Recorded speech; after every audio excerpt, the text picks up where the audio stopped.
What's going on, everyone? My name is Iceman. Welcome back to Real Flight. As you can see, Real Flight 9.5. This is the first time I've even used Real Flight since the last video I made with Cliff and everything, like 2 years ago. So it's been a while since I've done Real Flight, and apparently Real Flight 9.5 was free, so it was a free update, and I love this here. I love this. I love the A10 here. That's beautiful. So without further ado, let's do it. I'm recording the desktop, and I have to record the display in order for everything to be shown. So let's do it.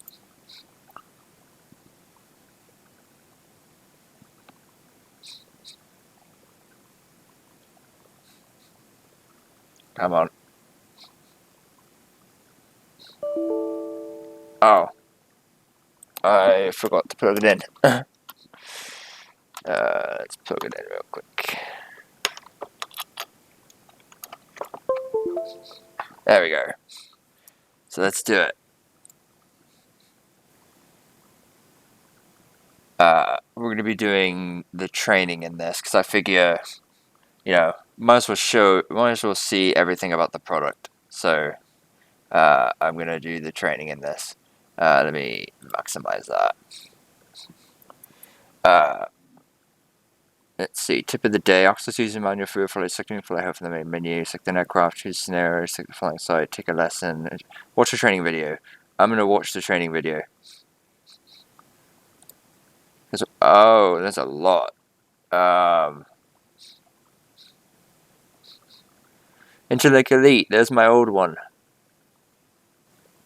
There's my old stuff. Wow.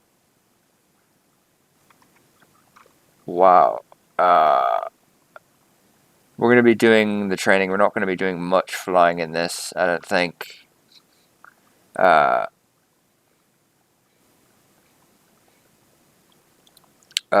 Yeah, let's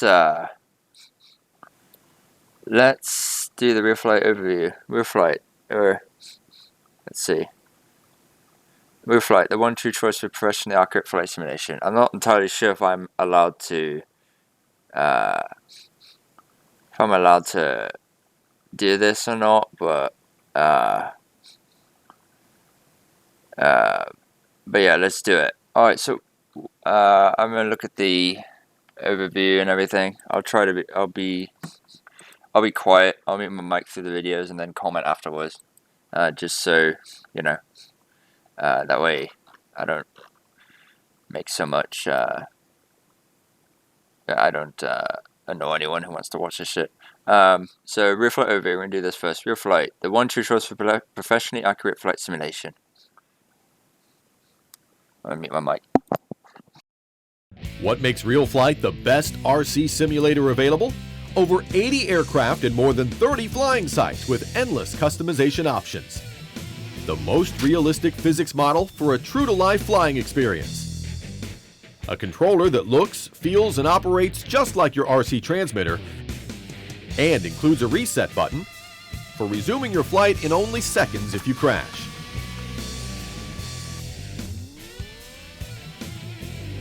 Being able to fly with friends using many multiplayer options. You'll find all this and more only in Real Flight.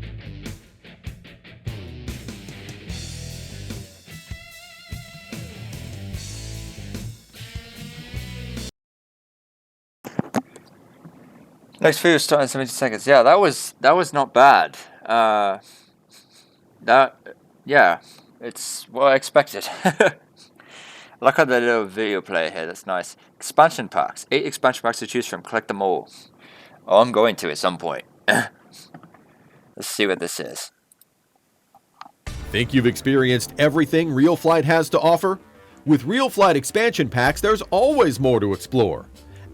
Add over 100 additional airplanes. Sorry.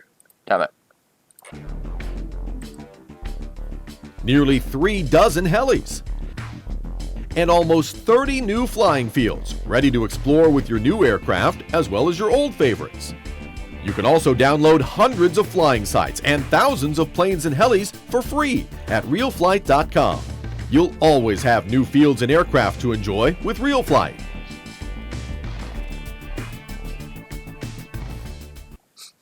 What caught my eye was the F14. That caught my eye, that right there. Nice.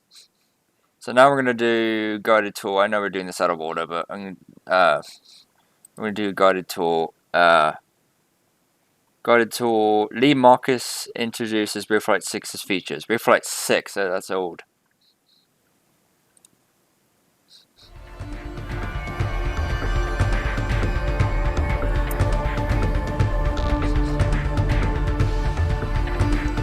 Hi, and welcome to the world of RealFlight, where anyone interested in radio control flying can learn and practice real piloting skills right at home on their PC. The experiences you have on RealFlight are just like those you'd encounter at a flying site, except you're not putting a real model at risk. If you're already an accomplished pilot, there's still no better way to learn new maneuvers or practice your competition routines. RealFlight has thousands of features and benefits. We'll focus here on those that are most popular. The RealFlight simulator software has instructions to guide you through all of them step by step. Day or night, rain or shine, RealFlight is always ready to fly, with over 85 aircraft to choose from.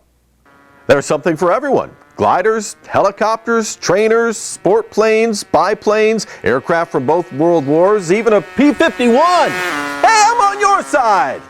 All of them can be customized. For example, you can change the trim scheme, airfoil, wingspan, or power system. After deciding what to fly comes choosing where to fly, and you'll find almost as many possibilities. From Waco Field to the Sierra Nevada cliffs, from farms, lakes, carnivals, and castles to air race stadiums and obstacle courses.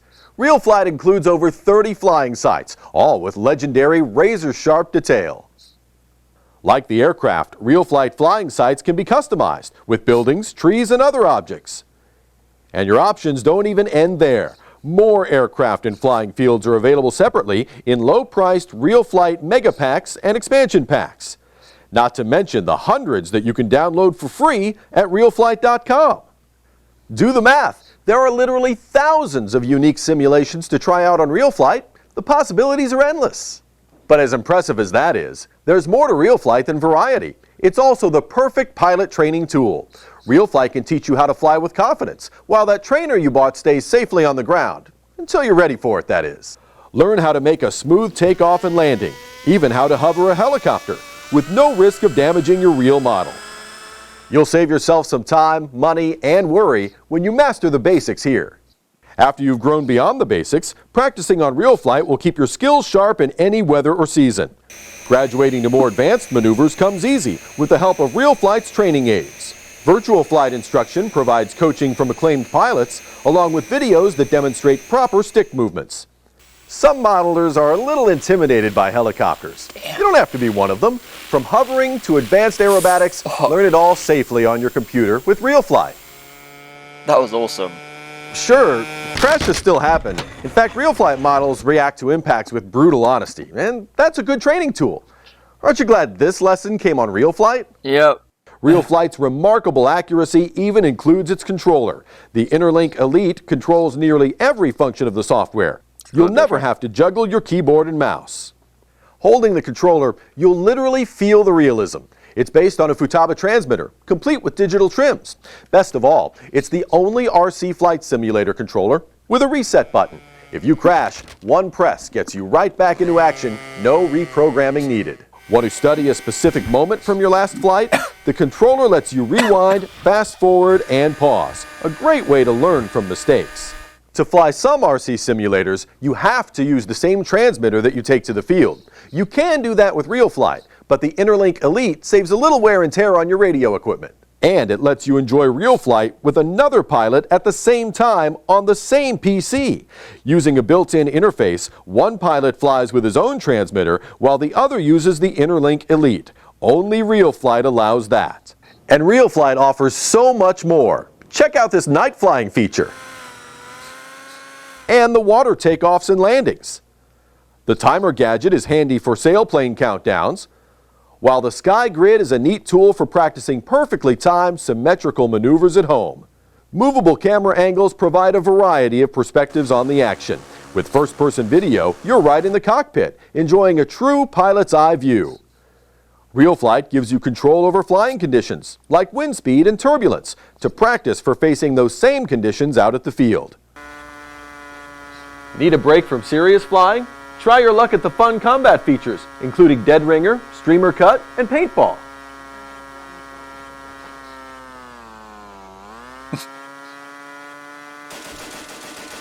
With an internet connection and multiplayer options, a group of RealFlight users can join in the game, whether they're all in the same room or scattered around the world. RealFlight is the best flight instruction tool, period. Its developers worked closely with some of the best RC pilots from all over the world. They demanded authenticity in every detail: the looks, the sound, and especially the physics of flight. So whether you're flying a plane, a glider, or a helicopter, no matter what the conditions and flying site you've selected, your RealFlight simulation behaves exactly like the real world. Compared to all other RC flight simulators, RealFlight brings more accuracy to everything, with stunning graphics and honest performance. So let's recap. What do you need to know about RealFlight? It has the best physics, the best graphics, the best controller, the best training aids, and finally, the best selection of aircraft and flying sites. Too much to remember? I'll sum it up for you in 3 words. RealFlight is true to life. 2012, that's an old fucking video. Right, aircraft and flying sites. The 80 aircraft, nearly 3 dozen flying fields and more available. Nice. I'm gonna get something to eat real quick. Aircraft and flying sites. Of 80 aircraft, nearly 3 dozen flying fields with more available. For an RC simulator with endless variety, you need RealFlight. You'll have over 80 aircraft to choose from, with even more available in expansion packs. Explore nearly 3 dozen flying fields. Photo fields provide an authentic experience. 3D sites allow for added flexibility and customizing. There's a plane and a flying field for everyone in RealFlight.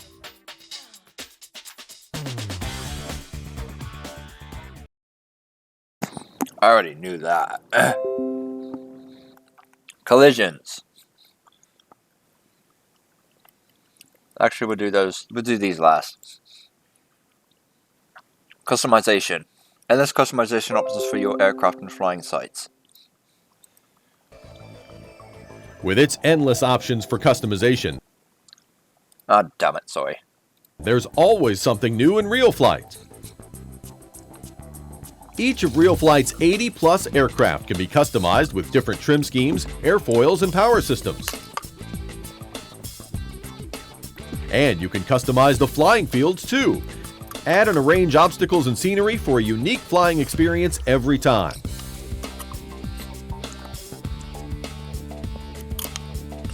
There's always more to explore in RealFlight.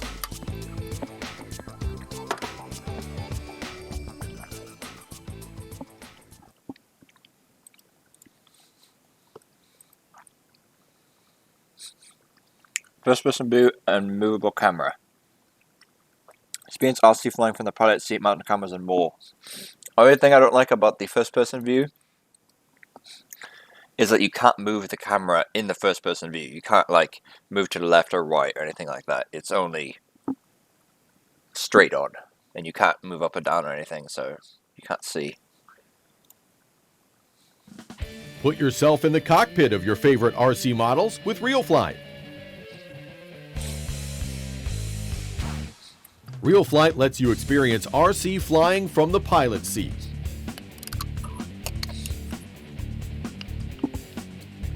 Or add cameras to your plane and get new vantage points. Rotate their positions with a switch or rotary knob on your controller.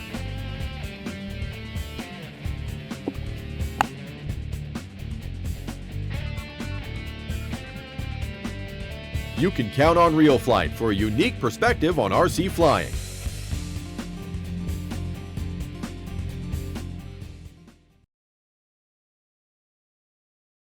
I didn't know you can rotate it and stuff. That's pretty cool. Gadgets. Yeah, I need to know this. Stay informed about your flight details with on-screen gadgets. Hone your skills in real flight with the help of its remarkable gadgets. Using the timer gadget, you can practice perfectly timed sailplane flights. The overhead gadget lets you know exactly where you are in the flying sight at all times. For real-time information on everything from airspeed and altitude to heading and wind speed, check out the Nav Guides gadget. With the radio gadget, you can study the stick movements that expert flyers use to perform impressive maneuvers. Other real flight gadgets allow you to change aircraft and flying sights quickly and easily.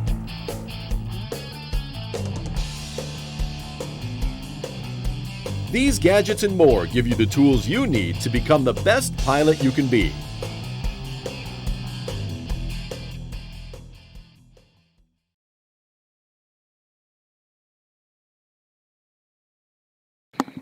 Gliders.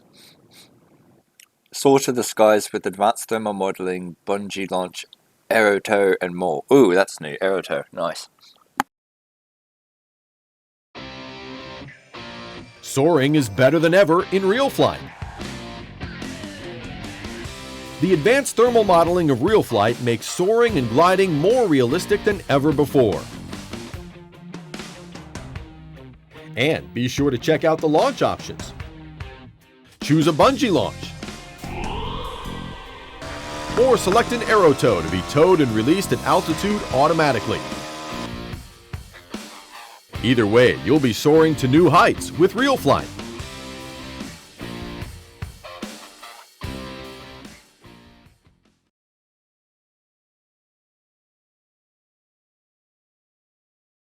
Nice. Rear rendering and night flying, sorry. Practice flying after the sun goes down. Want to fly at night? With real flight, you can practice flying after the sun goes down. Orient your flight to lights on the field below. Test your skills at the nighttime 3D obstacle course, or check out the 3D nighttime carnival.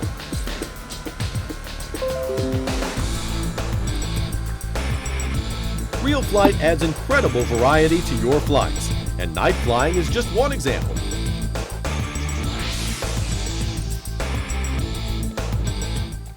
That's cool.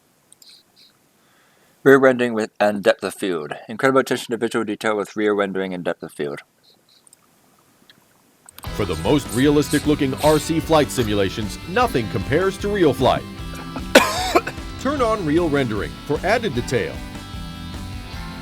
Leave it off for realism that's still impressive but less demanding on your computer. Depth of field also adds to the realism. It keeps your plane or heli in sharp focus against the background scenery, just like it would be at the field. These features and more make real flight absolutely the best looking RC sim available. I agree.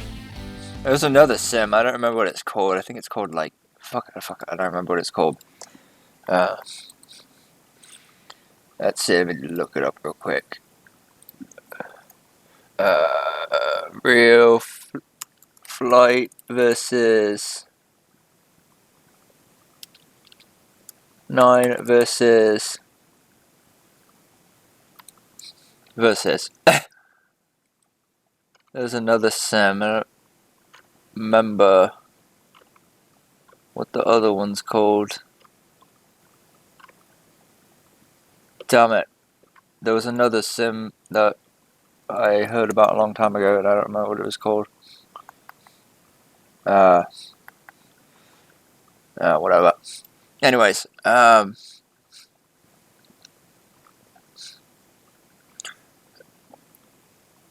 okay, reset, rewind. Get back in the action after a crash at the touch of a button.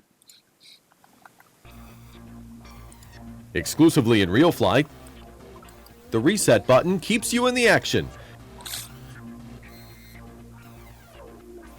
After a crash, tap the reset button and you're ready to fly again instantly. No time wasted in menus and no need to reach for the keyboard. There's instant rewind too. Just hold down the reset button to rewind your current flight and start flying again from any point. Oh, I didn't know that. That's new. Fuck yeah. That's badass. Practice your toughest maneuvers again and again. And use the data lever to seek forward and backward while you're rewinding to find the exact moment you're looking for. Get back in the action again and again, only with RealFlight. That's fucking cool. I did not know you could hold it down. See, I'm glad I'm watching this shit because that way I get a full understanding of what I can do. Skygrid and True Flow. Prepare yourself for challenging weather and precision aerobatics. Take control of the wind as well as your plane with RealFlight. With TrueFlow Wind Dynamics, you control wind speed, direction, and turbulence for added realism. You can be ready for any conditions with the experience you'll get on RealFlight.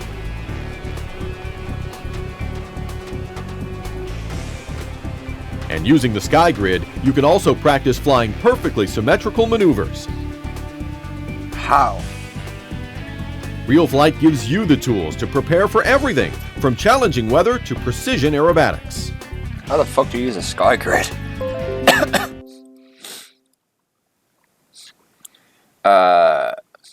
Training aids. Go from beginner to professional pilot with RealFlight's training aids. Actually, we'll do this one last, so I can do this one last.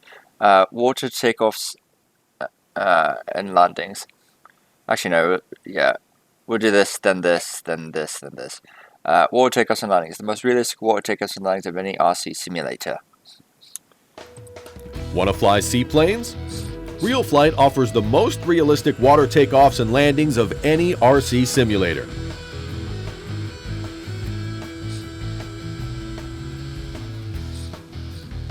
Select a seaplane or float-equipped aircraft and turn rivers, lakes, and oceans into landing strips. New adventures in flying, like accurate water simulations, are always as close as RealFlight. That's fucking awesome. Training aids. Go from beginner to professional pilot with RealFlight's training aids. Want to learn to fly RC aircraft? It's easy with RealFlight training aids. Learn to take off and land. That's what we'll be doing today. This stuff. Learn the basics of hovering with helicopters and airplanes. Learn heli orientation and auto rotation. Oh. And take private lessons from the pros with RealFlight's virtual flight instructors. Do your flight training safely on RealFlight and be ready for success when you go to the field. The flying instructors and stuff, those are the things that I was missing, that I've been missing, so I hope they still have that in RealFlight 9. If they don't, be pissed, because I want to, because those are the guys that teach you how to do the funnels and shit like that.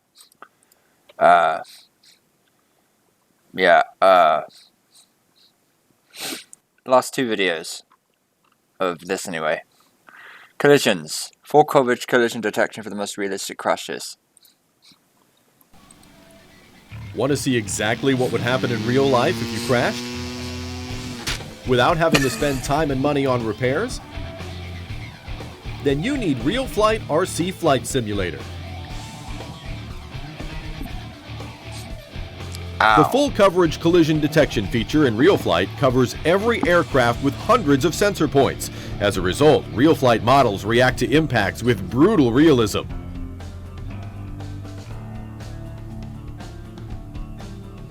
Aren't you glad you learned this lesson on a simulator? Realistic crashes. One more way RealFlight gives you the experience you need to be a better RC pilot. Nice. You can tell they made these videos in like 2007. Alright, last one. Combat. Fly with your friends across the room or across the globe in competitive combat and racing events. Fly with your friends across the room or across the globe with RealFlight. Test your mettle in RealFlight's combat modes. Streamer cut. Machine gun.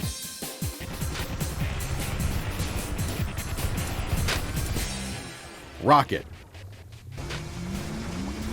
Damn. Paintball, Hateful, that's new. plus Dead Ringer and Hardcore Combat. Set up your pilot profile to accumulate and track flight hours and combat points. Or enjoy a friendly trip to your favorite flying field with pilots all over the world. Join a global flying community with Real Flight.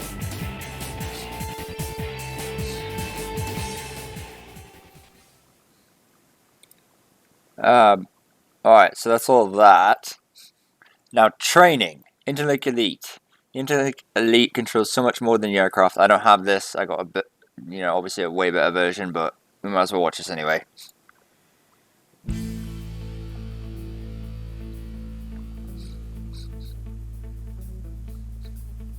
Real Flight was created to make simulated flight realistic. That's why we based the Interlink Elite controller on a popular Futaba radio to look and feel like the real thing. These two sticks control the movement of your aircraft. To learn more about how these controls are used, please watch the airplane controls and heli controls segments in this video series. Next to each of these sticks, you'll find the trims. The trims allow you to fine-tune the radio. For instance, if the plane is always banking to the right, you can correct it by adjusting the aileron trim to the left. The Interlink Elite features dual rates, which helps you change the way your controls respond. Low rates make your aircraft respond more slowly and gradually. High rates give you much more control authority. Low rates are best when you're learning. You can switch to high rates when you're ready. The Interlink Elite also has controls for additional features, like retractable landing gear and flaps. Push up on the retract switch to retract the landing gear after takeoff. Pull it back to drop the landing gear back down for landing. Flaps are movable surface on the trailing edge of the wing. Flaps increase the wing's lift, allowing the plane to fly at lower speeds. They are often used during takeoffs and landings. How much flap you need can vary greatly.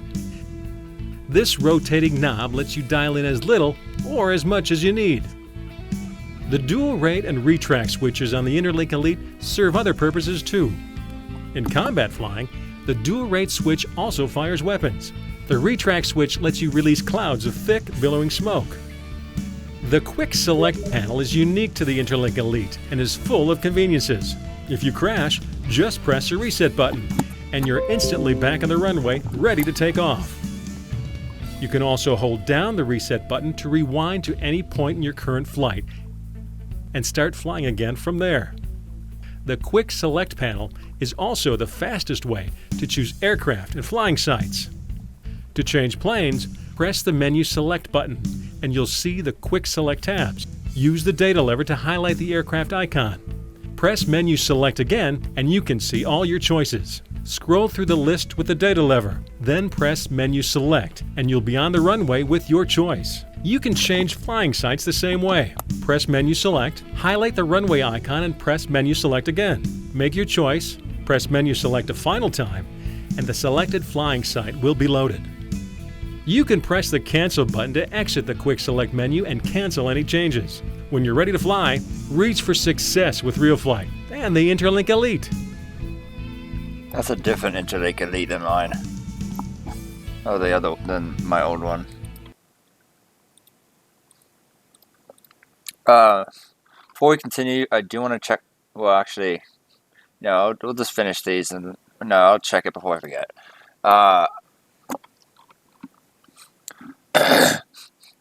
Alright, we did Interlink Elite. Now we're going to do airplane controls. Learn the different parts of an airplane and how the controls work. I already know all this, but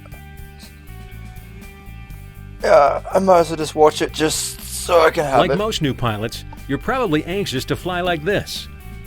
But first, you'll need to understand the 4 basic airplane controls: throttle, rudder, elevator, and ailerons. By changing throttle, you control the speed of your engine or motor, and therefore the plane. Pushing the left stick on your radio forward increases throttle and makes the plane go faster. Pulling the left stick back decreases throttle and slows the plane down. The plane's rudder causes the plane to yaw left and right. It's controlled by moving the left stick from side to side. Moving the stick to the left makes the plane yaw left. Moving the stick to the right yaws the plane to the right. The rudder also controls steering while the plane taxis. The elevator controls the plane's pitch. Pulling back on the right stick results in up elevator, causing the plane to climb. Pushing forward creates down elevator and makes the plane descend. Ailerons are used to roll the plane into turns. The plane turns in the same direction that you move the stick. Moving the stick left makes the plane bank to the left. Moving the stick to the right makes it bank right. Banking slowly produces a gradual turn. Banking quickly results in sudden high G turns. Throttle, rudder, elevator, and ailerons. Once you know how to control these 4 functions, you're ready to really begin your flight training.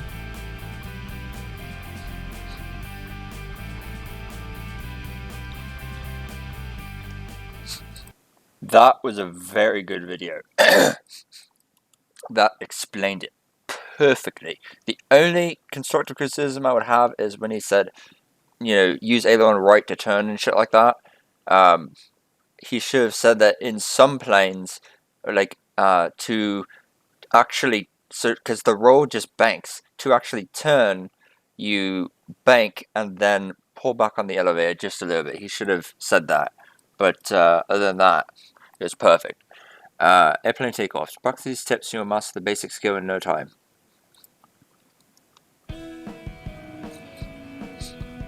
Fuck, this is awesome. This video focuses on the basics of taking off with your RC plane. The first part of a good takeoff is getting lined up straight on the runway. While taxiing on the ground, use throttle and rudder to control your plane. Push forward on the left stick to increase throttle and move forward. Pull back to slow down.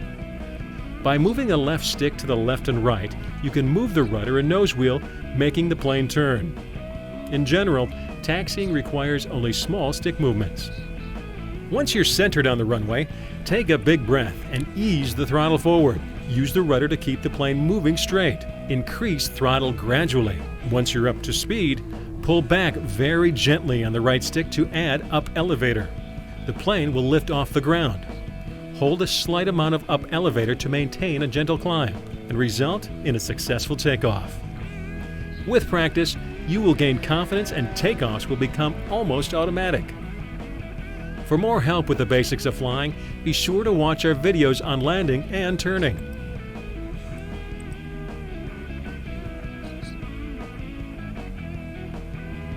Never mind, he'll get into turning. That was good. That was good. Airplane landings. Takeoffs are optional, but landings are mandatory. Then the keys to success.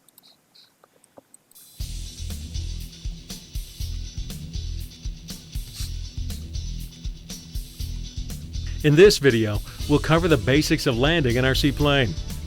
Start by checking the wind direction to make sure you're heading into the wind when you land. Next, you'll need to get lined up with the runway. Start by making small, gentle turns to bring your plane around to line up with the runway. Line up fairly far out so you have plenty of time for minor corrections. Once you're lined up, you want to establish a constant rate of descent, reducing throttle and adding a little bit of up elevator. Making small, gradual changes is best. When you're over the beginning of the runway, continue to reduce throttle until you reach idling speed. At the same time, bring up the nose by adding more up elevator. Soon the wheels will touch down. On the ground, use the rudder control to steer your plane. When it's done correctly, a landing should be a slow, steady loss of speed and altitude, followed by a gentle touch of the tires on the runway. Once you've landed successfully, it's easy to turn the landing into another takeoff and do it again.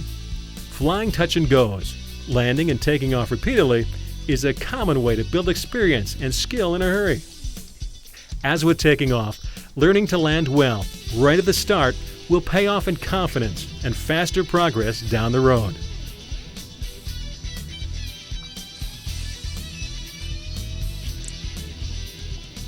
Before we continue, I will say I just remembered there was one time where I was able to fly an RC plane, like another RC plane, not mine. It was a friend's RC plane, or it was RC plane that was for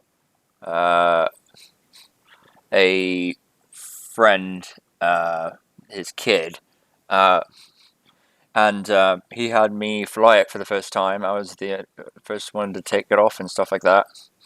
But my depth perception was bad, and I couldn't see it. I couldn't find it.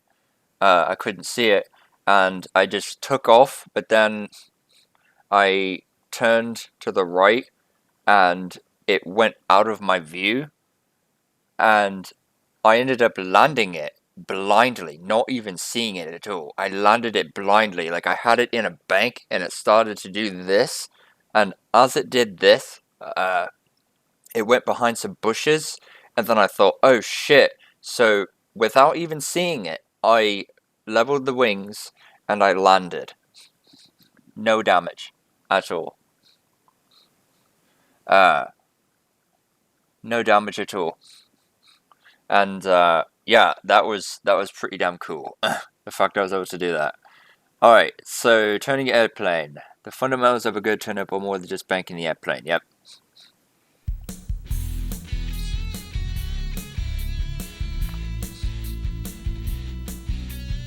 In this video, we'll cover how to make your plane turn during flight using the plane's ailerons and elevator. Ailerons are located here and here and help roll or bank the aircraft. Move the stick to the left or right to bank and turn in the direction you want to fly. To enter a turn, add a small amount of aileron. You exit a turn by banking in the opposite direction. It is important to use elevator and ailerons together. Adding up elevator helps your plane maintain altitude during a turn. Adding a small, consistent amount of up elevator while banking will create a slow, gentle turn. Adding too much elevator will create a fast, tight turn, which is harder to control. If that happens, reduce elevator, roll in the opposite direction, and try again. Starting out, it's best to use small, regular stick movements to achieve smooth, gradual turns. It's important to practice both left and right turns because you'll use both when flying. Flying figure eights is a great way to learn. Switching from right to left turns creates the figure, and your goal is to make both parts of the figure as identical as possible. Flying in a consistent pattern like a figure eight is a great way to develop solid fundamental flying skills before moving on to advanced maneuvers.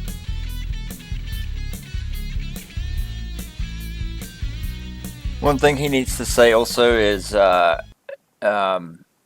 it's not just aileron and elevator. If you want it even smoother, you use a little bit of rudder too. Heli controls. Helicopters are complicated. Demystify them with this easy to follow explanation of their controls. Okay.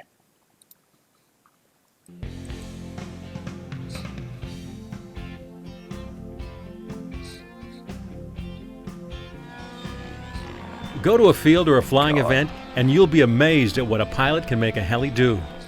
But what's even more amazing is that pilots create these spectacular maneuvers with just a few basic control movements. Throttle, collective pitch, rudder, tail rotor, pitch cyclic, and roll cyclic. In a heli radio, throttle control is combined with collective pitch, the angle of the main rotor blade. Pushing the left stick forward makes the heli climb. Pulling back on the stick makes it descend. To make the helicopter yaw, control the tail rotor with side-to-side movement of the left stick. Push the stick to the left and the heli's nose will yaw left. Push the stick to the right makes the heli's nose yaw right. The helicopter's pitch cyclic affects the heli's pitch and causes the heli to move forward and backward. It is controlled by pushing forward and pulling back on the right stick. Pushing forward causes the heli's nose to pitch down and the heli moves forward. Pulling back causes the reverse. The heli's nose pitches up and the heli moves backwards. The right stick also controls left-right or roll cyclic, which tips the heli to the left or right and causes lateral movement. Pushing the stick to the left makes the heli roll to the left and move to the left. Push it to the right and the heli will roll and move to the right. One important thing to remember with all controls is that easy does it. Small, slow stick movements produce small, gradual changes in flight, which makes your heli easier to control. throttle, collective pitch, rudder, tail rotor, pitch cyclic, and roll cyclic. The more practice you put into the individual controls, the quicker you'll be ready to put them all together and fly like this. I want to know how to do that so badly.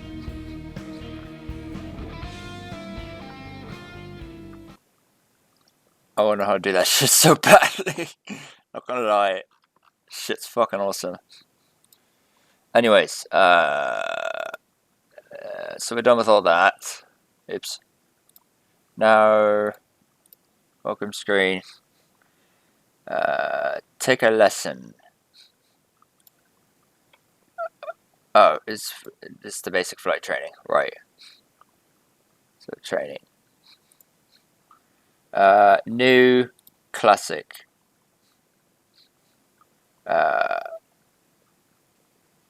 You got new and classic. Basic variables in super routine entire. No. New beginner mode 1. Taking off in beginner mode is fairly simple. This class will take you through the basics from control on the ground to getting airborne and establishing flight. Before we do this, I'm going to see if I can find in mode 2. Oh, let's see if we get the beginner mode 1 training to unlock. Oh, you got it. Yeah, this would be fun. It's like challenges.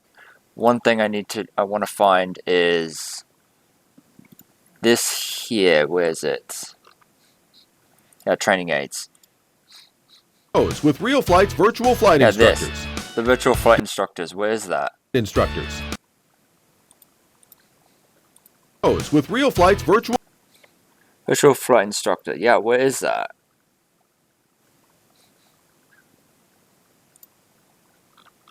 Where is that? Where's the virtual flight instructor? I missed that shit.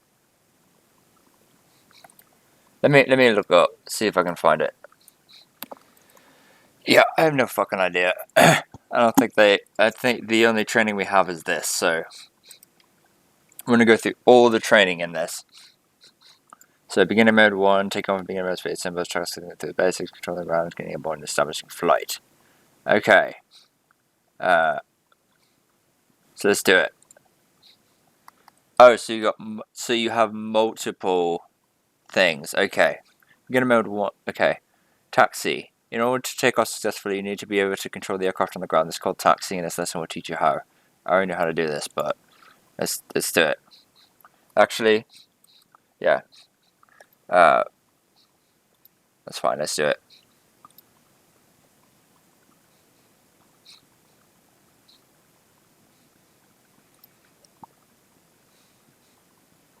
Beginner mode, taxi, in order. Okay. Begin. So, hold on. Alright, in order to take... Actually, before we do this, let me show you the options let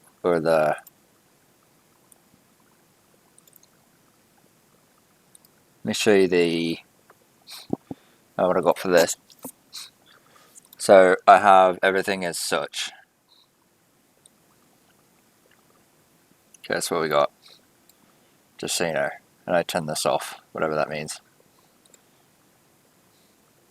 And then,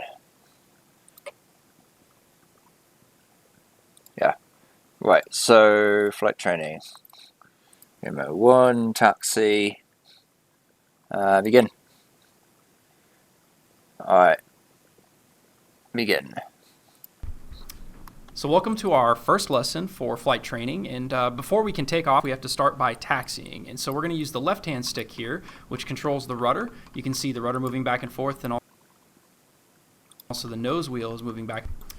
So welcome to our first lesson for flight training, and before we can take off we have to start by taxiing, and so we're going to use the left hand stick here, which controls the rudder. You can see the rudder moving back and forth, and also the nose wheel is moving back and forth because that's what actually steers the airplane on the ground. We're flying off a grass surface today, so we do need to add a little more power than you might have to add when you're flying from a smooth surface like a runway.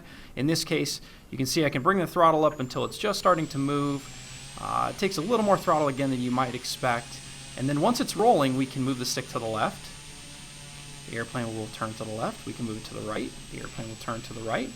Trying to find the right throttle setting so it's moving just enough that we can actually steer and move forward, but not too fast. We don't want the throttle too high because we may accidentally take off. So I'm going to turn around here and go back to the other end of the runway.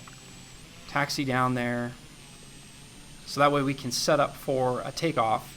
When I get a little bit further down, I'm going to slow down here, make a 180-degree turn to the left. Get it lined up with just about the center of the runway. Then I'm going to pause before takeoff.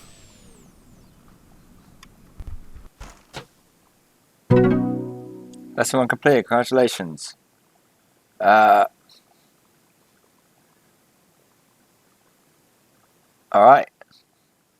Lesson select. Taxi. And you're able to control it. Okay. 50%. Nice. Taking off. Beginning mode makes taking off a breeze. Just throttle up and allow the aircraft to climb. Your primary task will be to keep the vehicle straight. Alright, begin. So now that we've taxied into position or ready for takeoff, we can advance the throttle, and in this case we are flying from grass, so it will take a little more throttle to get the airplane rolling and then to get it off of the ground. So we're going to slowly advance the throttle. You can see here the airplane is starting to roll. Start to advance the throttle a little bit more, and when we get to the right throttle setting, in this case the airplane rotates naturally and starts to climb out. We're about 3/4 power here. We're going to let the airplane climb to a comfortable altitude. And once it's there, we're going to slowly throttle back to a little bit above half power. You can see the airplane naturally level out. And now we're ready to continue flying. There's a bird there. They caught a bird in the HDRI map. I just realized that. Never seen that before. New certificate unlocked. Beginner mode 1. Fuck yeah. Beginner mode 2. New training class unlocked. Beginner mode 2. Safe. Alright. We did it. Complete. Beginner mode 2. In beginner mode, staying airborne is almost automatic. Maneuvering, however, relies on your control. This class will cover simple flight patterns and basics of turning. Beginner mode 2. Circles. The circle is the simplest maneuver other than straight and level flight. Keep your bank angle and altitude constant and you'll end up where you started.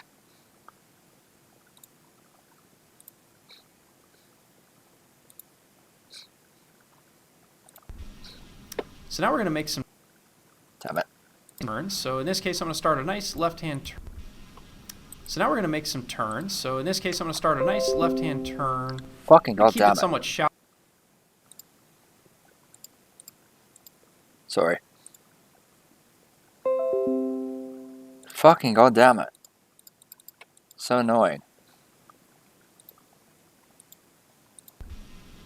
So now we're going to make some turns. So in this case, I'm going to start a nice left-hand turn. I'm going to keep it somewhat shallow, so you can see I'm not moving the stick very far, or not all the way over to the left side. We've got a relatively shallow bank angle, making a nice smooth turn. I'm going to bring the airplane a little bit lower here so we can see it a little bit better, reducing the throttle while I continue to turn. Ugh. And so again, we are flying an aircraft equipped with SAFE. We're in the beginning. What I'm going to do is I'm going to actually go full screen here. I can't.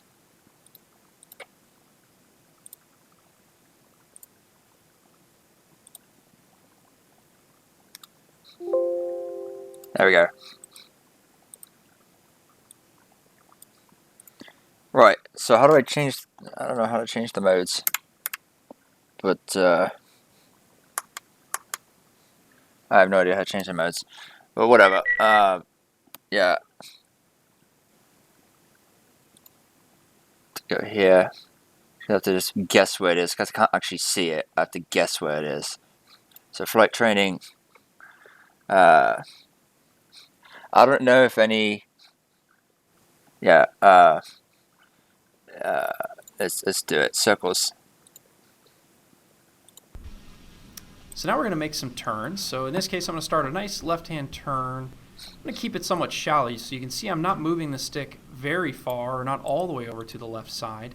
We've got a relatively shallow bank angle, making a nice smooth turn.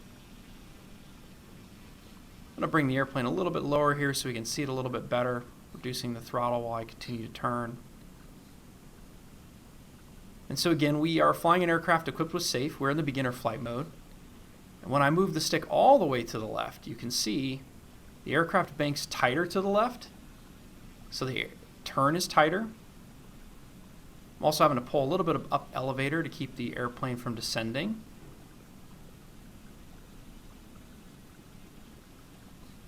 And when I let go of the stick, it goes back to level flight.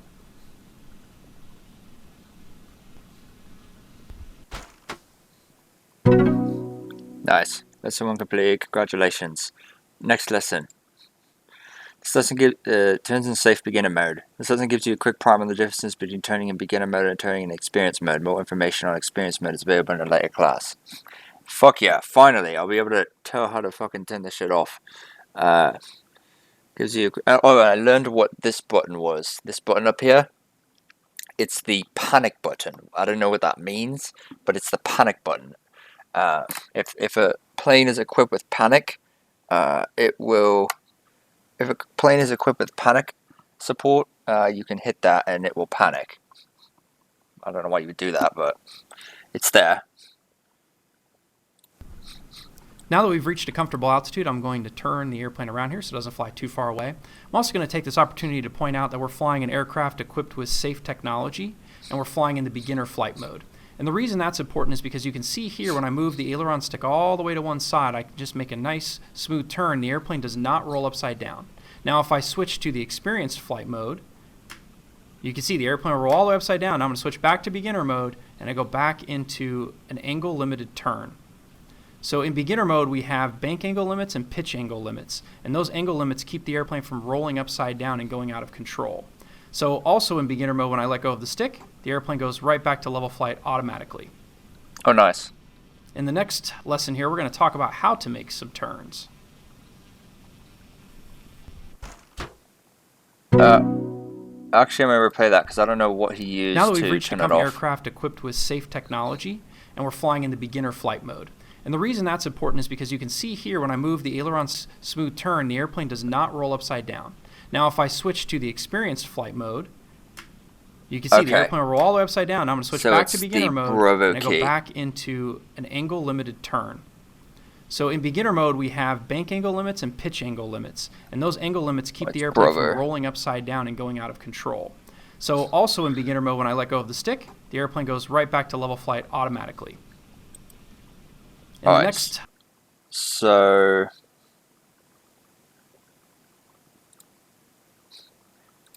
Figure 8. In this lesson, you'll learn how to fly a classic figure 8 pattern, plastic turning smoothly while keeping your aircraft within a reasonable distance. So now that we've done some basic circles, we're going to turn that into a figure 8. And so obviously a figure 8 is a combination of a turn. In this case I started to the left, and now I'm going to turn to the right. I'm going to try and keep it relatively tight. When I cross back over the middle here, I'm going to turn back to the left.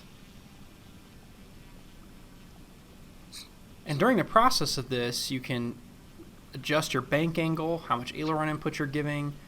You may have to add some elevator to keep the nose up. That's what I'm doing here a little bit. You can see that. And then if you're losing altitude, you can actually add power to help keep the nose up and to keep the airplane from descending while you're making your turns. So now I'm making relatively tight turns at a little bit higher throttle setting, and I'm pulling some up elevator to make the turns a little tighter and to keep it from losing altitude. In fact, I'm probably gaining a little bit of altitude here. So I'm going to throttle back a little more. Make another figure 8 here. This time I'm going to make it a little shallower. Make it a little bit bigger so you can see it better.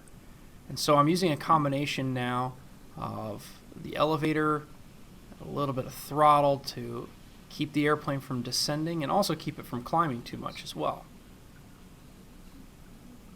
So nice big sweeping figure 8 there.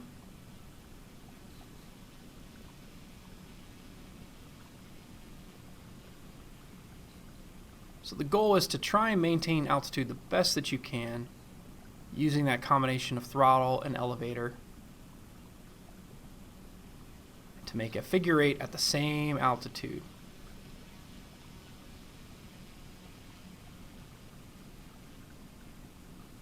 And generally speaking, the shallower your turns are, the less you do have to use the elevator and the throttle to keep the airplane from changing altitude. Tighter turn, you'll see it's inherently dropping the nose, so I'm having to add more elevator, a little more throttle to keep it from losing altitude.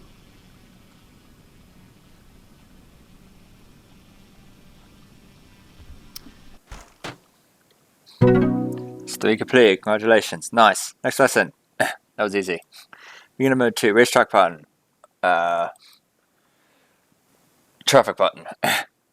The racetrack button is the most common maneuver you need to fly at the field with other pilots. It keeps aircraft movements predictable and minimizes the chances of collision. Here's how to do it. So now that we've done some basic turns, some figure eights, what we're going to do is fly more or less a racetrack pattern where we are flying what would be the downwind portion of the pattern well outside of the runway, and then making about a 180-degree turn on the end of the runway, in this case off to the left, turning until we're almost over the runway, and then leveling off, flying down the runway a bit. In this case, we're not quite over it. We're running parallel to it. I'm going to bring the airplane a little lower so we can see it a little easier, and then I'm going to make the 180-degree turn on the other end. And again, we're now in what would be the downwind portion of the pattern, if there was wind in this case, that we're not flying with wind. But one of the reasons we're flying this pattern is this is almost like setting up for a landing approach. So again, I'm making a 180-degree turn here, relatively shallow, smooth until I get over the runway.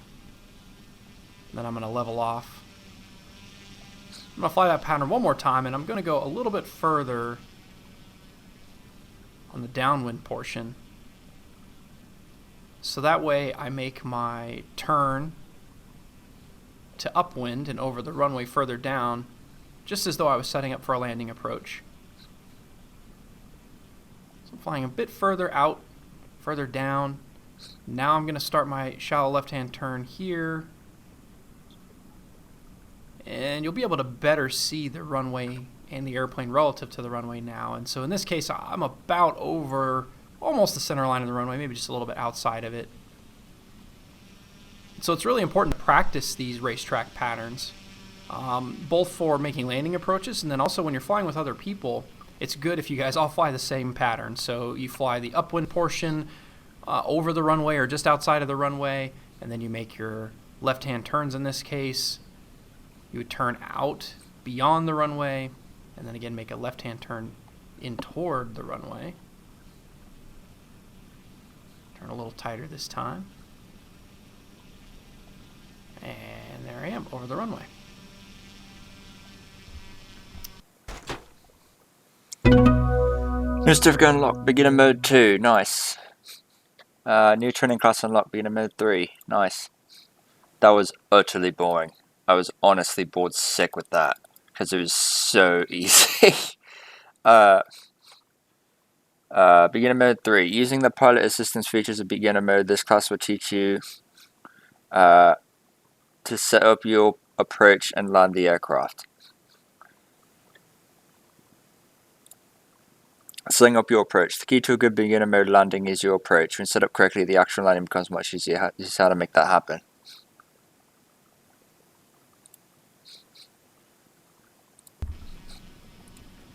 So now that we've made some racetrack patterns, we're going to turn those patterns into potential landing approaches.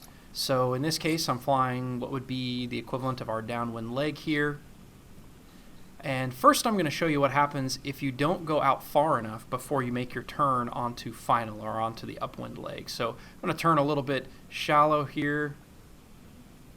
And I'm not going to turn far enough, and so now you can see I'm pointed almost at myself. And that's not the type of approach that you want. You really want to be making an approach so that you're landing with the runway, on the runway. So I'm going to fly back around, and I'm going to show you. I'm going to take this downwind portion, and I'm going to fly it further out before I make my turn onto final. A little further, a little further. I want to make my turn onto final here. And I'm kind of pointed at the runway, and I've got the throttle up still, and I'm more or less lined up with the runway now. And let's say I was to pull my power off now to make a landing. I'm actually pretty far out. I'm going to end up too far away. So I'm going to advance the throttle up quickly and go back around, because I would actually like to touch down either somewhat to my left or pretty much right in front of me, so I'm not too far toward the end of the runway. Because potentially, if you go too far, you could roll off the end of the runway, and usually at the end of the runway there's some rough or some things that you wouldn't want to roll into or ultimately fly into. So I'm going to go further down here again like we did on that last approach. And I've got the altitude actually a little bit lower this time around. And now I'm going to make that turn. Got some screen On tearing. the final, line up with more or less the center of the runway. And at this point I would lower the throttle to make a very nice approach here into a landing.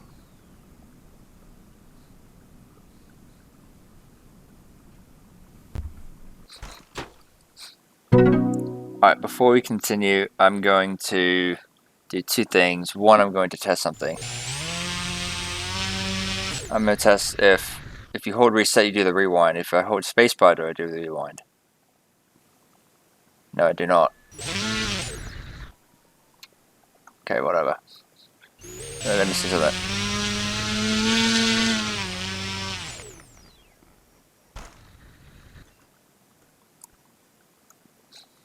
No, okay. Anyways, I'm going to turn VSync on. Settings. Oh, you guys can't see this. Damn it. Or maybe you can. Actually, no, you can. At least I think. Oops. Yeah, it's displaying the screen, so yeah, you can. Let's see. Fuck. Rewind.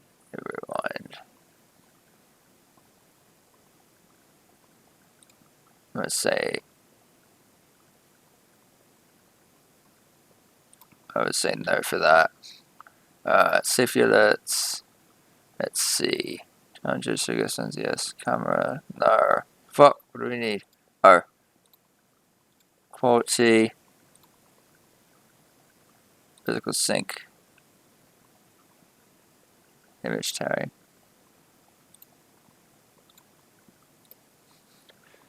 Alright, so that should fix it. Hopefully. What was it? Beginner mode 3, 50%. Alright, good and bad landings. Not every landing is going to be successful. When things go wrong, sometimes the best choice is not to land. Here's some advice when and how to abort a landing.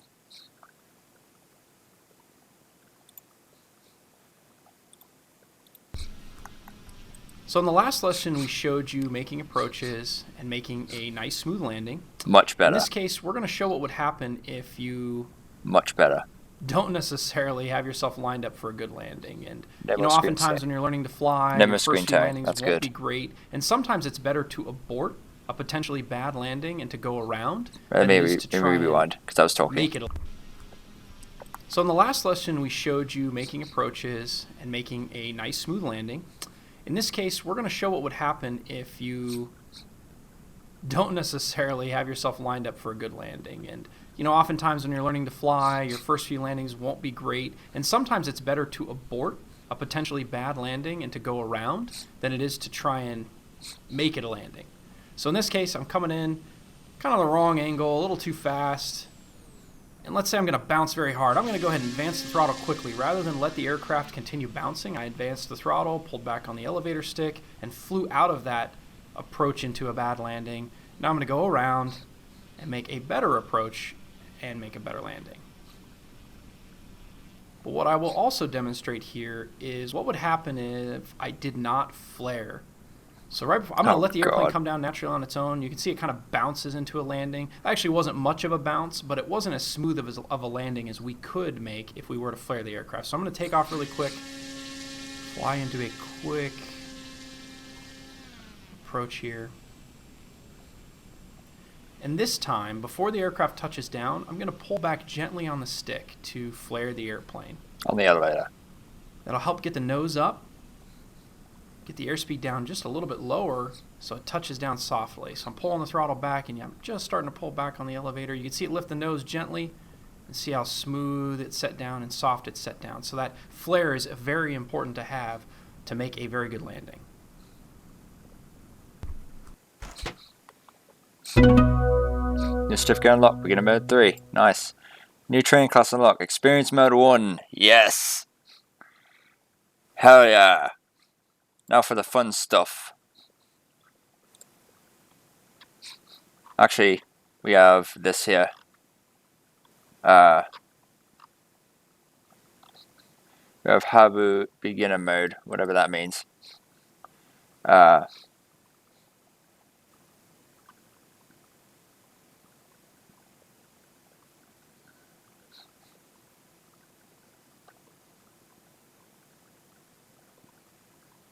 Yeah.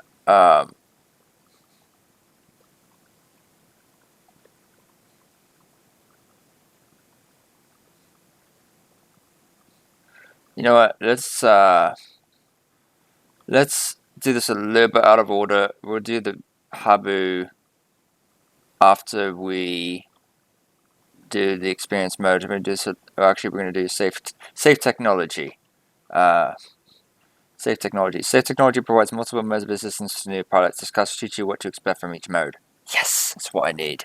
It's exactly what I need. So I'm going to do this, and then I'm going to do safe technology, then I'm going to do experience mode 1, and then I'm going to do Habu beginner mode.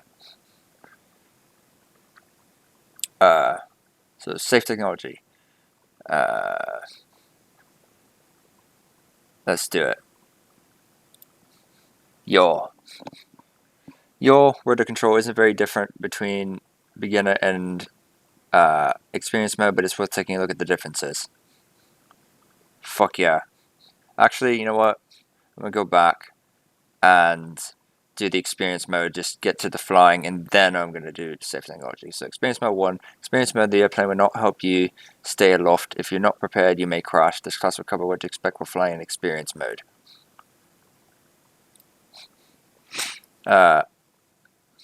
Takeoff. In beginner mode, the airplane will take off almost automatically. That's not the case in experience mode. Learn how to control your takeoff while on climb in this lesson.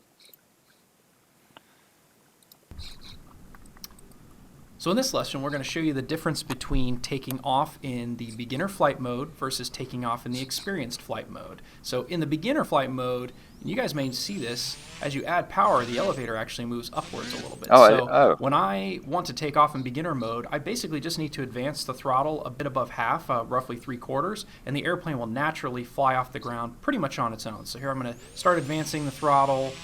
I can use the left stick, the rudder stick, to adjust the direction it's going. You can see as I add power, it climbs. If I reduce power, it descends. If I add power, it climbs. And that makes the takeoff very easy. So now I'm going to reset, and I'm going to show you a takeoff in the experienced flight mode. What about intermediate? So now in the experienced flight mode, when I add throttle, it does not affect the elevator at all. So to take off properly in this flight mode, I need to advance the throttle. Again, I use the rudder to steer to keep it straight. But if I don't add elevator, the airplane will not take off. So here I'm going to pull back on the stick to make a nice takeoff into the air. And again, that's the difference in takeoffs between beginner and the experienced flight mode. That wasn't a very nice takeoff, mate. Lesson 1 completed. Congratulations. Nice. Next lesson. Experience mode 1. Maneuvering. Lesson 2. Without pilot assist features, you need to pay a lot more attention to maintaining your flight path. Experience mode may be more complex, but allows for cleaner, tighter maneuvers. So now that we've shown you the differences in the flight modes, we're going to make some racetrack patterns into almost landing approaches in the experienced flight mode to ultimately show you how to land in the experienced flight mode. So you can see, again, I'm not moving the stick as much as I was in the beginner flight mode or as I would in the intermediate flight mode because there are no limitations. So I'm going to make the same type of patterns that you guys saw in the first class. I'm going to fly our kind of downwind portion here. And I'm going to make a 180-degree turn here to basically fly over the runway. And you can see I'm turning a little bit too tight for this to be an actual landing approach, but we're just up in the sky right now making some racetrack patterns.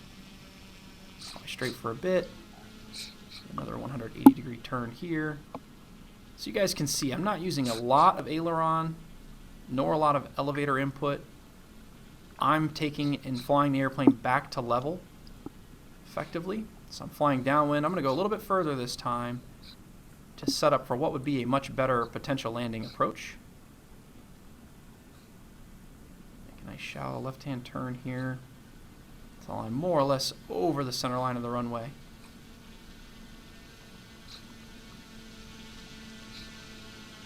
Fly down the runway a bit. Make a 180-degree turn on this end back to downwind. I'm going to lose a little bit of altitude here to get a little bit closer to an actual landing approach. Flying out further on my downwind. And I'm going to make my left-hand turn now. I'm going to let the airplane come down a little bit, start to reduce the throttle, keep making my left-hand turn, letting the airplane naturally kind of sink down. Throttle off as I come up on the runway here. That would be a good approach there. But in this case, I'm going to advance the throttle and fly around, just going to practice those approaches along with my racetrack pattern. I can make a tighter turn here and go into my approach a little bit quicker this time.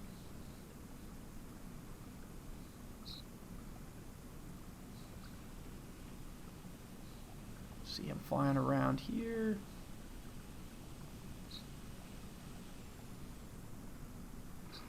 On approach to landing. Flare nice. Set it down just like that. Not bad at all. Lesson 2 complete. Congratulations. Next lesson. Experience mode 1. 3. Landing. When you're landing experience mode, you need to constantly correct your approach and landing. Here are a few tips. So now that we've shown you the differences in the flight modes, we're going to make some racetrack patterns into almost landing approaches in the experienced flight mode to ultimately show you how to land in the experienced flight mode. So you can see, again, I'm not moving the stick as much as I was in the beginner flight mode or as I would in the intermediate flight mode because there are no limitations. So I'm going to make the same type of patterns that you guys saw in the first class. I'm going to fly our kind of downwind portion here. I'm going to make a 180-degree turn here to basically fly over the runway. And you can see I'm turning a little bit too tight for this to be an actual landing approach, but we're just up in the sky right now making some racetrack patterns. Fly straight for a bit. Another 180-degree turn here. So you guys can see I'm not using a lot of aileron nor a lot of elevator input. I'm taking and flying the airplane back to level effectively. So I'm flying downwind. I'm going to go a little bit further this time to set up for what would be a much better potential landing approach. This is that same video? Make a nice shallow left-hand turn here until I'm more or less over the center line of the runway.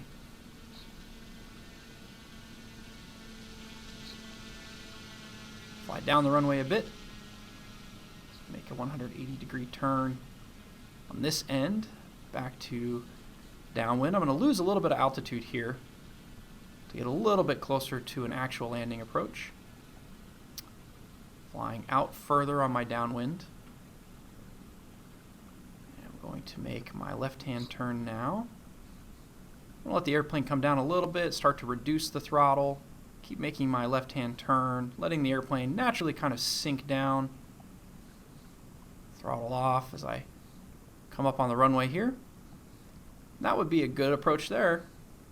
But in this case, I'm going to advance the throttle and fly around. Yeah, it's the same video. What the fuck? Approaches along with my racetrack pattern. I can I'll make just a let it tighter finish. turn here and go into my approach a little bit quicker this time.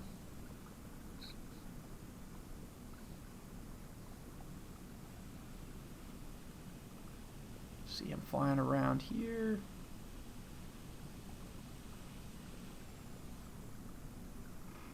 On approach to landing. Flare, nice. Set it down just like that.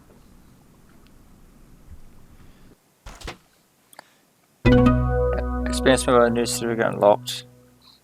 Nice. I don't know why it did the same thing for both videos. Let's just see. So now that we've shown you the differences in the flight modes, set it down just like that. Yeah, it's the same video for both. That's weird. It shouldn't be like that. What's this? Is that replay? Flare, nice. Is that loop? Set it down just like that. So now that we've shown you the differences in the flight modes,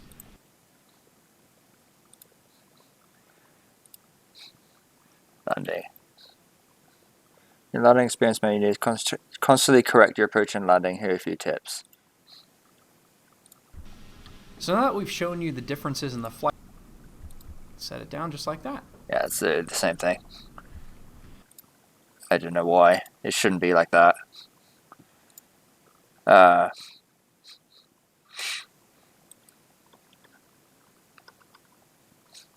Experience mode 1, got that. Safe technology. Safe technology provides multiple modes of assistance to new pilots. This class will teach you what to expect from each mode. Your rudder control isn't very different between beginner and experienced mode, but it's worth taking a look at the differences. Alright, here we go. So in our last class and group of lessons, we showed flying an aircraft equipped with safe technology in the beginner flight mode only. And so models like this one in particular are equipped with a beginner mode, an intermediate mode, and also an experienced mode. So what we're going to do now in this class and group of lessons is show you the differences between the flight modes. We're going to start by taxiing around here in the beginner flight mode. And you can see that when I move the stick all the way to the left, the rudder stick all the way over, it turns. It doesn't turn particularly tight. And then if I continue the turn and then just switch to the experienced flight mode, you can see how much faster it's able to turn. It turns in a much shorter radius. So you've got a lot more control available in the experienced flight mode. You can make tighter turns, you can turn at lower speeds, but at the same time, if you try to turn and go too fast, you can end up on a wingtip, so you have to be careful. But sometimes it's helpful when taxiing to use the experienced mode to maneuver tighter, and then when you're ready for a takeoff to potentially switch back to beginner mode. Yeah, I would say so. Lesson 1 completed. Congratulations. Nice. Next lesson. Throttle and takeoffs. In experienced mode, throttle does not affect pitch nearly as much as in beginner mode. Let's look at the difference here. So in this lesson, we're going to show you the difference between taking off in the beginner flight mode versus taking off in the experienced flight mode. So in the beginner flight mode, and you guys may see this, as you add power, the elevator actually moves upwards a little bit. So when I want to take off in beginner mode, I basically just need to advance the throttle a bit above half, roughly 3/4, and the airplane will naturally fly off the ground pretty much on its own. So here I'm going to start advancing the throttle. I can use the left stick, the rudder stick, to adjust the direction it's going. You can see as I add power, it climbs. If I reduce power, it descends. If I add power, it climbs. Oh, it's that same video. That makes the takeoff very easy. So now I'm going to reset, and I'm going to show you a takeoff in the experienced flight mode. So now in the experienced flight mode, when I add throttle, it does not affect the elevator at all. So to take off properly in this flight mode, I need to advance the throttle. Again, I use the rudder to steer to keep it straight. But if I don't add elevator, the airplane will not take off. So here I'm going to pull back on the stick to make a nice takeoff into the air. And again, that's the difference in takeoffs between beginner and the experienced flight mode. Let's do complete. Congratulations. Now, before we continue, one thing I didn't know is I didn't know you could use just a regular joystick with this simulator. I thought you actually required the Spectrum, but it's recommended. Next lesson. Safe technology, pitch and roll. When beginner mode, the stick controls the pitch and roll angles. This lesson helps explain what that means to beginning pilots. So now we're going to show you the differences between the flight modes in the air. So we're currently in the beginner flight mode. You can see I'm moving the aileron stick all the way over to the left here. The airplane is not rolling upside down. And now I'm going to pull elevator. So now I've got the stick buried in the corner basically, and you can see the airplane is not rolling over, not rolling upside down, climbing a little bit. I'm going to keep the stick in the same position. I'm going to switch to the intermediate flight mode, and you can see the bank angle increased, and it's a little bit hard to tell, but I have actually increased the amount of elevator as well. So it makes for a tighter turn. Now in the intermediate mode, when you let go of the stick, the airplane does not automatically level off. I have to fly it back to level. Oh, cool. Okay. So when I make a turn to the left here, if I want to go back to level, I actually have to input right aileron. Nice. I like that. I want to make a right-hand turn here. To go back to level, I have to give it left aileron. So what's great about intermediate mode is it's a good step between the beginner mode and the experienced flight mode. And now I'm going to go to level and I'm going to switch to the experienced flight mode. So in this flight mode, when I move the stick all the way to one side, the airplane will roll all the way over. If I pull all the way back, it will loop. So there are no limitations in the experienced flight mode. So when you make turns, you have to be careful to not bank too far. And once you're at the angle you'd like to be at, you can use the elevator to pull through the turn. So you can make relatively shallow turns. You can bank a lot, pull a lot to make really tight turns. And to go back to level, you have to give the opposite aileron input. So in this case, I was making a left turn. I gave it some right aileron to go back to level. And make a right-hand turn, come around, and give it some left aileron to get back to level. Nice. It's new Civic Unlock, safe technology. Beautiful. Got all of them. Nice. Alright, Habu. I don't know what that means, but Habu, beginner mode 1. Taking off in beginner mode is fairly simple in the Habu STS. This class will take you through the basics from control on the ground to getting airborne and establishing flight. So it's a new plane. Taxi. Airplanes have 4 basic controls, so that's going to show you how each is used to fly and also introduce different modes available on the Habu. Let's do it. Ooh, Eli Field. Oh, this is nice. Alright, let's do it. Welcome to our virtual flight instructor lessons for the E-Flight Habu STS EDF jet. It's got a panic. This is a really interesting aircraft because it's the only radio-controlled jet in the world that you can actually learn to fly on successfully. So traditionally, radio-controlled jets are fast, they're difficult to maneuver, they're difficult to land. This airplane is designed to make all of those a non-issue.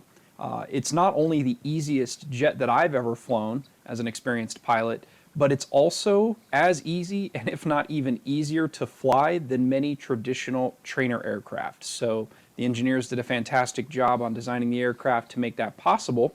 So real quick, I want to cover some basic controls. We are using a Mode 2 transmitter, which is the most common in the world today. And on that Mode 2 transmitter, the left-hand stick, which you guys can see there on the screen, I can move it left and right. That is my rudder control or my yaw control. You can also probably see on the screen there that when I move it to the left and the right, that the rudder, basically the moving surface on the vertical tail in the back, is moving back and forth. And then also if you look closely, you'll see that the nose wheel is turning as well. So this rudder control, yaw control, is intended to help us steer on the ground, and then to help us basically yaw the nose left and right in flight if we need to make minor course corrections, to help coordinate in turns when you become a more advanced pilot, so on and so forth. The left stick also controls the throttle. Basically, that's our power. When the stick is all the way down, we have no power. When it's all the way up, we have full power. So you can see as I play with the throttle there, it moves the airplane forward a bit. The right-hand stick controls our ailerons. You guys can probably see the surfaces on the wing there moving back and forth. And this banks the wing, the airplane to the left, banks the wing, airplane to the right. And then the other control up and down is the elevator. So you guys can see on the horizontal tail, the moving section there is going up and down. So that surface, of course, controls our climb and descend. basically, or our pitch up, pitch down.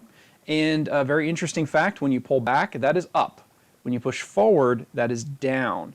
It's just like a real aircraft. If you were sitting in the cockpit of a full-scale airplane and you pulled back on the stick, you would go up, you push forward, and you would go down. So we're simulating that here as well. There's also a few other functions I'd like to talk about very quickly. If you are using the Interlink DX controller, simulator controller from Spectrum, your B switch will control your flight modes. That same B switch also exists on the DXS transmitter. So if you're using the wireless setup, which is the DXS transmitter with the Spectrum wireless dongle, your B switch will also control your flight modes. You guys can see on the screen there, I can switch from beginner to intermediate to experienced mode. And then there's also a panic mode. Now, the button that controls the panic mode is slightly different between the Interlink DX and the DXS transmitter. On the DXS transmitter, it's the A button, A/bind button on the top left of the controller. On the Interlink DX, it's the I button, which is also located more or less on the top left-hand side of the controller. Basically, you're just looking for a button, and that will activate the panic mode. Now, it won't do much if I press it on the ground here. You'll hear the power come up a little bit in the motor because when you're in the air, if you have throttled back, it adds a little bit of power to keep the airplane from descending too quickly. The panic recovery mode is very interesting because if you're in the intermediate or experienced mode and you get into trouble, when you hit that button, it will basically go back to essentially the beginner mode for a few seconds, and then that gets it back to level. That gets the airplane kind of back on a straight heading. And so it only happens for a few seconds, but it helps bail you out of bad situations. My recommendation typically, though, is to utilize the beginner mode. So if you're in the experience mode, you get into trouble, you can hit panic, or a better alternative is just to flip right back to beginner mode. And so beginner mode has self-leveling, which takes the airplane back to level. And then also it has pitch and bank angle limits, which prevent us from getting the airplane upside down and into a position to crash it. So in beginner mode, it's very easy to fly this aircraft. And what's wonderful about these three different flight modes is it's a progressive learning curve, much like training wheels on a bike. Beginner mode is basically your training wheels are all the way down. Intermediate mode, we lift those training wheels up so you can lean over a little bit more each way. You can turn a little bit tighter. You're balancing the bike, or in this case the aircraft, a little bit to keep it level.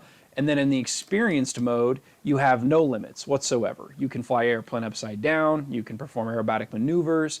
There's no limitations, but I will say it's a very big difference between beginner mode and experienced mode.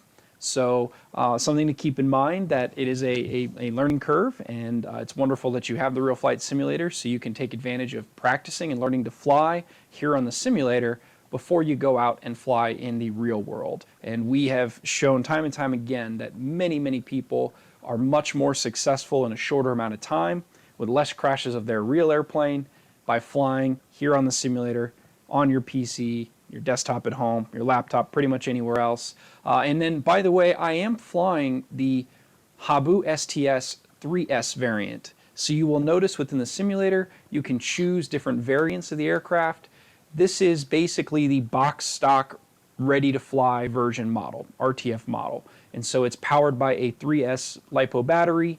I do not have the optional LAS installed in this particular simulator model. That is an option that you can purchase separately to help make landings a little bit easier. But we're basically going to be flying the airplane just as it comes out of the box, probably how you've purchased the model in particular. And it has the 3S battery, which is a little bit less speed, a little bit less thrust than the optional 4S battery, but that's actually better for when you're learning how to fly. So again, we went over kind of the basic controls here. We've got the left-hand stick, which controls our yaw and our throttle, which the two together allow us to essentially taxi the airplane, which we'll get to here in the next lesson. And then the right-hand stick controls our up and down in the air, and also our left and right banking in the air as well. Nice. That was a good fucking video. That was a really good video, actually. Let's move complete. Congratulations. Okay. Habu beginner mode 1 taxi. In order to take off successfully, you need to be able to control the aircraft on the ground. It's called taxiing. This lesson just as skill with the Habu STS. Well, I don't have the 4S, I don't think, version of this, but yeah. We covered the basics of the various controls for the E-flite Habu STS in our last lesson. And so now we're going to talk a little bit more about driving the airplane on the ground, or taxiing as it's typically referred to. And we're also going to start our lessons in the beginner flight mode. As we mentioned before, it is a progression to get to the experienced flight mode, and we'll get there toward the end of our lessons. But first, we want to make sure that that flight mode switch, so switch B, is in essentially the 0 position, which you should see in your flight modes on the screen. You want it to say safe beginner mode. And when you have it in that mode, it's much easier to fly the aircraft, of course. And so, as we also talked about in that first lesson, this left-hand stick is what allows us to yaw the nose in the air and on the ground by the nose wheel steering. And the throttle allows us to move the airplane forward. So one interesting aspect of taxiing is you have to be careful that you don't taxi so fast the airplane takes off, but you also need to add enough power so the airplane does move. And depending on the surface you're on, in this case we're on the equivalent of a paved runway, the aircraft, you have to get it kind of started, and then once it starts rolling, you can see I've got the stick at about half, and it's rolling at a reasonable speed. Now, you have some options when you're taxiing. You can taxi at a relatively constant speed, and it just continues to move forward. Some people, myself included, I kind of prefer to essentially blip the throttle, so to speak, to more quickly get the airplane to move without making it move so fast that it takes off. So you can see I'm practicing here on the ground, just blipping the throttle while I give it some left, or blipping it while I give it some right. And again, if you just leave it at approximately the half power, you can more or less drive it around almost like it's a car. So what we're going to do here is drive a little bit further, or taxi a little bit further to the left, and we're going to set up for a left to right hand takeoff. Now, in the simulator here, we have no wind modeled. You can turn wind on and off in certain versions of the simulator. And of course, in the real world, you may encounter wind. Now, my recommendation as a first-time pilot, you should always try to avoid flying in the wind as much as possible. However, if you do need to fly in the wind, you have to make sure, this is extremely critical, you always take off and you always land in the wind. Even full-scale aircraft follow the same rule. And there's a number of reasons for that, but basically in this case, we're assuming the wind is coming from right to left, and that's actually not uncommon depending on where fields are built and the position that they're in relative to prevailing winds. In this case, we also are practicing the most common flight pattern, which is more or less what we consider a left to right pattern. So I've essentially taxied a little bit further down the runway. I'm not all the way down the runway, as you can see, and I am more or less lined up on the center of the runway. And once you're in a position for a takeoff, then you'll be ready to go to the next step, which is to actually get into the air. Nice. Mission completed. Beautiful. Next lesson. Taking off. Beginner mode makes taking off a breeze. Just throttle up and allow the aircraft to climb. Your primary task will be to keep the vehicle straight. Now that we've taxied into position and we're ready for takeoff, we're going to get the airplane into the air. Now, in the beginner mode, when we add power, there is a mix, we call it, in where it actually adds some up elevator to help the aircraft basically take off more or less on its own. And also when you're flying in the air, if you add power, it will climb naturally. And if you bring the power back, it will descend naturally. It's a little more exaggerated in the beginner mode, and that's a good thing because it helps to get you out of trouble. If you add power to speed up, you will climb. If you pull the power off, it will help the airplane descend. It won't descend as quickly as it would in the experience mode with no power, but basically that elevator mix is intended to help make takeoffs in particular easy. And in this case, all it takes to take off is essentially to advance that throttle. On the left-hand stick, we can do it slowly. We would use that nose wheel steering or that yaw control to steer a little bit if we need to. And you can see I haven't touched anything. I just gave it full power, and the airplane is naturally climbing at a healthy rate. It's not climbing too quickly to where it would stall, and it is also gaining altitude at a reasonable rate. Nice. Just if we unlock Habu beginner mode 1. New training class unlocked. Happy in beginner mode 2. Beautiful. Let me see something real quick. Look at this panic button.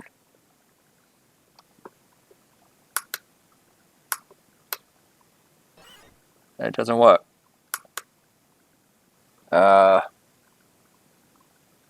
Bring the thing. Where is it?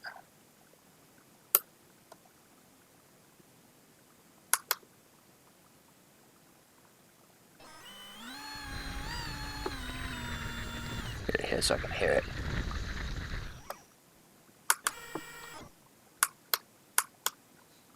Why does the panic button not work?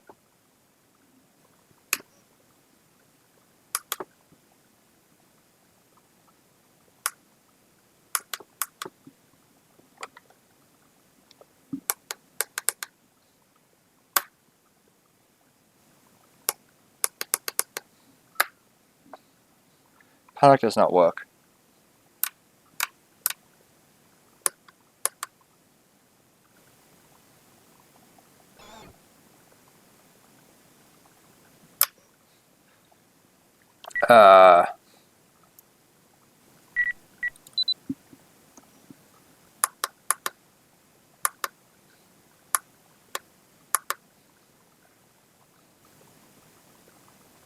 I don't know why it's not working.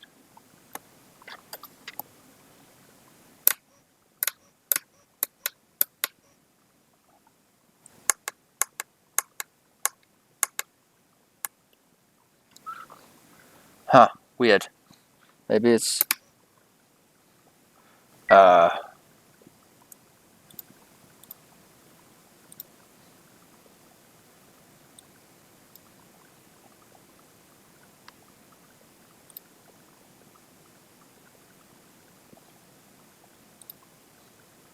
is it Nervous software radio mixes. Do rates. Is it this? Is this what it is?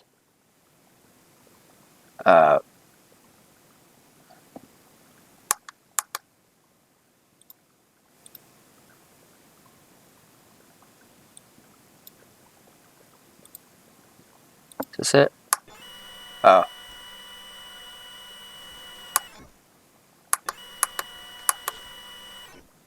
So I do need it. Okay.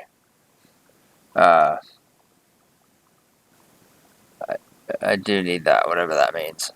Let me turn this off. See what that does.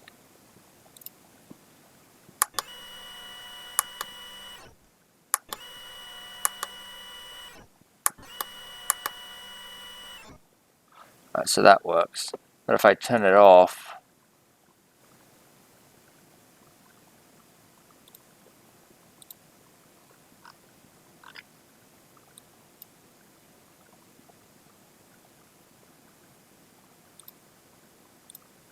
then it won't work. Right? Yeah. So I'm going to turn it on.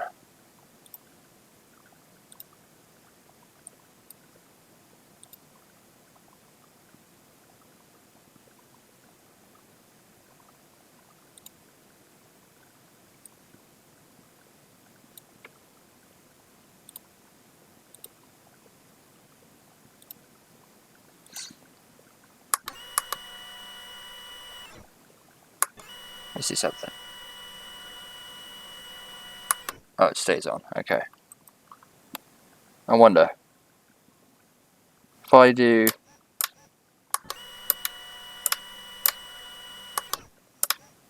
Alright, so it's on or off. Okay. Got it.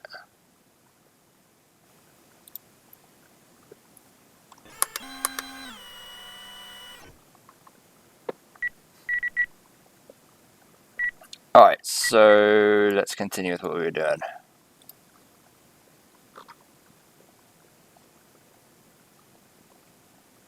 Alright. Have a beginner mode 2. In beginner mode, staying airborne is almost automatic. Maneuvering, however, relies on your control. This class will cover simple flight patterns and the basics of turning. Making your first turns. Circle is the simplest maneuver other than straight and level flight. Keep your bank angle and altitude constant, you'll end up where you started. Circle is the simplest maneuver other than straight and level flight. Keep your bank angle not too constant, you end up where you started.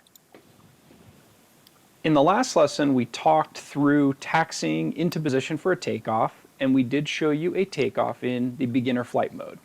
One important fact after you take off is that you can't allow the airplane to gain too much altitude and to get too far away from you so you don't lose sight of it before you make your first turn. So what we're going to do here is we're going to show you the takeoff again, but then also show how to make a turn. In this case, we're going to make a left-hand turn away from the runway, away from the pit area, so we go and fly over the field and not over the pits or parking area behind us. And after we make that left-hand turn, we'll basically have the airplane going from right to left over the field, again, beyond the runway. So we're in the beginner flight mode, going to advance the throttle, the left-hand stick to full. I can steer the nose a little bit if I need to, and again, the airplane will take off naturally, will climb out naturally. Before I gain too much altitude, in this case, I might be about 100 feet up, I will throttle back to about maybe 2/3 throttle, and I'm also going to start my first left-hand turn. I'm just holding the stick to the left about halfway, and then in the beginner flight mode, when I let go of that right-hand stick, the airplane will naturally go back to level. Really, really great feature of that beginner flight mode, which basically makes it like flying a car or driving a car in the sky to a degree. And so now we're basically going from right to left out over the field, and we can make another left-hand turn to bring the airplane around so it's coming back left to right.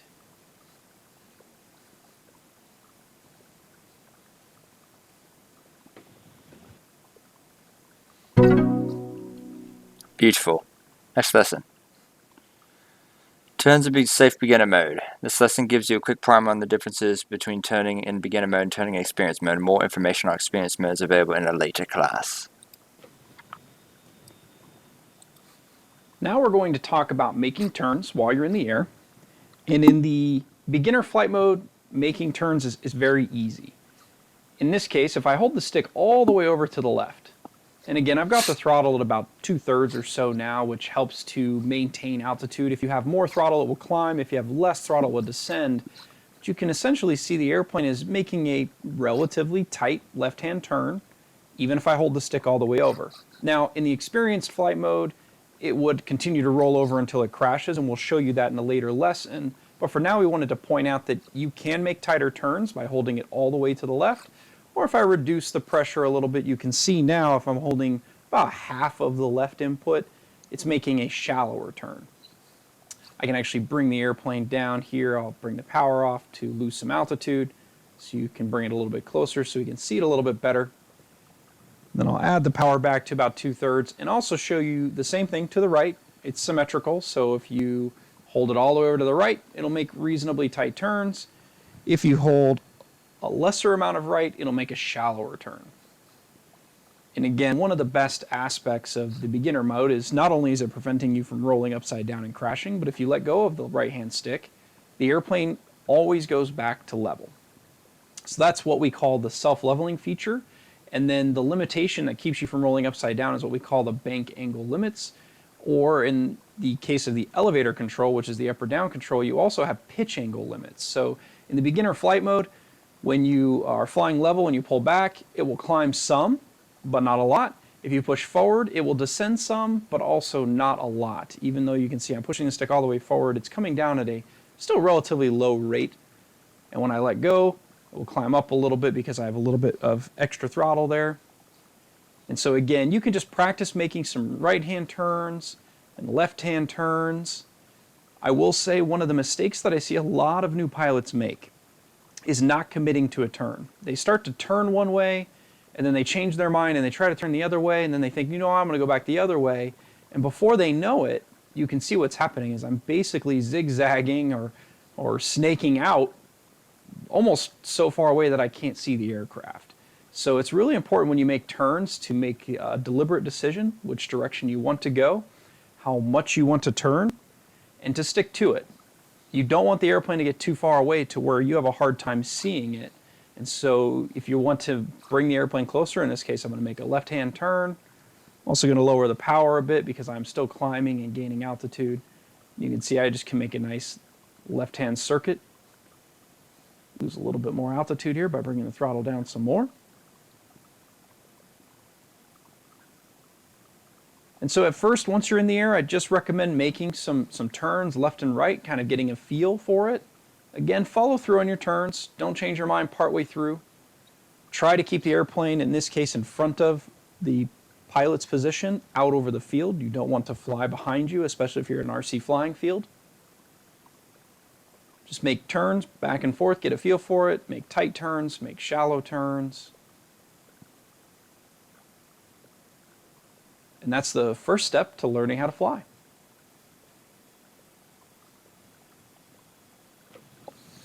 Not bad. Not bad at all. How about we begin mode 2, figure 8. Necessity to learn flying a classical figure 8 pattern. Practice turning smoothly or keeping your aircraft within a reasonable distance. So after you've practiced making some different left and right hand turns, we're going to put those together and basically make a figure 8 in the sky. So first, I'm going to come back and set the airplane up left to right. I have the power a little bit over halfway.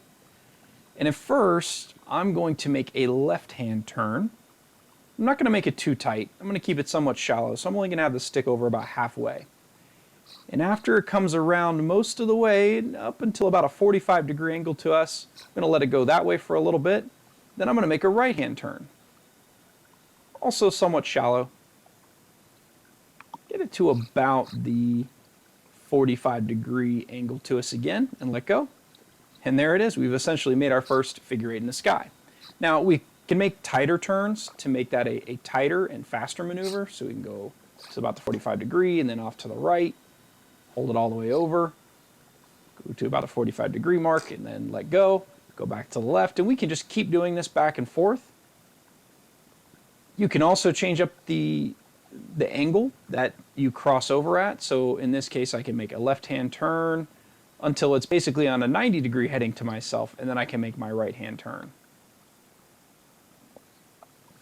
All the way around until, again, that 90-degree mark, and then go back to a left-hand turn. After you practice this for a bit, then the goal would be to make the figure 8 without losing any altitude.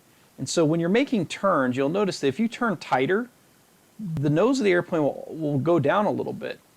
Now this is somewhat dependent on your throttle setting and also on your pitch control, your elevator control. So when you have more throttle, the plane will climb. So even if you turn tight, it will keep the nose up for you. That's a part of the safe technology helping you out there. But if you throttle back to a little over half, which is a good speed to fly at, when you make those tight left-hand turns and right-hand turns, you'll notice it drops the nose a little bit. So to help keep from losing altitude, we should pull back on the elevator a little bit. You can see that. It's now not only keeping the nose up, it's actually making the turns a little bit tighter as well. So I can make a figure 8, in this case holding a little bit of elevator in my turns, without losing altitude.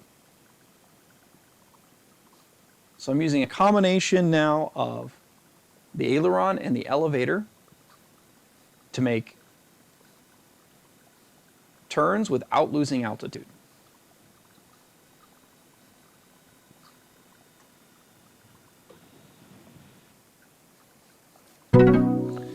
Alright, nice.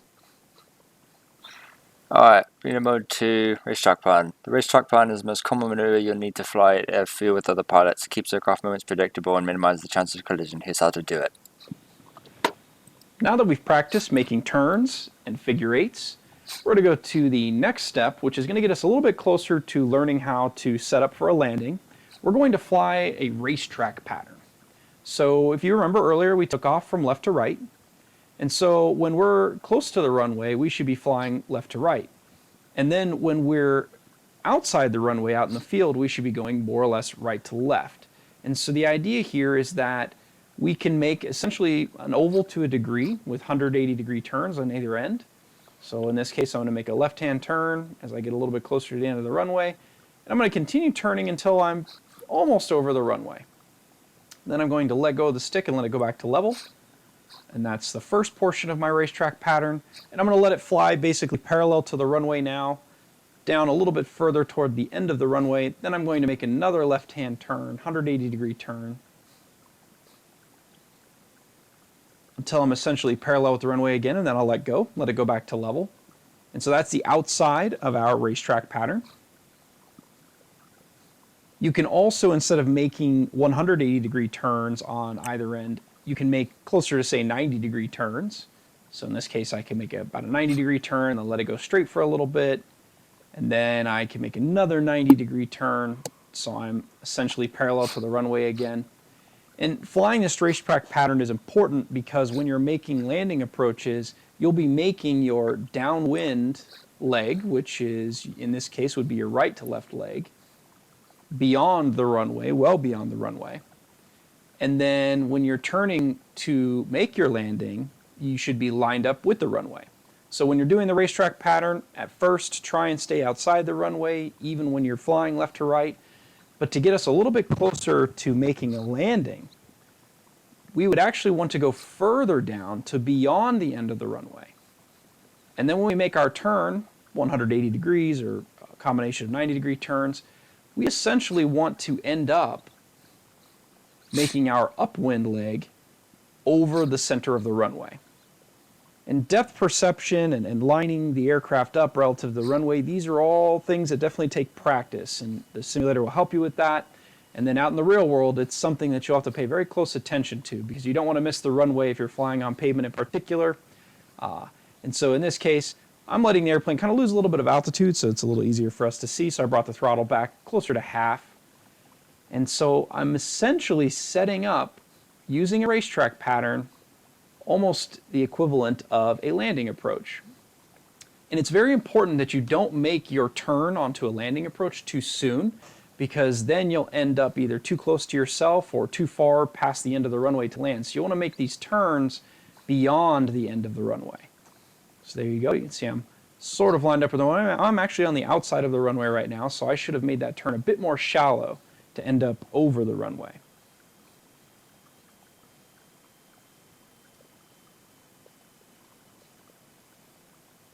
So we'll make one more racetrack pattern here. Add a little bit of power since I'm losing altitude and I don't want to land just yet.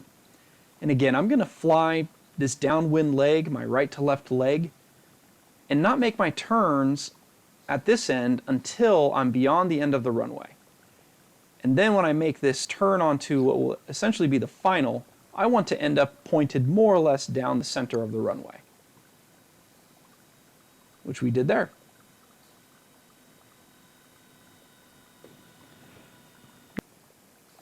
Beautiful. Hobby beginner mode 2, new certificate unlocked. Nice. New training class lock, hobby beginner mode 3. Nice. Hobby beginner mode 3. Using the pilot assistance features of beginner mode, this class teaches you to set up your approach and land the aircraft.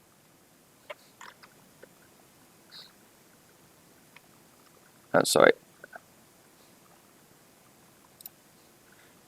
Setting up your approach. The key to a good beginner mode landing is your approach. When set up correctly, the actual landing becomes much easier. Here's how to make that happen. I'm gonna get some food real quick. I was gonna get some actual food, but I'm kind of lazy right now, so I just got to grab some potato chips. Anyways. Now that we've made some racetrack patterns to help us potentially set up for a landing approach, we are going to now intentionally set up for a landing approach. But before I make some good landings, I'm going to show you guys some of the mistakes that a lot of first-time pilots or low-time pilots make when setting up for a landing.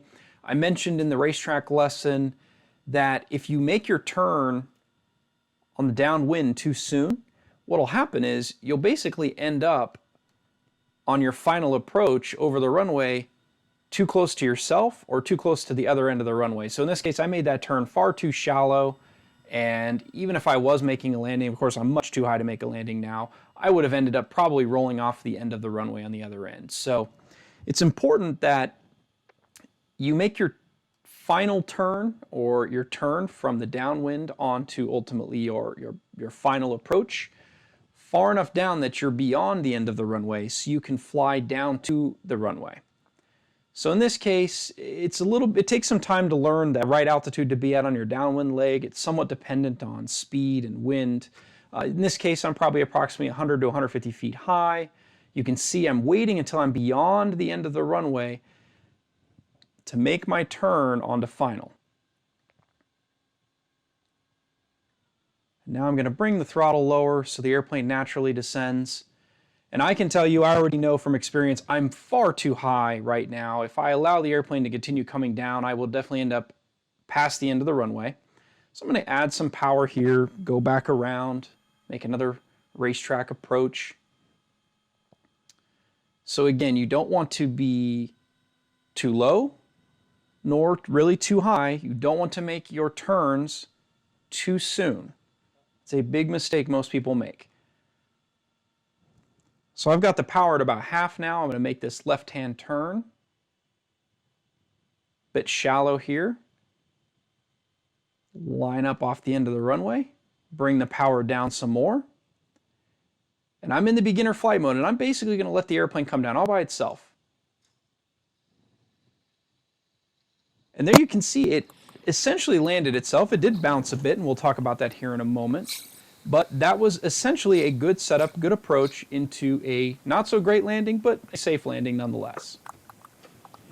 Yeah, I was just gonna say it wasn't that good of a landing.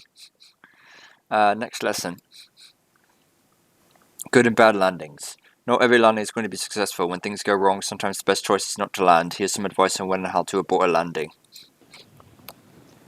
So in the last lesson, we showed a pretty decent landing, pretty decent approach into a landing without a flare, which we'll talk about here in a moment. I'm also going to show you another mistake, which we kind of touched upon in the last lesson, which is basically trying to force a landing that's going to be too long. And so if you're too high, or you make your turn too short, or you're coming in too fast, you don't want to force the airplane down to the ground, because you'll end up rolling off the runway, which can damage the airplane and, cause you to have to walk to get it. So in this case, I'm too high. And so even if I throttle off and I let the airplane come down naturally on its own, I'm going to go too long. So I'm going to add full power very quickly to get myself out of trouble. And because I have the beginner mode engaged, it will keep the airplane from descending too quickly. It'll help it climb at a natural rate. And then after I gain some altitude, I'll go back to about half power, or a little over half power, to make another approach. And again, you don't want to make your turns too tight, because naturally you'll end up much too high and much too far down the end of the runway. So I'm going to make a tighter left-hand turn here and go back down to show you a good approach. And then we're going to talk about flare. So in the last lesson you saw, I let the airplane come down naturally with the power off in the beginner flight mode. And when it touched the ground, it bounced because I didn't flare. So I'm lined up for a landing now, and watch the right stick on the screen. Pulling back on it to keep the nose up, keep the nose up. That is essentially a flare. So I was able to make that a smoother, nicer looking landing by basically bringing the nose of the airplane up. I'm going to take off really quick and fly back around and show you that one more time. Essentially a So this is something that the landing assist sensor, which is available separately, it's an option for the real aircraft. You can also fly that variant on the simulator here. The landing assist sensor will basically see the ground and flare for you, which is great if you're a low-time pilot. It helps you, especially in the beginner mode, learn to make smooth landings. It's deactivated in the experienced mode, and so then you can kind of learn to land on your own. But in this case, I'm going to show you another landing in the beginner mode without LAS and showing you a good flare again. So I'm going to fly around here onto my downwind leg, make my turn onto final, and once I'm lined up on the runway, I'm going to pull the power back, and as the airplane comes down, it's pointed at the center of the runway. I'm going to pull back on that stick slowly, the right-hand stick, the elevator, to flare. And set it down nicely on the main wheels first, and then the nose wheels slightly after that. Take off really quick, fly around one more time. And I'm going to show you something else. And the engineers did a phenomenal job on this aircraft. It has really phenomenal slow speed handling characteristics, not only for an aircraft in general, but definitely for a jet. And in some cases, if you try to flare too soon and for too long, you can stall the airplane. So you don't want to start flaring until you're about maybe, 2 or 3 feet off the ground. And then you don't want to be holding it too far off the ground for too long, because then you can run out of airspeed and stall and crash. So I'm going to let it come down naturally. I've got the power off. And in beginner mode, it has a little bit of a natural descent. I'm going to start pulling my elevator to flare, to flare. Very nice landing. And so there you have it. That is how to make good approaches and to flare for good landings. I don't remember what I was going to say. Oh well. Have a beginner mode. Your certificate unlocked. New training class unlocked. Have a experience mode 1. Nice, we did that.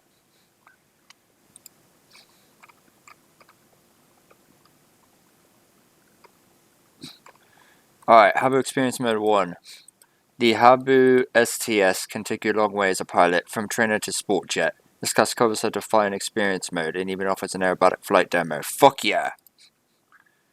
AS3X, okay. Takeoff. In beginner mode, the airplane will take off almost automatically. That's not the case in experience mode, though not control your takeoff while climbing this lesson.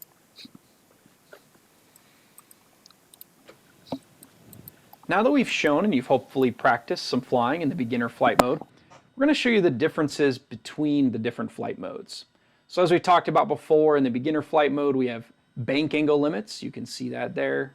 Hold the stick all the way to one side and it banks to some degree, and then when I let go, it goes right back to level. That's the self-leveling. Let's go bank angle limit the other way.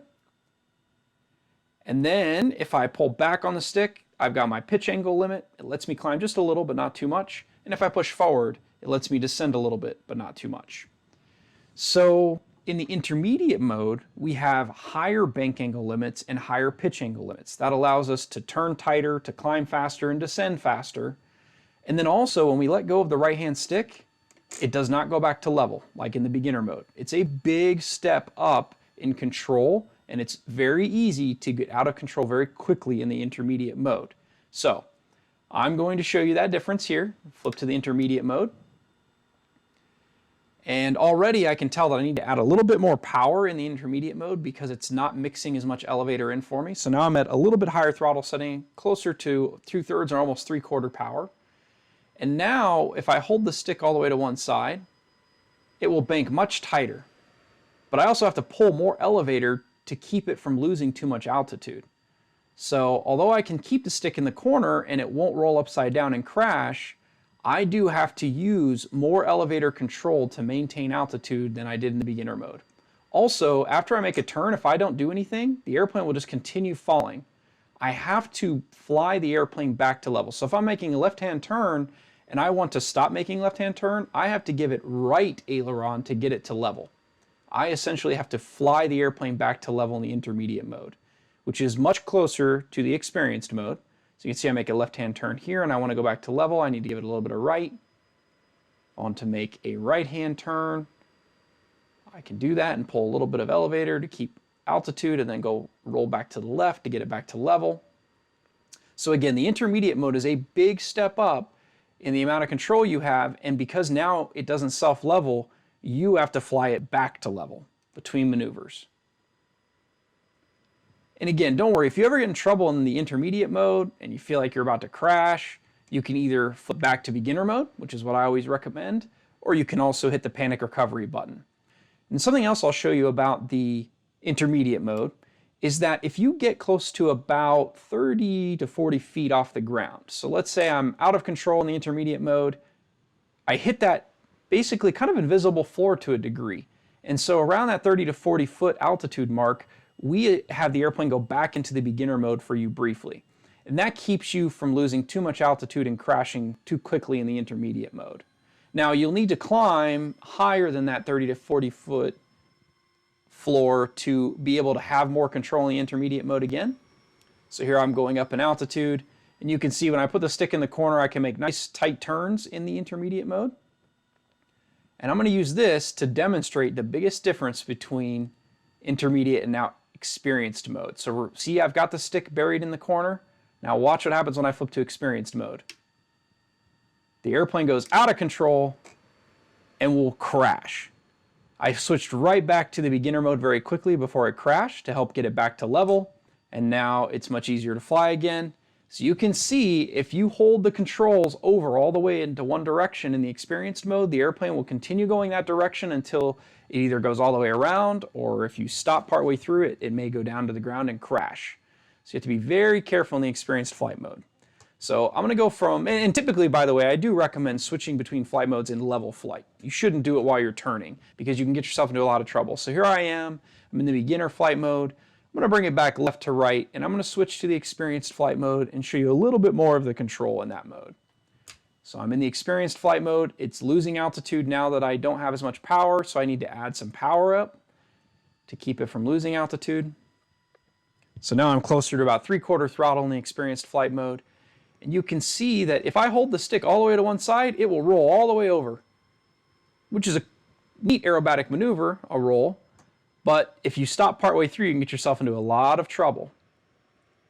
And then the same on the elevator. If I pull all the way back, I can do a loop. Unless you know what you're doing. That's what I said. And then I can stop. But if I pull all the way back partway through and don't continue all the way through, I might crash. So it's something to watch out for. You've got a lot more control. You have no limitations in the experienced flight mode. You can make very tight turns, change direction very quickly in this mode. You can even fly upside down in this mode, which is pretty interesting. Definitely a much more advanced maneuver. And in the experienced flight mode, you don't have that invisible floor that you had in the intermediate mode, where it went back to beginner mode when we got to about 30 to 40 feet of altitude. So again, in experienced mode, there's no limitations. And it's a great place to get to, and you want to get here as quickly as you can. But if you ever get in trouble, just remember, panic recovery or beginner mode. So here I'm going to simulate, I'm almost going to crash. I'm going to hit the panic recovery button. You can see it went right back to level for a few seconds. And now I can turn and come back. And so if you use panic recovery, after a few seconds, it will revert back to the mode you were in. So again, here, let's simulate I'm about to crash. I'm going to hit the panic recovery button. And you can see I'm back in the level flight after a few seconds, but I can go right back upside down again if I'm not out of the experienced mode. So that's why I sometimes recommend if you get into trouble in the experienced mode, just flip to the beginner mode. It goes right back to level just like panic recovery, and then it's much easier to fly again because you've got your bank angle limits and your pitch angle limits again, as well as your self-leveling, of course. Now, that 30-foot floor thing that he was talking about, does that happen? I have to test that. If that happens in beginner mode as well. Let me test it real quick. Let me fly this real quick. Let me just get in the air.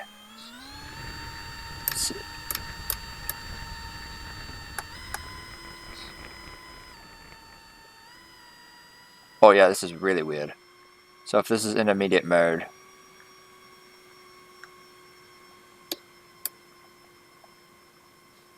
so if I have it here,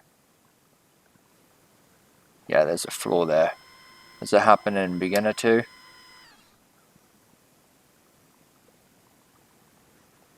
Yeah, there's a floor in the beginner as well. So if I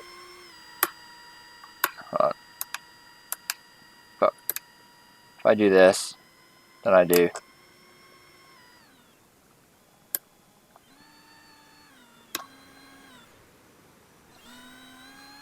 Let me try one more time.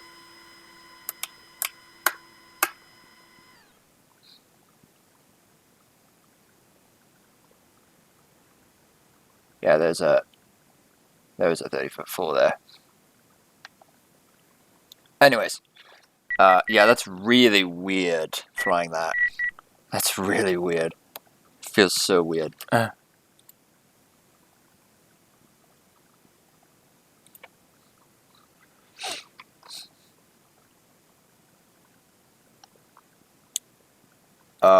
Yeah. Take off, maneuvering. Without pilot assist features, you need to pay a lot more attention. Experience mode may be more complex, but allows for cleaner, tighter maneuvers. Let's do it.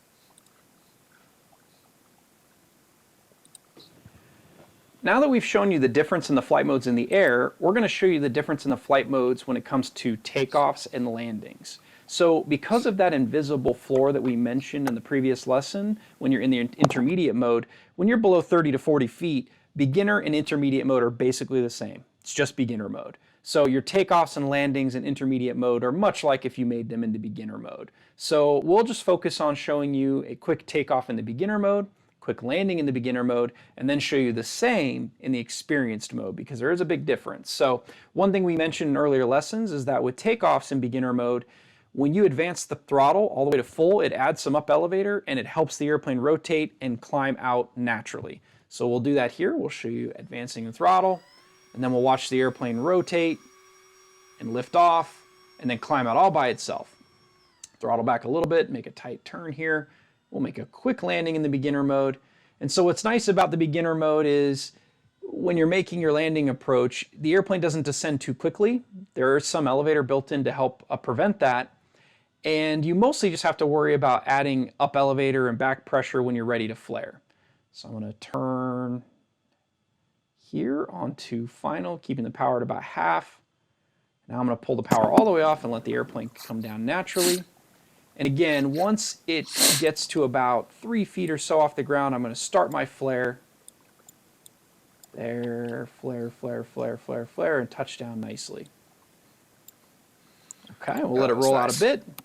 And then I'm going to taxi, if you guys remember that from an earlier lesson. Oh, and by the way, when you're letting the airplane roll out after a landing, you do want it to slow down most of the way before you try to make a turn with the rudder control on the ground. Otherwise, if you're going too quickly and you try to turn, it could flip the airplane over or damage it. So taxi back down the runway.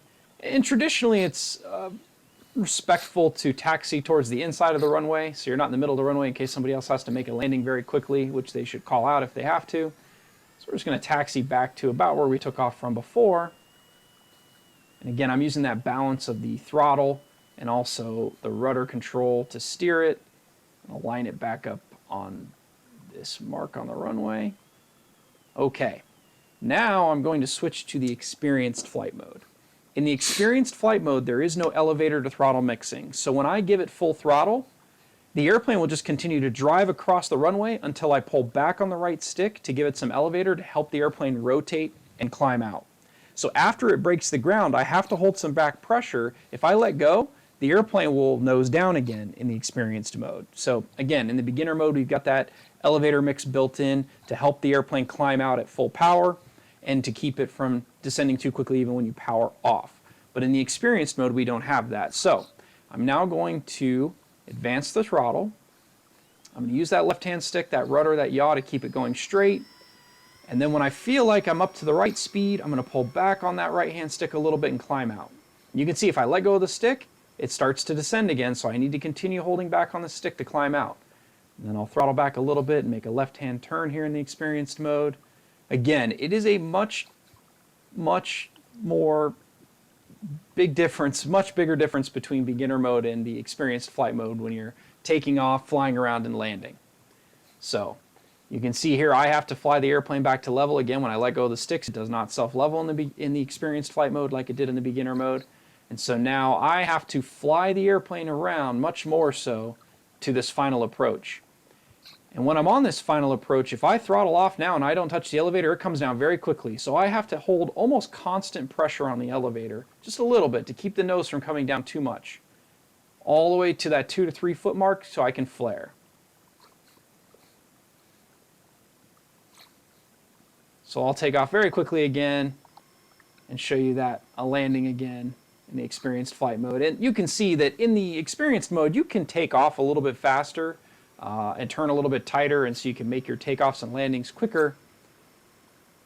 But again, the one thing to note in the experienced mode while you're landing is that when you pull the power off, it's going to descend very quickly if you don't hold a little bit of back pressure on the elevator. So see it coming down very quickly. I'm pull back a little bit. Yep. That's keeping it level.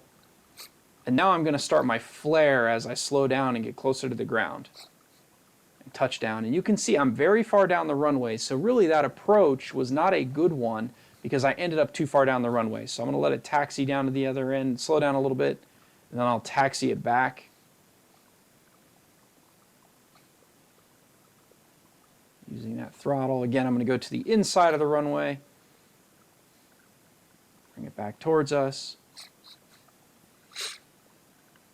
And it's important when you're taxiing to make sure you don't go too fast so you don't take off. So in this case, about half power is pretty good on this airplane, just to kind of taxi it. A lot of other airplanes will need less than half power. Jets tend to need a little bit more power because they don't have as much immediate airflow. And so I'm going to go back down here, turn around, and make another takeoff. Watch this again. So I'm going to add power slowly. Don't always have to gun it. Steer with the left-hand stick, and when I'm up to speed, I'm going to start to pull back gently on the elevator until I make a nice climb out. Throttle back a little bit and make my turn. Now I'm going to line up for another landing approach in the experienced flight mode. But I'm going to go further down this time before I make that turn onto my final, so that way I don't end up too far down the runway like I did that last time. Okay, so I'm going to make my turn here onto final, start pulling the power back. Now I'm going to pull the power off all the way. And again, I'm going to keep the nose up a little bit. I want it to come down some, but I don't want it to come down too quickly. And as it comes down, as I get closer to that 3 feet mark, I start to flare and hold the nose up until I touch down on the wheels and then let the nose back down. And again, I'm going to let it roll out, let it slow down before I start to make my turn. Now, depending on the trims of the aircraft, the mechanical trims, electronic trims, it may not roll out straight as it's slowing down. You may have to give minor corrections to help keep it going straight until it slows down enough that you can make a turn to taxi back after your flight. But there you have it. That's the difference between takeoffs in the beginner mode and landings in the beginner mode versus takeoffs and landings in the experienced flight mode.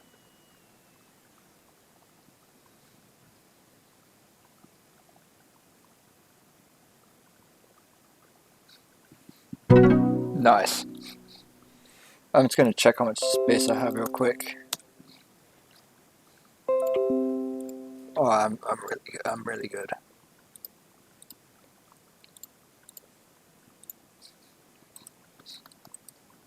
All right, next lesson. Habu Aerobatics. Yes. The Habu STS isn't just a great trainer. In the hands of a capable pilot, this is an aerobatic sport jet that can hold its own. Enjoy a flight demo that shows off the stock aircraft. Fuck yeah, let's do it. So now that we've shown you some of the basics of flying the E-flite Habu STS in the beginner flight mode, intermediate flight mode, and the experienced flight mode, for a little bit of inspiration, we're going to show you what this aircraft is capable of. In the experienced flight mode, of course, with no limitations, this is a box stock aircraft flying with the 3S battery, essentially. And you can see that in the hands of an experienced pilot, it's a very capable model. And you can get here someday, practicing on the simulator, practicing in real life. I'll do a quick takeoff here, and then immediately roll upside down. This is what we call inverted flying. Fuck yeah. Make tight turns upside down. Tight turn the other way upside down. And again, this is modeled just like the real aircraft. The real aircraft is capable of these maneuvers as well. And roll back to upright. Bring it back left to right here. Show you some rolls. So we'll make a roll to the right. Roll to the left. You can pull into a loop.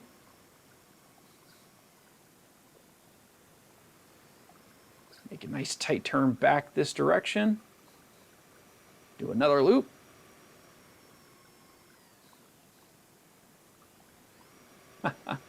Just a really fun to fly airplane. Not only is it an easy to fly jet, it is really one of the easiest to fly trainer aircraft that I've ever flown. And then on top of that, once your skills advance, or even if you're an experienced pilot, it is a very capable airplane. If you've flown radio-controlled aircraft before and you're ready to fly jets for the first time, this is a perfect choice for a first jet, of course. Even if you've never flown radio-controlled aircraft before, this is a perfect first model because of the aerodynamics. The engineers did a phenomenal job on that. And then on top of that, having the safe technology built in. Just a really great flying airplane. I'll go ahead and slow things down a bit, show you guys how slow it can fly, which really is what sets this design apart from a lot of jets. Most jets, you can't fly them this slow and just drag them around the sky, essentially.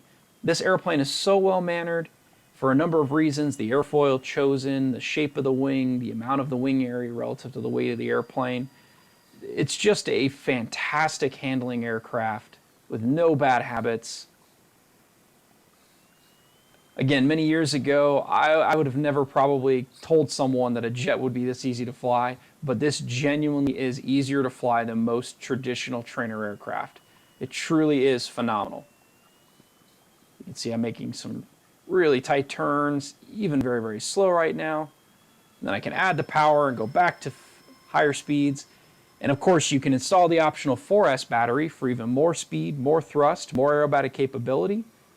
But you can see even on 3S battery, it's no slouch. It's got good speed. All right, we'll make one more inverted pass here, and then we'll set it up for a landing. So much fun. All right, now go ahead and land it in the experienced mode.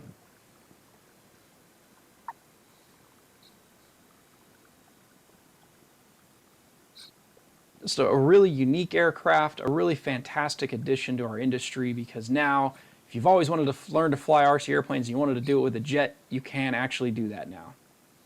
All right, flare here, get her on the center line. All right, and there you have it.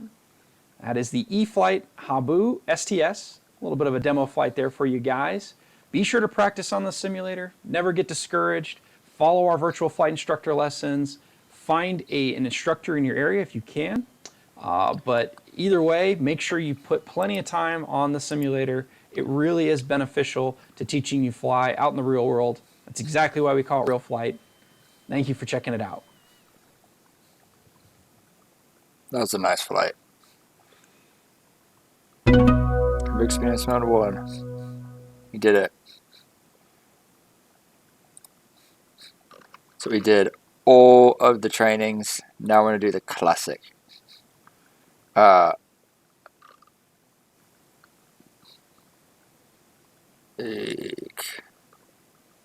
Some of these are a lot.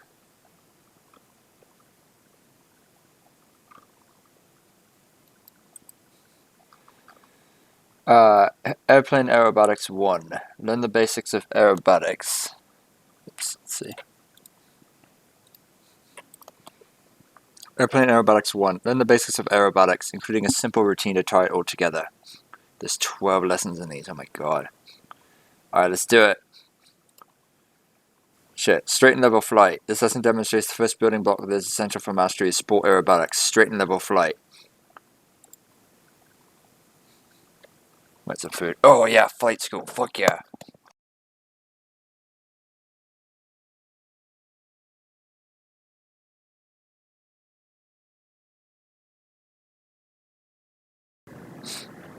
This will be fun.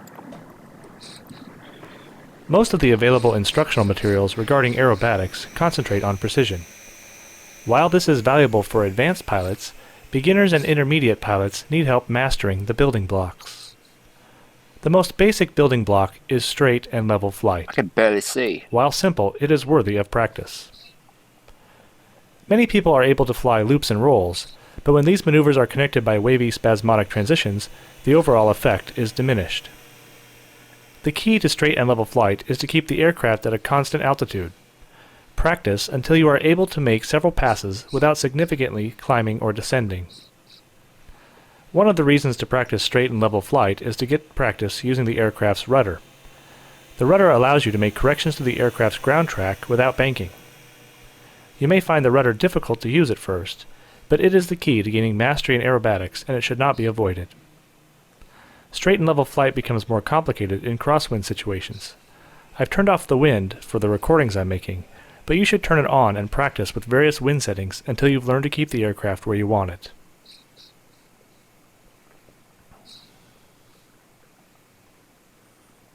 It's important to start and finish each practice session with a controlled takeoff and landing. A lot of people enjoy crashing when they fly simulators, but this can cause bad habits to form. Remember that there is no reset aircraft button when you are at the flying field.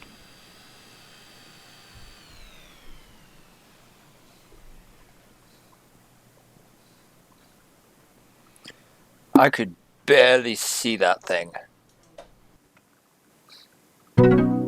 Oh my god. I don't know how to zoom. Anyways, next lesson. The oval track. Once straight level flight is mastered, the would-be aerobatics pilot can proceed to flying an oval track. Care must be taken to keep the aircraft at a constant altitude and to perform turns of a constant radius. Okay, this stuff's a little tricky for me. Constant altitude and perform turns of a constant radius. Use the rotor to keep the aircraft from drifting off course. Alright, hold on. Once you have mastered straight and level flight, you can focus on making oval patterns at a constant height above the ground.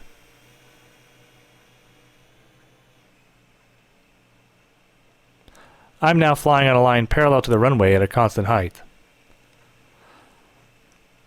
I'll execute a 180-degree turn, putting the aircraft over the far side of the runway.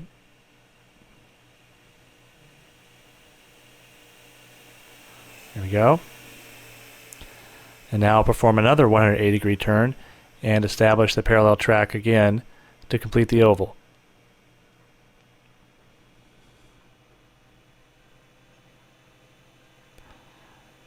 You want to try and keep the turns equal in radius.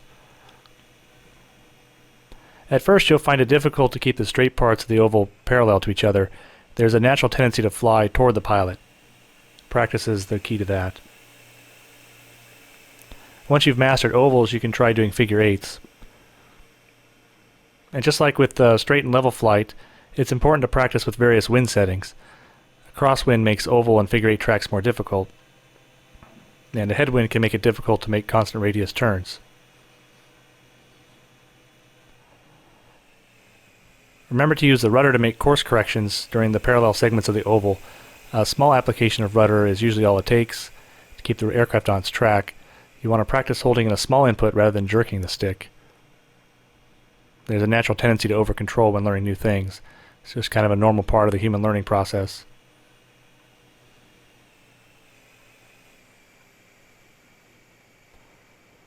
The more you practice RC flying, the more that'll go away and you'll become very smooth.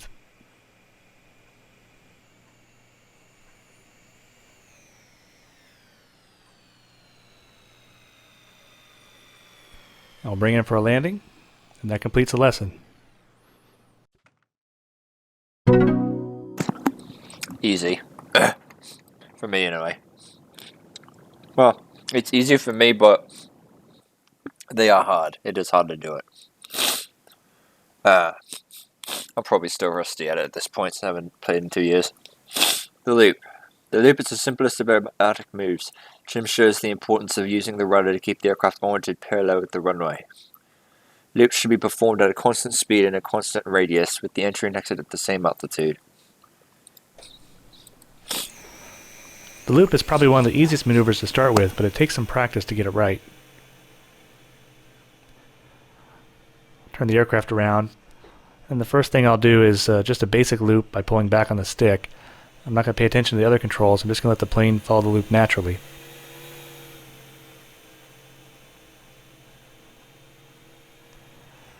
And you can see that the aircraft did the loop, but it didn't stay on the same ground track.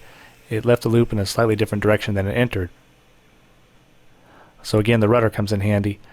I'm going to do it again with rudder correction. You'll see the difference. Pull back and keep the loop a constant radius. Use the rudder.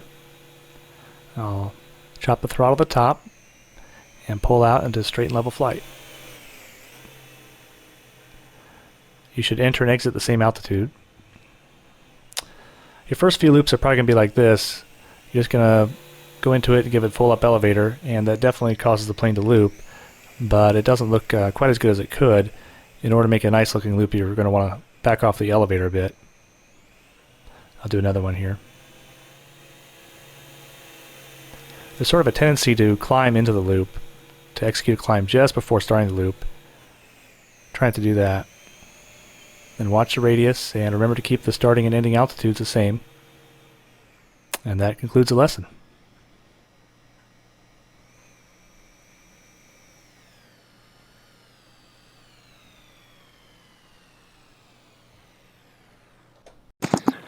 That was not bad at all.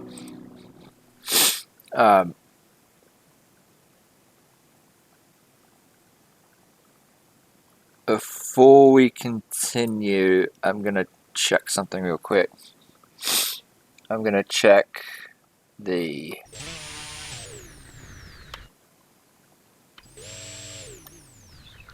I'm going to check the settings, rewind.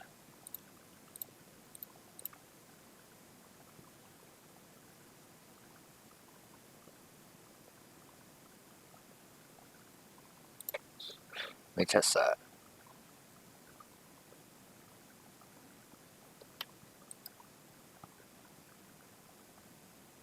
Oh, now we got no sound. I do that and then I... Oh, that's cool.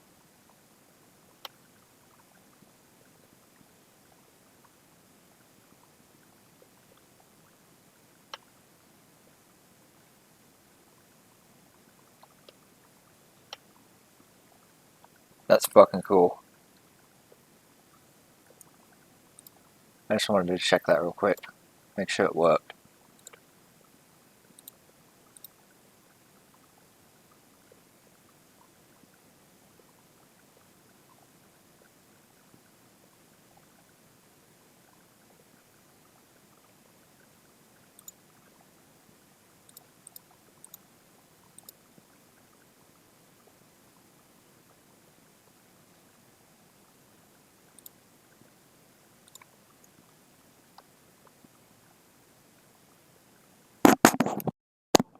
What the hell?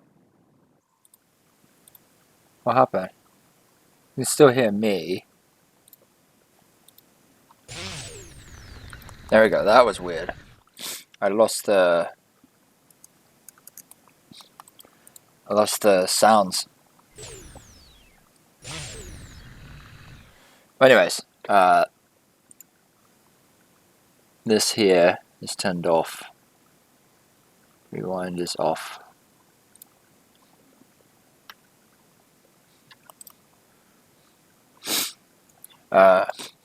Now there's one thing that is kind of a bad thing. You can't rewind with the spacebar. So if the reset button breaks on your interlink, you can't rewind anymore. You would need a new transmitter, but you should be fine. Let me turn that off. Oh, plus minus backspace. No. Fuck.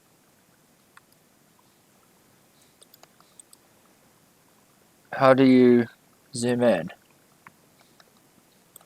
I can't zoom in.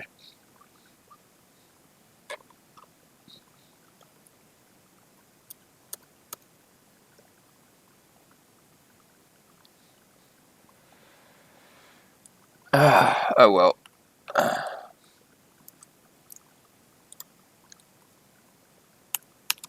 don't have a numlock key, so I have to check that in order to do the numlock.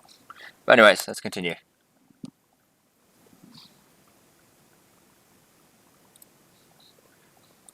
That's sick.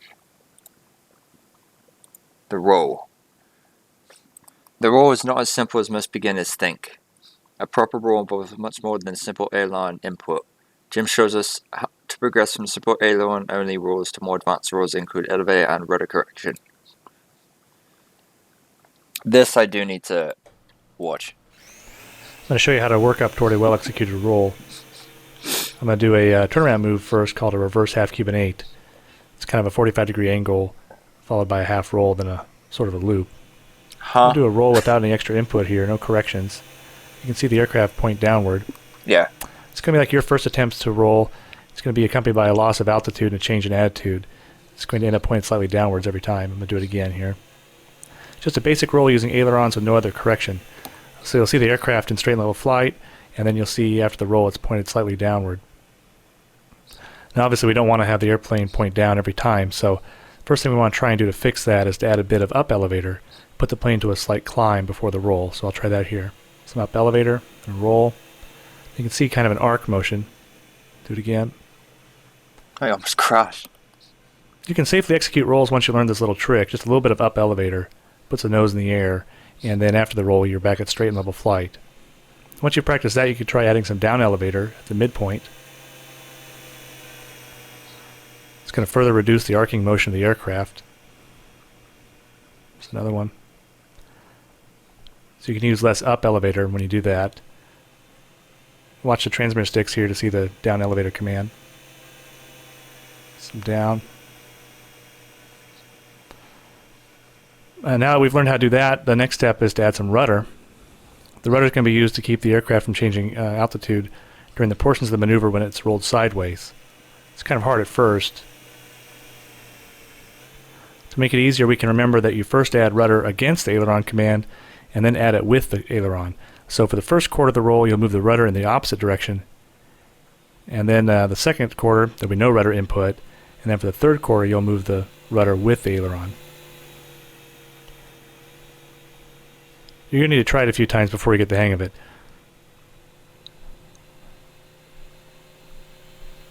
Here it is again. You can watch the rudder.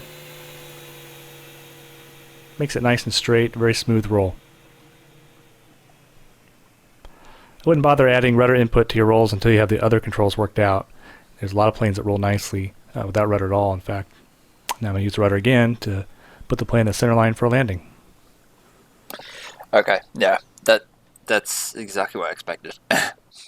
Exactly what I expected how to do it. Level 4 completed, congratulations, brilliant. Alright, next lesson. Inverted flight. Oh yes. This is an advanced maneuver. This lesson demonstrates inverted flight using the half loop and the half roll entries. Doing inverted flight, rudder corrections seem confusing at first as they appear to be reversed. Practice flying inverted over the runway center line, then practice inverted ovals. Oh, that'll be fun. Now we're going to work on inverted flight. This will be fun. Basically two ways to get into inverted flight. First is to execute a half loop, sort of like this. Then of course the other is to do a half roll, which I'll do later.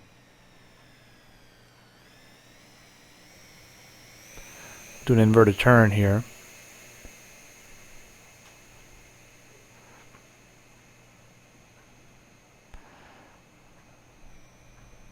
Try and keep the turn a constant radius. And bring it back over the runway.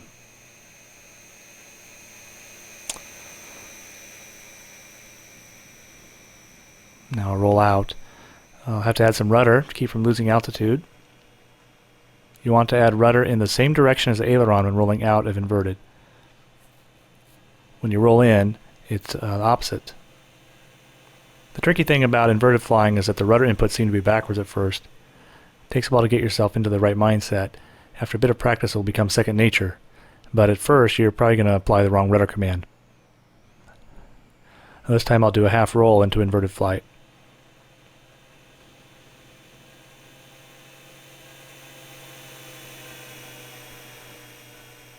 Most planes need a bit of down elevator to fly at a constant altitude while inverted.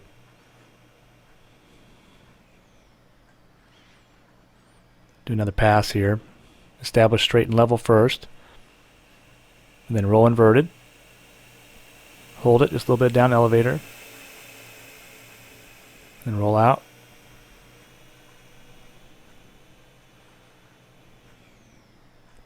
I wouldn't try making any slow, low inverted passes until you've gotten quite a bit of simulator practice. It's pretty easy to push the elevator the wrong way when first learning.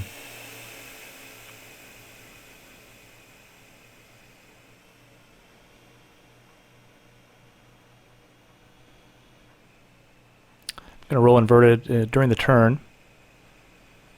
And then I'll do one nice slow pass.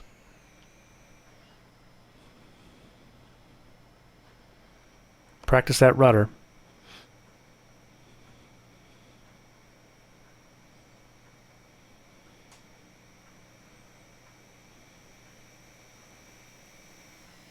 I'll bring it by nice and slow here.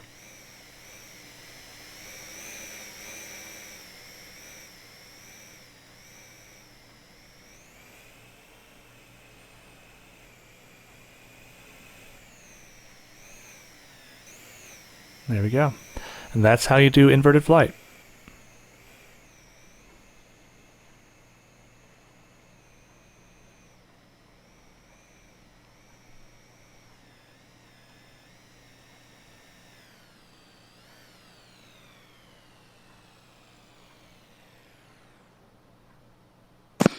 Doesn't seem too bad.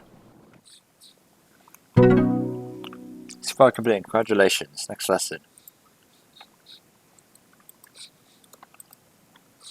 Airplane Airbox 1. Knife edge flight. Knife edge flight involves rolling the aircraft 90 degrees and using the fuselage as the wing.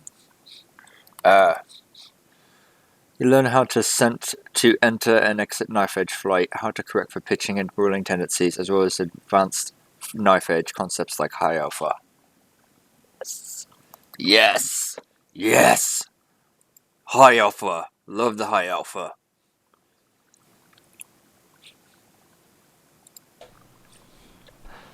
Knife edge flight involves rotating the aircraft 90 degrees and flying it on its side.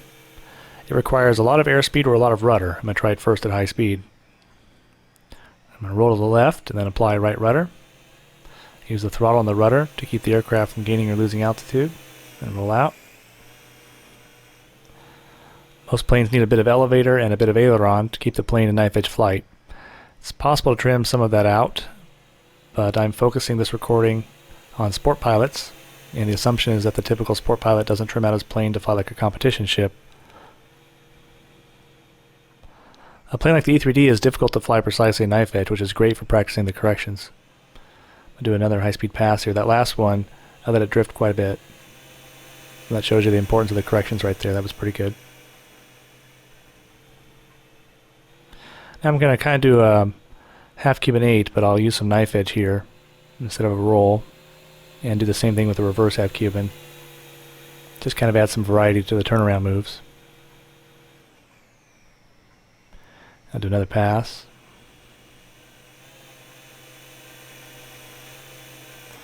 And then I'll go into high rates and do some high alpha knife edge.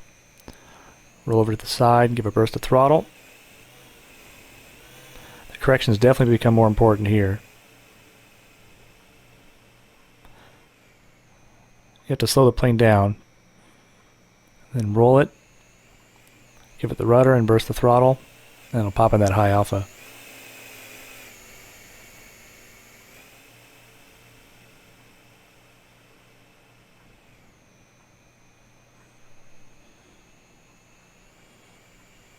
Here it is again.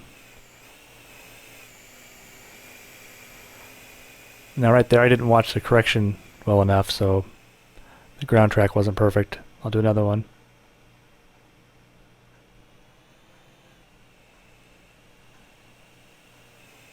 Have to watch that elevator.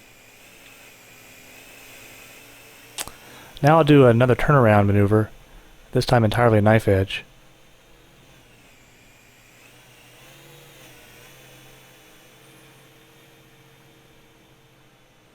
Do it again here. And then one more time.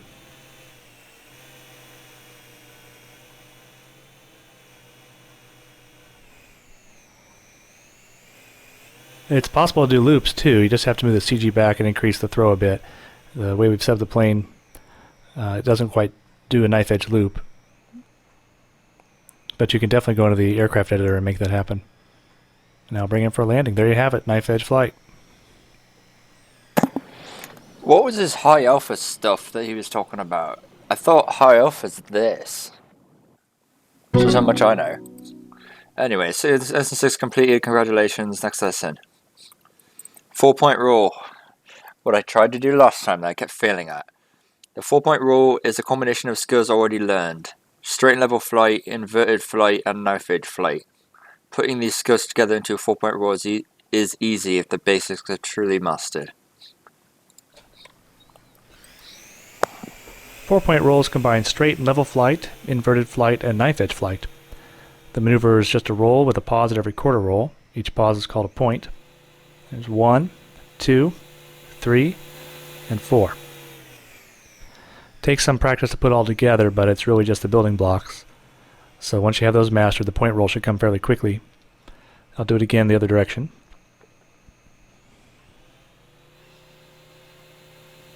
1, 2, 3, 4. And I'll bring it in for a landing. Once again, it's really crucial that you bookend your practice sessions with controlled takeoffs and landing. Don't just push the reset button or deliberately crash when you're done. The habits you build will follow you to the field. That's the whole point of practice.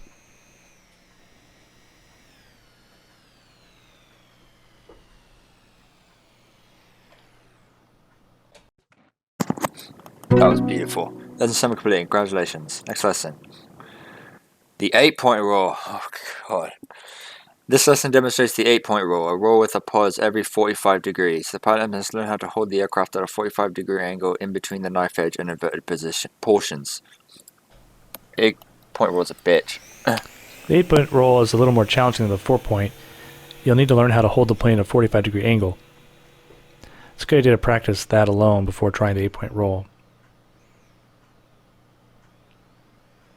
Here we go. 1, 2, 3, sort of, 4, 5, 6, 7, 8. I'll do another in the opposite direction. You want to keep a constant altitude.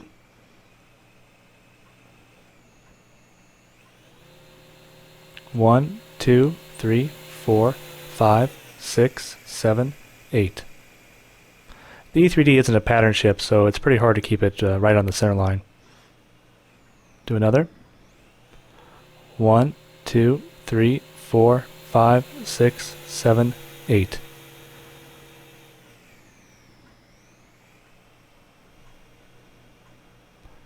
And I'll bring it in for a landing.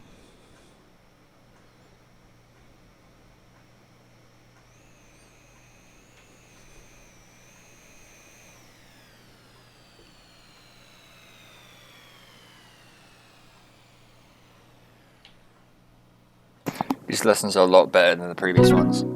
No, like as far as like the previous versions of Real Flight, they had shitty lessons. Next lesson. The snap roll. A snap roll is a rapid rotation of the aircraft in a spiral manner, brought about by an abrupt stall. Learn to perform snap rolls from straight and level flight, followed by snap rolls from knife edge flight. Finally, the avalanche. A combination of snap roll and loop is demonstrated. I don't know what the fuck they're talking about. The snap roll is a rapid rotation of the aircraft that's caused by an abrupt stall. Most full-scale pilots learn to snap roll primarily using the rudder, but RC pilots typically apply full aileron as well. Just apply some up elevator and then aileron and rudder in the same direction. I'll do that again. That's cool. Start off in straight and level flight, then up elevator, and aileron and rudder. Fuck yeah. Snap rolls can be performed from knife edge flight as well.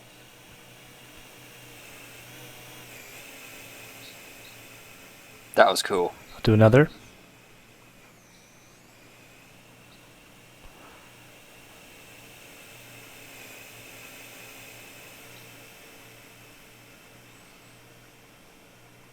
You can also combine a snap roll with a loop, and the result is called an avalanche.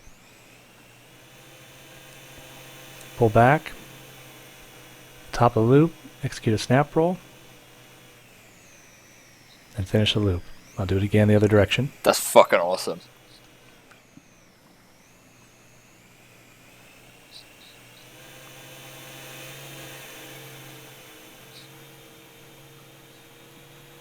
A proper avalanche puts a snap roll centered at the top of the loop.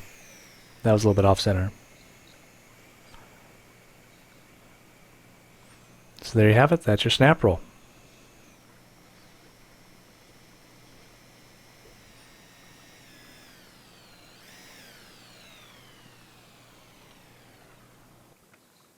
That was fucking awesome. It's not complete. Congratulations. Next lesson. Hover prep. My favorite. Once basic rotor skills in rear flight and knife edge flight are mastered, the student can begin working on high alpha. Practice entering and exiting high alpha using the E3D and then proceed to hovering.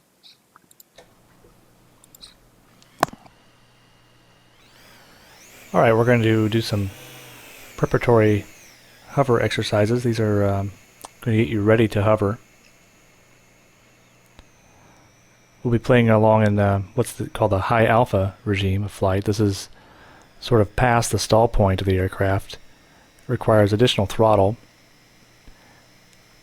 and the aircraft becomes unstable.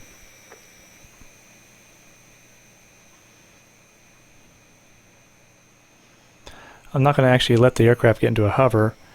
There's sort of a point where it kind of wants to point its nose upward, and I'm going to resist that.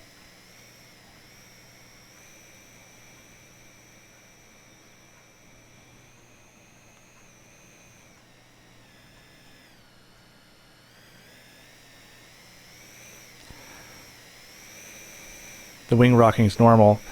Once you get into a high alpha mode, the plane just sort of wants to stop. So you have to add some throttle. I'll go ahead and go inverted here. Do the same sort of thing in inverted. Now the tricky thing, of course, is that the rudder corrections feel backwards, so that's going to take some getting used to.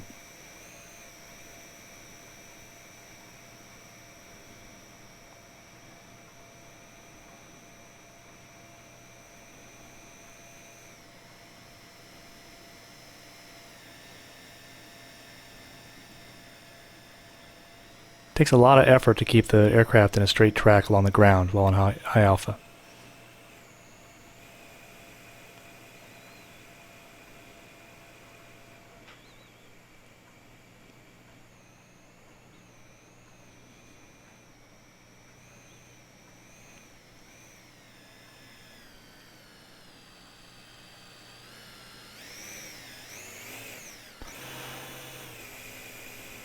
Another good thing to try is put the aircraft into high alpha, and when you feel it start to sink rapidly, just give full throttle and pull straight out. This will let you have a chance to practice the feeling of going into hovering without risking the aircraft.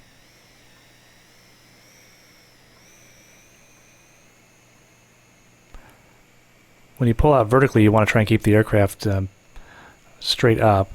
Gives you some practice with the rudder inputs. You'll need to learn how to use rudder pretty much perfectly before you try and do a torque roll or hovering.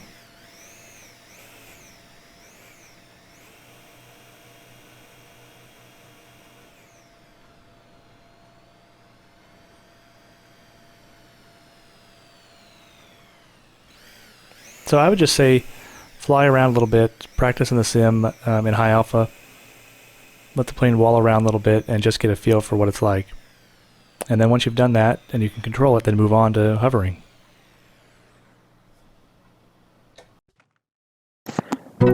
He mentioned torque rule. What the fuck is a torque rule? I don't know what that is. Hold on. Next lesson. Hovering. Hovering the E3D requires careful attention to rudder and elevator. The ailerons can be used to control the rate of rotation. A torque roll is challenging due to the changing orientation of the aircraft. Okay, now we've practiced high alpha and it's time to do some hovering. Simply give the aircraft throttle and pull back on the elevator. Make sure you have high rates. You'll need quite a bit of rudder correction. The tricky part, of course, is that the aircraft will change orientation, and when it's facing away from you, it gets a little bit complicated. Your brain's going to rebel a little bit the first few times. With some practice, you'll get it. Why is it puffing out smoke? You notice that? Smoke puffing out for whatever reason.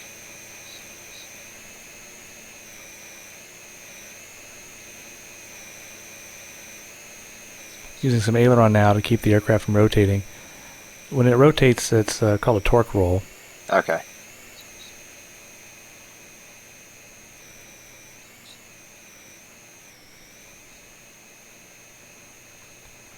Try and hold it still. That's really hard to do. What he's doing there. I can do it, but it's tricky.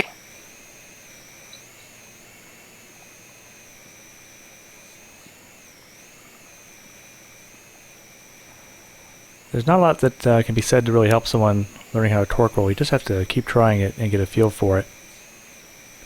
It's definitely important to understand the rudder and to be able to recover the aircraft from unusual orientations.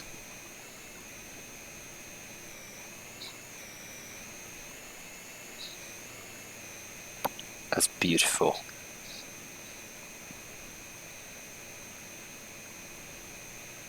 In RealFlight G3 we've provided a version of the Yak that has a gyro. You can try using that. And that'll make it really easy to hover, and then you could tone down the gain on the gyro.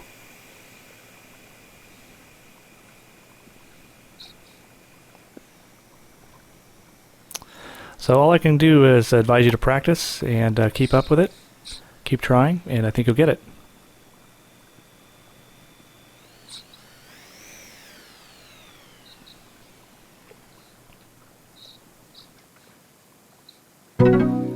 Lesson 11 complete. Congratulations. Next lesson. Airplane Aerobatic 1, the oval track. This lesson puts your skills into a sport aerobatics routine. Mastery can help you create your own. The routine demonstrates a stall turn, knife edge flight, a half Cuban 8, a loop, a reverse half Cuban 8, and a point roll. Remember to bookend your practice sessions with controlled takeoffs and landings to build good habits. Alright, I'm going to put together some of the maneuvers we've learned into a really basic sequence. First I'll do a stall turn, followed by some knife edge flight, and then I'll go into a half Cuban 8, do a little bit of knife edge here, just for some variety, then go into a loop.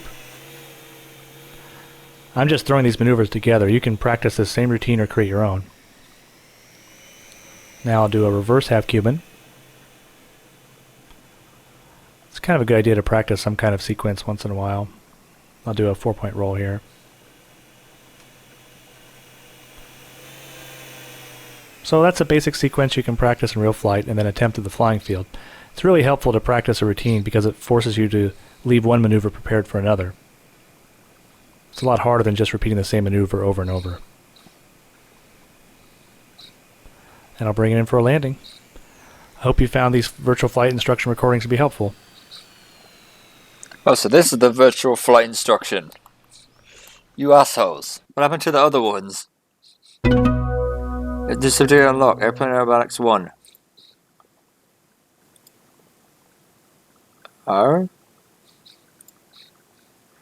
Oh, I did it. Back. Classic. Airplane Aerobatics 1. We did it. We'll do helicopters last.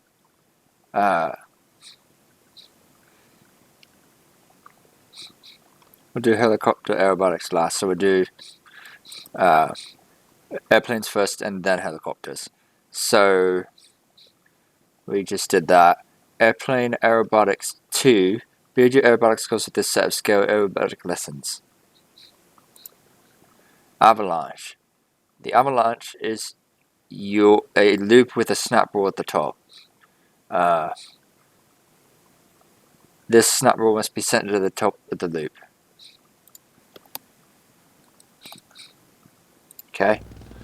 Okay, the avalanche is a loop. It's a loop with a snap. Oh fuck! This dude that's talking right now he's one of the guys from the previous RealFlight virtual flight instructors. So this is the same guy. This is the same guy from back then. So I guess they put the virtual flight instructor lessons in this as well. So they added their own, but they also have the previous ones in here as well. So it's both. So he's got both. So this is the same guy from. I recognize his voice. Same guy from a long time ago. Okay, the avalanche is a loop. It's a loop with a snap roll at the top of it. There's a couple different ways you can enter it. Most commonly is done from an upright position. You do the loop. Right at the top of the loop, you throw everything into the corners, and do the snap roll, and then pull back out of the loop. Okay, we'll do another one here. You enter the loop, get right up over the top of it, you throw everything into the corners, and wait till it comes back around, and then exit back out of the loop. That's the avalanche. We'll turn around, we'll do one more. And we get it set up. You do a loop. You can use the clouds as a reference to see when you're on top. You get right to the top of it, you do a snap roll, and you exit back out. Now the snap roll is a configuration where you're using elevators, rudder, and aileron to get everything squared away. You throw it in the corner and the airplane's stalled and spins at the same time. That's the avalanche. Alright, 2. Cubinate. This maneuver requires that the pilot perform a half roll on each of the descending 45-degree down lines, allowing the pilot to fly a horizontal figure 8 without performing an outside loop. That's kind of hard to understand, but okay. Alright, Cubinate. This maneuver requires that the pilot perform a half roll on each of the descending 45-degree down lines, allowing the pilot to fly a horizontal figure 8 without performing an outside loop. That's confusing. Okay.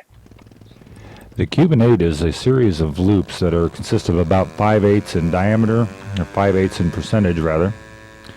And what happens is you do the loop, and when you get to the 5/8 point, you stop it and end up coming back down on a 45-degree line. Okay, we'll do the first half here. I'll show you. You pull over the top, you get to the point where you're 5/8, you stop it at a 45, and you do a half a roll, and then pull back up and do the second half of it. Okay. Now you want to try to keep both sides of the radiuses of these loops about the same side. You stop at a 45, you do a half a roll, and then pull back out. That's the Cuban 8. I'll do another one here for you where you can kind of get a better reference. Okay, you want to try to get your heading established. You pull the loop. You want to try to make the loop as round as you can. Okay. Okay, when you get to a 5/8 point or a 45 down line, you do a half a roll, and you do the second side the same way. You pull it back around. You get back down to a 45 line, you do another half roll, you wait, and then pull it back out. Now ideally you want to get it back to the same altitude when you enter and exit. That's the Cuban 8. Nice. That's a complete. Congratulations, that was cool. Aerobatic 2 elevator. The elevator is a maneuver in which the aircraft is made to stall completely with a large amount of elevator throw. The aircraft will descend almost vertically, much like an elevator. That's gonna be cool. Okay, the elevator. The elevator is a 3D maneuver. What we'll do is we'll go get some altitude. It's usually you want to try to get the maneuver started at altitude to give yourself some room. Okay, we get up here, we'll get it level. Okay, you throw the throttle back to an idle. You add the elevator until the airplane is completely stalled, and then the airplane will begin a gradual descent. Okay, the airplane is still actually flying forward in somewhat of an attitude, as you can see, but it's also falling vertically. Okay, it's still stalled. So as you can see, when the ground comes up here, you can see actually what it's doing. We'll go back up and try it again. Fucking cool. Okay, and we'll do one from the side. So as you can see, it's coming down. You slowly pull the throttle back and add full up elevator. Now the airplane is stalled. Now I still have control over the ailerons, as you can see here coming down. They're still functional, and you can still steer it with the rudder. See, as I'm guiding it around. We'll go back up and try it again.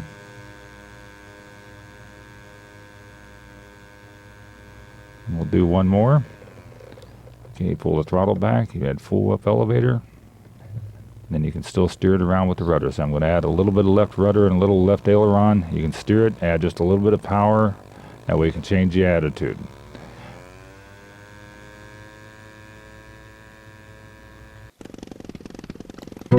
That's not bad at all. Lesson 3 completed. Congratulations. Next lesson. Airplane box 2. Goldfish. Pull 45 degrees up and then perform a half roll centered on the line. Then perform a 3/4 loop back to a 45 degree up line. Finish with another half roll centered at the up line. What? This maneuver is called the goldfish. It's an aerobatic maneuver. It's not necessarily a 3D maneuver. There's a couple different ways we can do it. Okay, the way I'm going to show you right now is you pull to a 45 degree line. Okay, you do a half a roll, keeping that line established. Okay, and once you get up there, you do a 5/8 of an inside loop, or actually in this case it's 3/4 of a loop to a 45 degree up line. Do another half a roll, hold that line for a little bit, and then you can pull to level inverted. Okay, that's a goldfish. Now there's another way that we'll do it one more time this direction. Okay, So you pull to a 45-degree line, you do a half of a roll, you hold it, you do 3/4 of an inside loop, pull it back around to a 45-degree up line, you do another half a roll. Now you want to kind of get those rolls in the same spot. Okay, so now you pull back to level. Now, you can also do this particular maneuver from the top. In other words, sometimes they'll have you do it from the top, whereas you would pull down to a 45, do a half of a roll, and then do 3/4 of a loop from the bottom, bring it back around till you get to the point where you're at the 45 down line again, do another roll, and then exit back upright. So you can do it either way.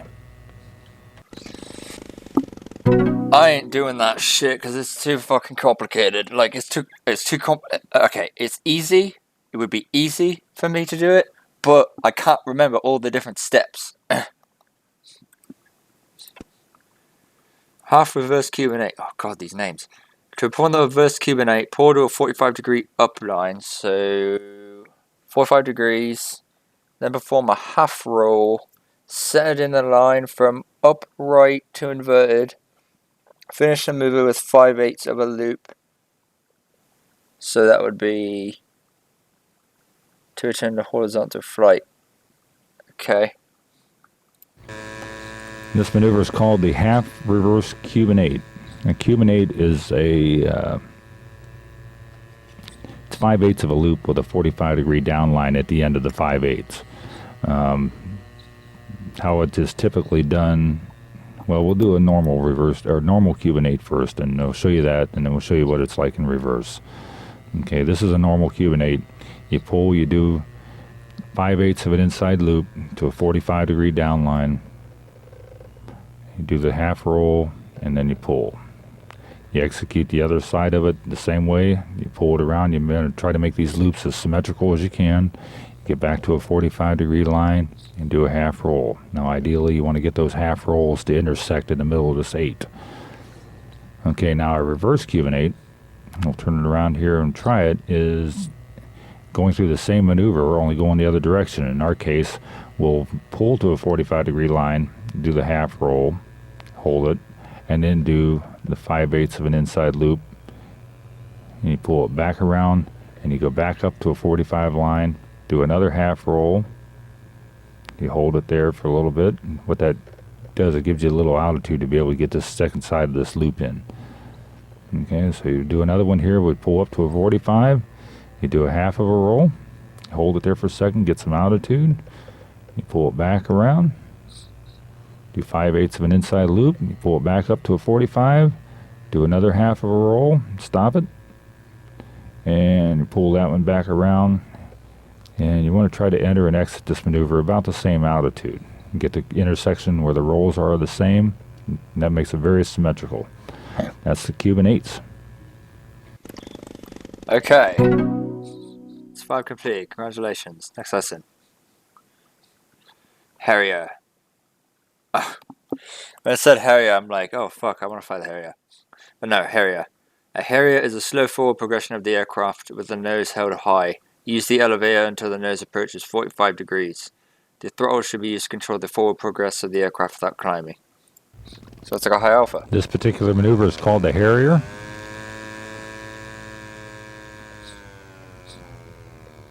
You'll be able to go up and get some altitude. Now, the easiest way to enter this I have found, and the way I tell everybody, is to pull the throttle back and add up elevator so that keeps the airplane flying at the same rate of altitude. Okay.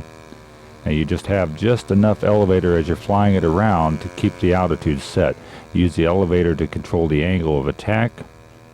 As you can see right there, I'm not completely buried on the elevator, and I'm using just enough throttle to keep it airborne, keep it flying at the same height. Now in this configuration, you can also fly it. You can steer it around with the rudder, as I'm doing right here. You can steer, just add a little left and add a little bit of right. You can steer it back and forth, and the wings are still flying also, even though it's in this high angle of attack. Okay, now the reason they call it a Harrier is due to the Harrier jump jet, where it's actually flying at a very slow airspeed. So probably one of the key elements here is hard to get used to is that you don't pull the tail underneath the airplane. It's pretty easy to do if you add too much power and too much elevator, and I'll show you when I come back around here. You can actually pull the tail and you end up flipping it over on its back or ending up into a torque roll. So the key thing is just setting the right altitude and the right angle of attack and flying the throttle and the elevator to hold it there, and then steer it around with the rudder and the ailerons.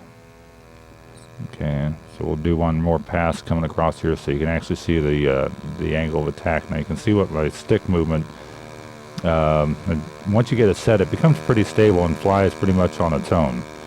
So it's just a matter of controlling it around with the aileron and the rudder to steer it, and then using the elevator and the throttle to control your altitude.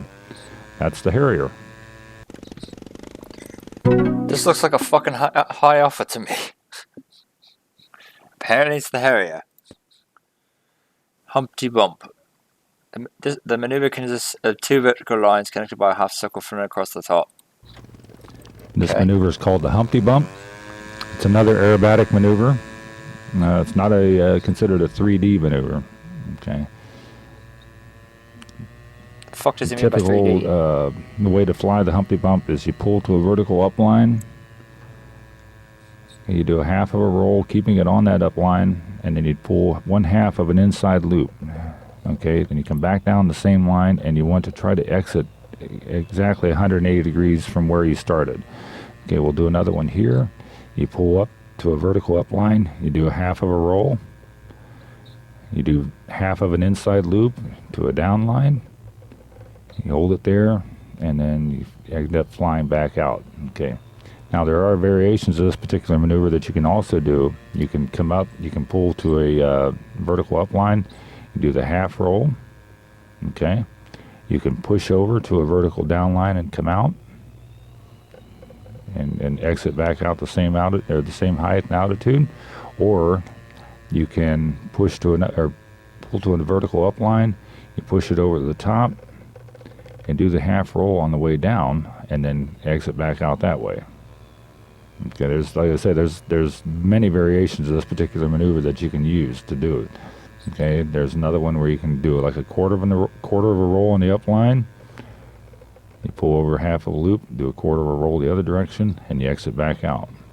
The same way with going the other direction. If you pull up, you want to do a quarter roll to the left, then you do half of an inside loop coming towards you, and then you do a quarter of a roll to the right, and then pull back to level. This is basically just a turnaround maneuver to get you squared away to come back in the aerobatic box. That's the Humpty Bump. I didn't understand the last one he did. You go left and then you go right. That's a little weird, but whatever. Next lesson. Inverted spin. This maneuver can be difficult since it started from an inverted position. The aileron and rudder move in opposite directions of that of an upright spin. Okay, so if you're going to the right, normally you would do this. So it'd be this. Right? That's my guess. Let's find out. Okay, this is called the inverted spin. When you get yourself some altitude and enter it inverted, obviously, that's why it's called an inverted spin. Okay, you want to get the nose up, get the airplane stalled, and then you add rudder and aileron to get the airplane into inverted spin, and then make sure you leave yourself plenty of altitude to get back out. Okay. Okay, let's go up and get some more altitude and try it again. Okay, get it set there, you pull the throttle out of it, you add the down elevator to get it stalled, and then you add the rudder and the aileron to get it to spin. Okay, make sure again you leave yourself plenty of altitude to get out and fly away. Now keep in mind that in a normal upright spin, your rudder and aileron are going the same direction with the up elevator. Now in an inverted spin, everything is going to be backwards. If you notice I'm getting stopped here, slow it down. I'm adding right rudder and left aileron and full down elevator to get the airplane to spin. And again, leave yourself plenty of room to get some altitude to clear back out. You technically crashed there. come in here a little bit closer so you can see. Okay, we got the altitude. You start upside down, inverted. Okay, add down elevator, aileron, and rudder. And again, leave yourself plenty of room to get back out. That's the inverted spin. Beautiful. Lesson A completed. Congratulations. Next lesson. Knife edge. Knife edge maneuver rolls the aircraft 90 degrees so that it flies with the swing perpendicular to the ground. The elevator and aileron inputs are used to maintain constant altitude and attitude. Okay, this is called the knife edge. So this is the classic tutorials. The airplane is flying around in normal upright flight right now. Okay, knife edge means flying on its side and using the rudder as your elevator and your elevator as your rudder as far as directional stability. You roll the airplane a knife edge, you add full rudder, and then you use the elevator to steer it around. In this case, I'm going to go ahead and push a little down elevator and move it, turn it around, and we'll come back around this direction and fly back to us again. Now it's still perfectly flat on its side, so you get it in lined up here. We'll bring it back around and head down the runway. Okay, that's a knife edge. That's a knife edge there also. So now we're on the other side of the airplane. So I'm at almost full rudder to be able to hold it in knife edge here. Now you can adjust this for your personal preference to fly where you want. See, the airplane's coming at you. Okay, you hold just enough rudder to keep it flying straight and level. And then when you roll out, you got to remember to take the rudder out. Okay. Now the easiest way to enter it, and we'll come back here, I'll do one coming at us so that we can see it. Okay, in this case I'm going to roll to the left and I'm going to add right rudder. Okay, and hold it there.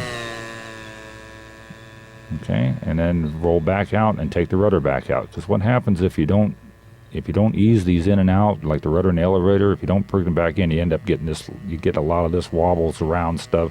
You know, the airplane doesn't look right.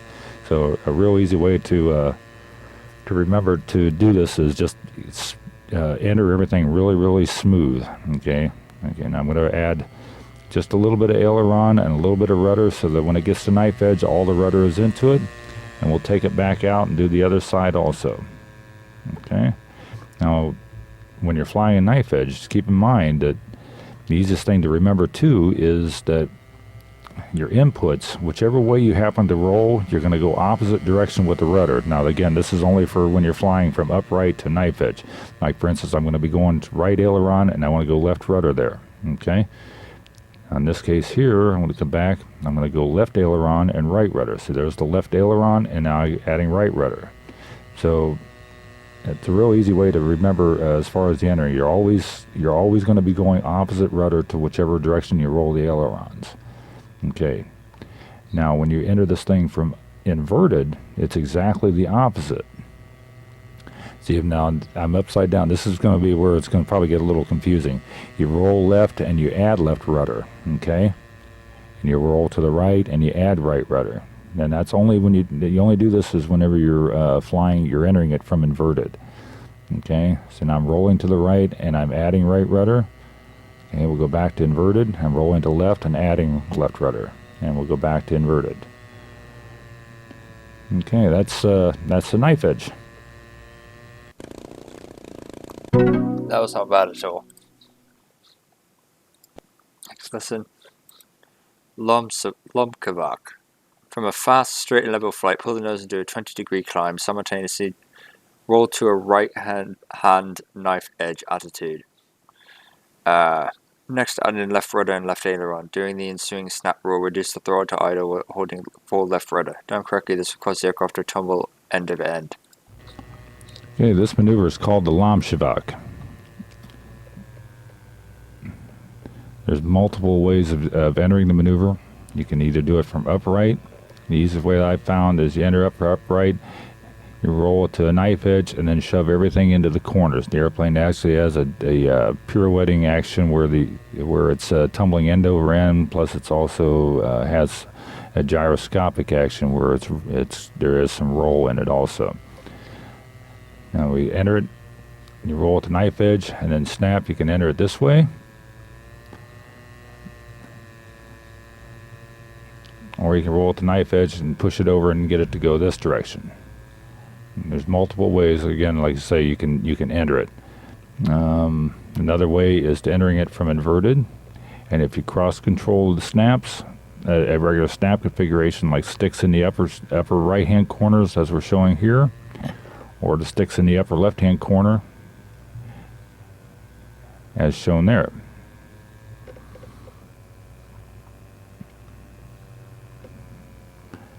Okay, now if we can slow one down here to kind of give an idea of what's actually going on, I'll bring it in a little bit closer here and slow it down, and we'll just do one or two of them and we'll stop it so you can get a little better idea.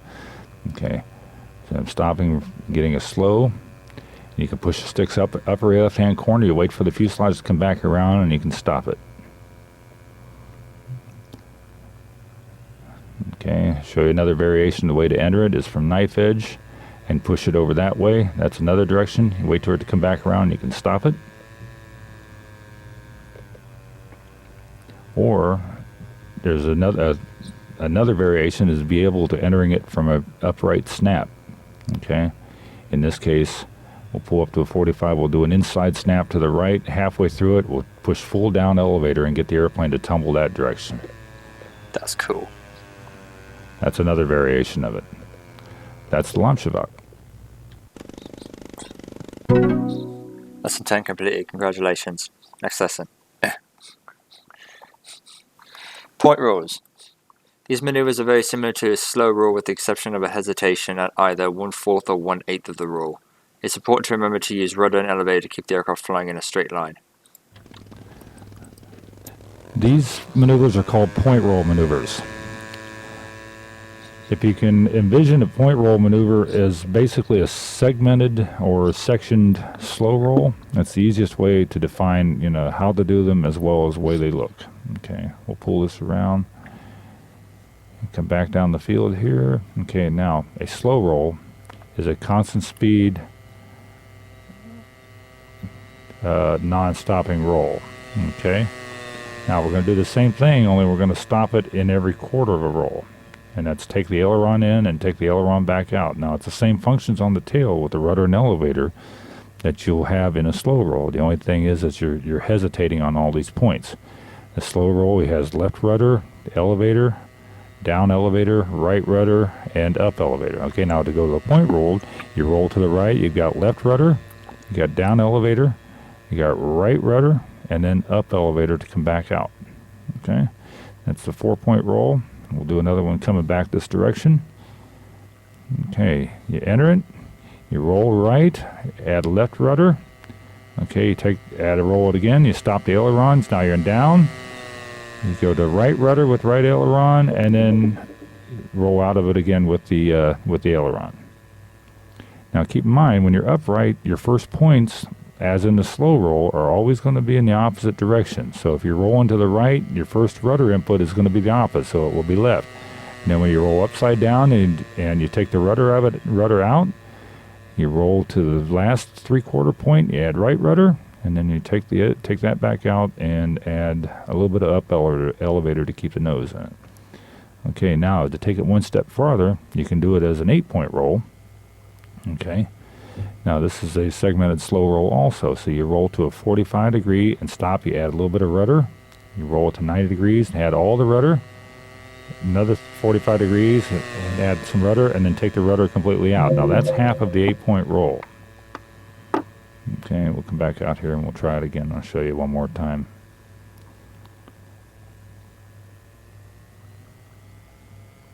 Okay, now you roll at 45 degrees, add a little bit of rudder, roll at 90 degrees, add some more rudder, roll another 45 degrees, take some of the rudder back out, and you roll to inverted. Now it's completely out. Now you're going with the same amount of rudder on the right side. You go 45 degrees, you add a little bit of rudder, go to 90, add some more rudder, you take a little bit of rudder back out on the last point, and then back to level, all the rudder should be out. Now keep in mind, you've got to be able to coordinate the elevator in there also to keep the height on it. So you add 1/8 of a roll with rudder, you roll to 90 degrees with all the rudder, take some of the rudder back out, and back to 0. Now all the rudder is gone, so you're back to level flying inverted. So you go another 45 degrees, you add a little bit of rudder, so I'm just adding just a little bit there to hold it, go 90, now I'm adding some more rudder, and then the same way you slowly bleed the rudder out. That's the 8-point and the 4-point roll. That's beautiful. So 11 completed. Congratulations. Next lesson. Rolling circle. It's important to maintain a constant altitude when performing a rolling circle. The aileron stays at one extreme for the duration of the maneuver. Move the elevator up and down continuously to maintain the proper altitude. During the rolls, add in the necessary rudder input to complete the circle. Okay, this is called the rolling circle. The rolling circle is a series of rolls combined in a 360-degree turn. Oh, For instance, I'm going to start one out here. This is on the back side of the 360-degree circle, and what I'm going to do is add rudder, an elevator, and aileron to get the airplane to fly around this 360-degree circle while it's rolling. And I'm doing it fairly low to the ground here. I would recommend everybody doing this, but I'm doing it just so you can actually see what the airplane's doing in relation to height and altitude to the terrain. Now you use the rudder and elevator to steer it around so that way it keeps it in this 360-degree circle. You use that to guide it in the circle. All the ailerons are doing at this point is just keeping a constant roll rate going around.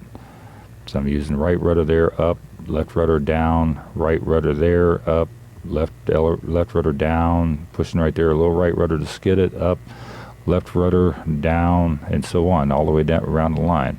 Now, ideally, when you do this thing, if you're in some sort of competition, they'll ask you to do a certain amount of rolls in a certain segment of the circle itself. And a lot of times they'll do, like four rolls in each of the 4 segments of the circle. So every 90 degrees, you need to have the airplane back and level. And I'll give you a little idea here of what that is. Okay, for instance, if you're starting like right there, you're right in front of yourself. Okay, this first roll, you want to have this thing set so that the wings are level at 90 degrees, which is right about there. Okay, so then we start to do the second one. We're bringing it around, and you want to have the wings level, and that should be about the 180-degree point of the other side of the circle. So we'll do another one. We'll come back around this one, and this one should stop at about the 3/4 point, and we'll do one more roll, also guiding it around the circle, and you want to have that end up pretty much where you started. Okay, that's the rolling circle. That looks like a bitch to do. I would not be able to do that. Next lesson. Snap rolls, 4 1/2. The snap roll is a quick and requires coordination and timing. Flying at a moderate speed and level, store the airplane by applying full up elevator and immediately applying full aileron and rudder in the same direction. The plane will snap on its axis. Okay, now we're going to try some snap rolls and a couple variations thereof. The snap roll is basically a stalled configuration in the airplane where you add full up elevator, you add full right rudder, and full right aileron all at the same time, and the airplane goes through a gyroscopic procession where it pivots around the nose, like right there. That's one snap. Okay, if you notice, I led with the elevator to get the airplane to brake. Brake, I mean, as in, showing some sort of pitch. Okay, so you add the elevator and do the snap roll and stop it. Okay, do a snap roll and stop. Okay, snap roll and stop. Now you can do it, whatever direction you want to, or however many you would like to do. It's a timing maneuvers to be able to get the wings level and back to the same position where they entered going into the maneuver. So the faster you carry the speed through it, the harder it will be to maintain the, be able to get it to stop where you want it to. So if you slow it down, that's a little bit of slower snap so you can actually see the rotation of it. Okay, we'll come back around and do another one. Okay, we'll do one to the left here. You pitch up, snap, and stop it. You pitch up, snap, stop, pitch up, snap, stop. Okay, pitch up, you got roll, elevator, and stop. We'll bring it around and try a couple more. You pitch up, aileron, rudder, and you stop it. Okay. Now what happens if you let this go too far? It really gets buried and ends up into a spin. Okay. So you want to get it stopped so that it's flying and keeps the same altitude as when you entered the snap itself. So you pitch up, snap, and see we didn't lose too much altitude right there. Now there's some variations of it. You can do a half a snap. which is definitely a timing maneuver. Okay, you would pitch up, and halfway through it, you want to get the airplane to stop. So it's just a real quick burst of control surfaces, up, down, and right when it starts to rotate, then you probably want to try to get all the control surfaces back out in neutral as fast as you can. Okay, and we'll do one coming at us here. That's a half a snap. If you notice, the airplane actually did pitch. Okay, and it does brake and does everything else, and you want to stop it inverted. Okay, now one of the little tricks that I have found, and I'll show one coming at you here, is that if you come at yourself and you do a half snap and you hold the rudder in that you used to do the snap roll, whichever direction you put the rudder, if you just hold that just for a little bit longer coming out of it, it will enable you to keep the airplane back online. For instance, if we do just one right here and then let it go, the airplane kind of changes direction. And what I'll do is I'll show one coming at me here, so that way you can see what I'm talking about. Now I'm going to do just a half a snap without holding the rudder. Okay.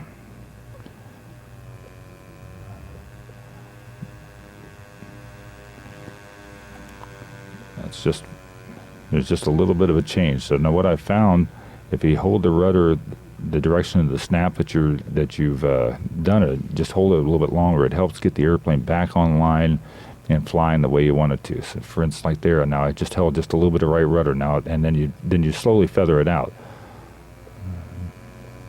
That's the easiest way that I found to do half snaps.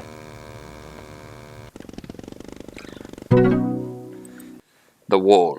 The wall is a maneuver in which the airplane is stored as stopped in a vertical position from a horizontal flight path. From a straight and level flight path at a moderate speed, pull full up elevator until the aircraft goes vertical. It's easiest to enter this maneuver facing the wind and cutting the power. Oh, okay. So it's like doing this. This maneuver is called the wall, or a lot of people will end up trying to call it a pop-up. There's a bunch of different names for it. Everybody wants to name it something that they feel like they've invented it. So it's nothing more than an elevator attitude or a parachute, only in a horizontal line. Okay. Now I'm in low rates right now, so what we'll do is we'll go to switch to high rates.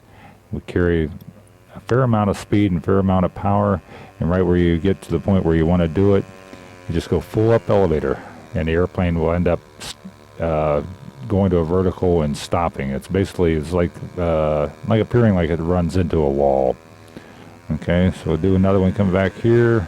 You pitch it up and the airplane stands up on its tail. Okay, and that's pretty much it. The things you want to look out for is when you're pulling such high G's in these maneuvers, the airplane has a tendency, if you're not real careful, it'll want to tip stall on you, just like the regular airplanes will. Okay, so we'll come back around here, we'll do another one. Get the speed in, and pull the nose up, and it stops. Okay. Now what happens whenever you get the thing set up where the wings aren't quite level, or it's not on line, and it'll end up, see, like left wing's there, if you pop it up, see it wants to go to the left, the wings weren't quite level there. So the whole key to that, whenever you enter it, is to make sure that everything's on line and the wings are straight, and then add elevator into it. Now in that case there, I added just a little bit of left rudder into it, because it did want to generate just a little bit of tip stall. So you pop the elevator into it and see, and it will snap if you don't have it set up right. Okay, we'll come back and try another one. Go full throttle, boom, full up elevator. Once it gets to vertical, you really want to relax the elevator out of it. So you come out, you get it set up, you go to full throttle, boom, full, and relax the elevator, and that's another way of entering the torque roll. You can actually pull it up and enter it into that. Okay, we'll try another one. You go to full up elevator, you go pop the elevator and pull the throttle out of it, and then it'll stand up on its tail. Now this can also work from inverted. Now obviously you want to go down elevator instead of up elevator. So you go to full throttle and push the nose up, and it'll pop up, and you pull the throttle. Elevator, you go pop the elevator and pull the throttle out of it, and then it'll stand up on its tail. Now this can also work from inverted. Now obviously you want to go down elevator instead of up elevator. So you go to full throttle and push the nose up, and it'll pop up, and you pull the throttle out. So we'll pull it around here. Roll it inverted. boom, and pop the tail into it, and up it goes. Now again, to be ready for any possibility of tip stalls whenever you do this. So you add full down elevator, and then relax the elevator, and then you can take the throttle out. That's the wall. What the fuck is a tip stall? I don't know what that is. Next lesson. Torque rule. To form a torque rule, point the nose of the airplane upwards and hover in place. The aircraft will rotate left around its roll axis. Adjust the stick input so that the throttle keeps the nose pointed upward. Corrections to altitude should be made with the rudder and elevator. The torque roll is another 3D maneuver that everybody seems to want to be involved with or want to learn to do. Okay, one of the ways that I enter it, and I found out that it's easier, at least for me, to enter it this direction, is to be able to come into a Harrier configuration where you got a high alpha pass, okay, and you steer it around the rudder, get it situated where you want to get it in place. You add a little throttle, a little more elevator and rudder to get it stationary, and once it gets stopped, then you just do minor little inputs to hold it there in that position. Okay, you can see right there, once it gets somewhat vertical, it almost becomes stable. And if you look at my stick inputs, there's not very much going on. Okay, just do just enough to hold it there. If your airplane drifts around, that's okay initially until you get it comfortable with it and figure out what it takes to move it around the field. Okay, I'm going to put it back into a little bit of a Harrier and bring it back over here a little bit closer so we can see what it's doing. Okay, now when it gets to this point, you add a little bit of throttle, a little bit of elevator, and pull the nose up and get it stopped. Okay, now the natural rotation of the engine will get the airplane to torque. Now you can see I've got a lot of right aileron in it right there to hold it in position to keep it from torquing. Okay, if I were to relax that aileron and just use the rudder and elevator, the airplane will obviously, as you can see right there, starts to rotate around on its own.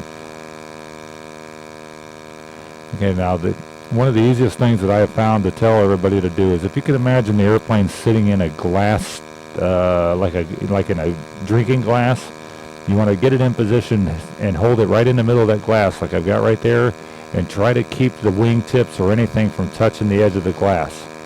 Okay, just imagine the airplane sitting in a glass jar or a drinking glass or whatever, and you just do minor little inputs to hold it in position. Like, see, there's a little up elevator right there to hold it. Okay, the airplane's going to rotate. You add a little down, a little bit of right, and just hold it, just minor little inputs. If you get yourself into a situation where you start adding a whole bunch of control surfaces, or, you know, moving the things around like I'm exaggerating right here, you end up having to create more work for yourself. So once you get it stabilized and get the thing centered, it's a lot easier just to let it go on its own. You just make minor corrections to, minor inputs to correct it, to hold it in position. And just making very little inputs.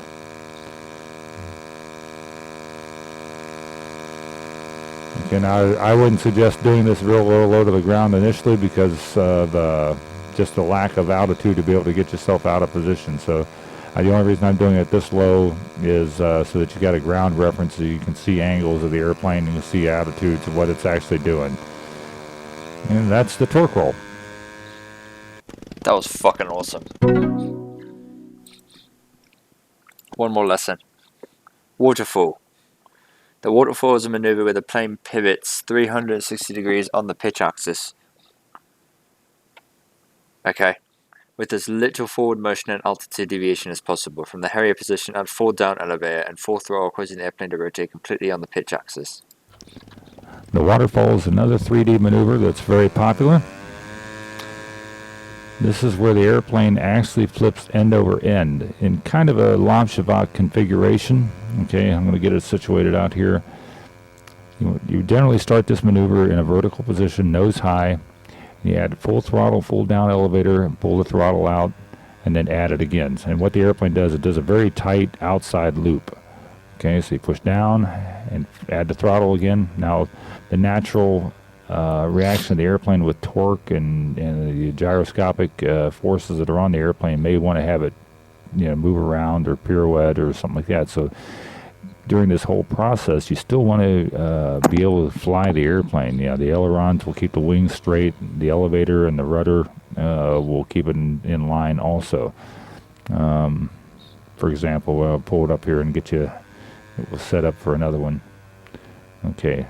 Now, as I'm going to push it over, I'm going to add full throttle and full down the elevator. See, now the airplane kind of corkscrewed out there.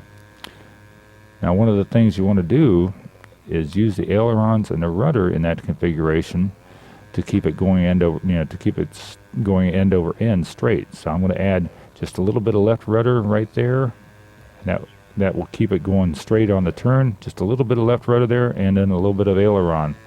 And see what happens if you go too much with the aileron. It actually flies out of it.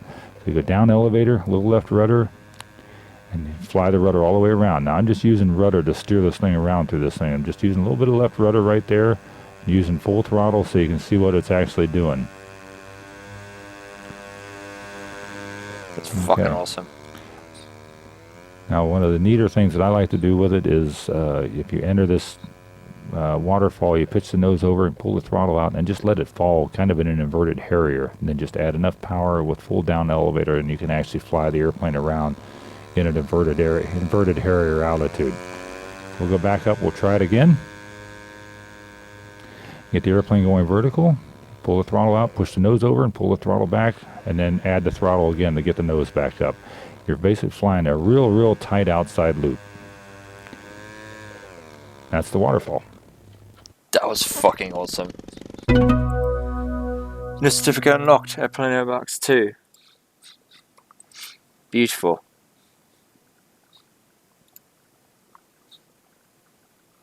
Classic.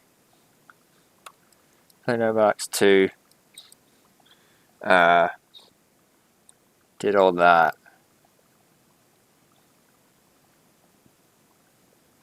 Airplane Airbox 3. This course will teach you some new 3D maneuvers, including the use of variable pitch propellers. Oh shit. Okay. Hammerhead. Hammerhead is also known as a stall turn. It is a maneuver every pilot should master. During the hammerhead, the airplane will perform a quarter loop heading into a vertical track. After a 180-degree stall turn, it recovers into a fourth loop, returning to level flight in the opposite direction. I have to see this in order to understand it, because I don't understand what it's saying. We will now be performing a maneuver that is called the hammerhead. The hammerhead is also commonly referred to as the stall turn. 2 different names, 1 maneuver. Begin by orienting your model in a manner that is parallel to the runway, and apply full power. Begin by performing a quarter loop to a vertical upline.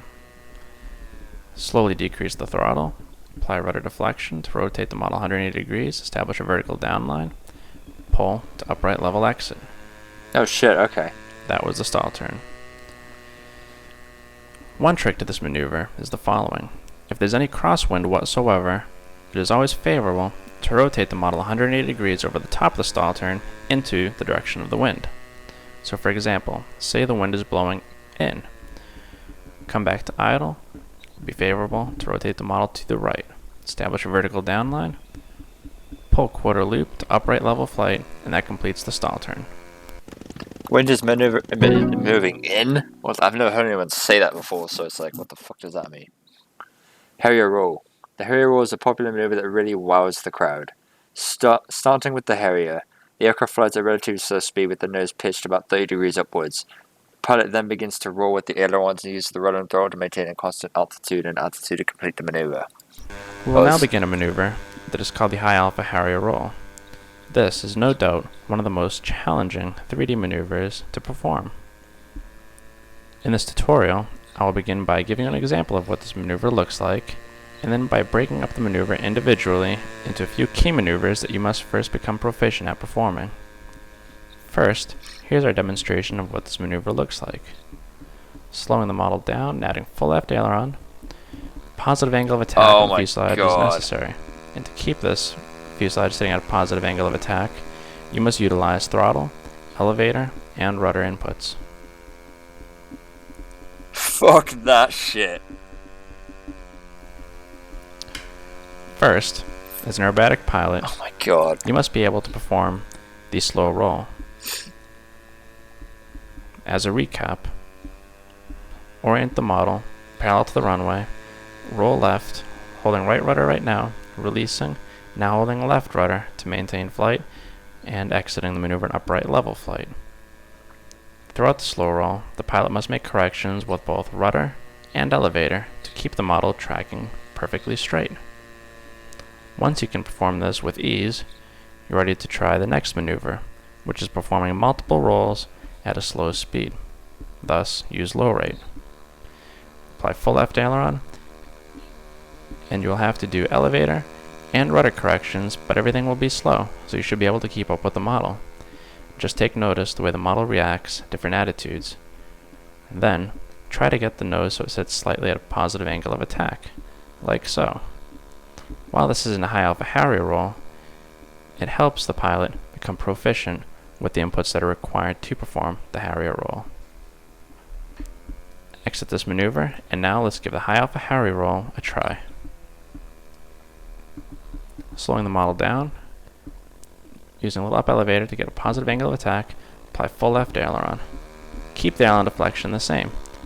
Then, apply rudder and elevator inputs and throttle to maintain a positive angle of attack.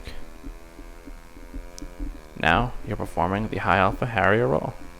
When you're ready to exit, simply release aileron, upright level flight, add power, and you have completed the maneuver. Good luck.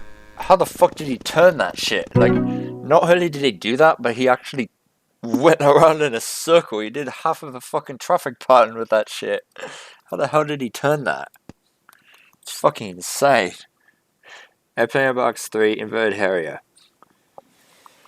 The inverted Harrier is simply an upside-down version of the Harrier maneuver. With the aircraft inverted, the pilot will simply pitch the nose of the aircraft upwards at approximately 30 degrees, maintaining a relatively slow flight envelope.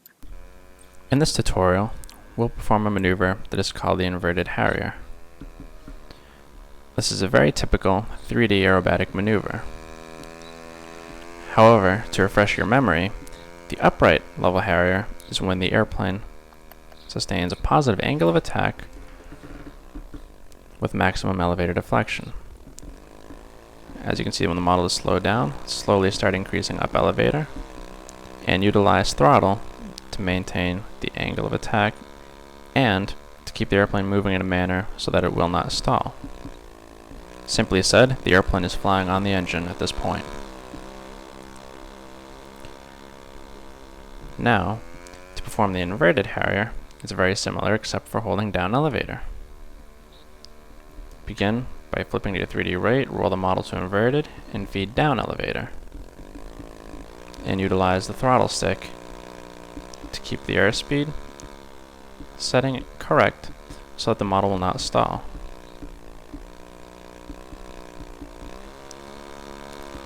In order to properly perform this maneuver, proper aerobatic setup of your aircraft is required.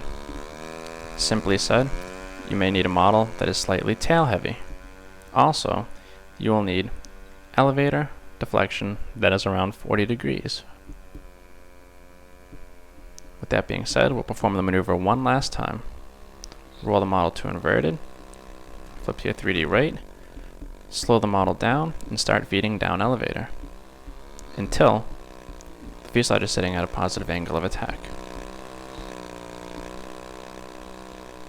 When you're ready to exit, simply add power, roll the model to upright level flight, and this completes the Inverted Harrier. That was pretty cool. Knife edge circle. God damn it. To perform it, actually, you know what? I did perform a knife edge circle. In the last video. To perform a knife edge circle, use the ailerons to roll the aircraft to knife edge flight and put rudder and or throttle to maintain a constant altitude. When desired, add a slight amount of elevator and initiate the circle. In this example, I will show you a maneuver that is called the knife edge circle. However, to refresh your memory, I will first show you a typical knife edge. Typical knife edge begins when you orient the model in a manner that is parallel to the runway. In this example, we'll roll left and hold right top rudder to maintain altitude. When you are ready to finish this maneuver, roll to the right and establish upright level flight. That is the standard knife edge. Simply said, a standard knife edge requires that you use rudder when the model is rolled on its side to maintain altitude. It's actually a combination of rudder and throttle. Now though, I will show you the knife edge circle. The knife edge circle begins in the same manner. Orient yourself in a manner that is parallel to the runway, apply full power, Roll to the right, hold left top rudder, push down elevator ever so slightly to initiate circle.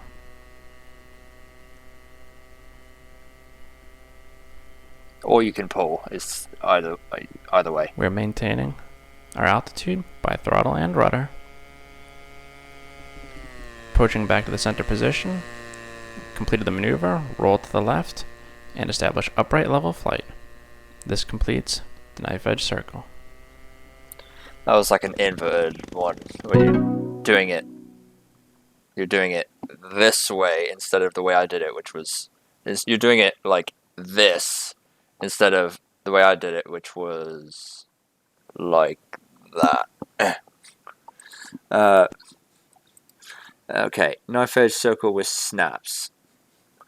This is a knife edge circle that includes a complete snap roll in each quadrant. Using the ailerons, roll the aircraft to knife edge flight, input rudder and or throttle to maintain constant altitude, perform a snap roll, and then return to knife edge flight using a slight amount of elevator to maintain the turn. Fuck that. We will now perform a maneuver that is called the knife edge circle with snaps. If you recall from the past, knife edge is established by rolling the model from upright level flight 90 degrees to its side. Then altitude is kept by utilizing the rudder stick. To begin, orient yourself in a manner that is parallel to the runway, like so. Use full power, perform a quarter roll to the right and hold left top rudder. Push down elevator ever so slightly. Perform a positive snap roll. Push down elevator again. God. As you approach the second quadrant, perform another positive snap roll. Push down elevator, keep pushing slightly. Perform a positive snap roll at the third quadrant. Push down elevator again, ever so slightly. Perform another positive snap roll at the fourth quadrant.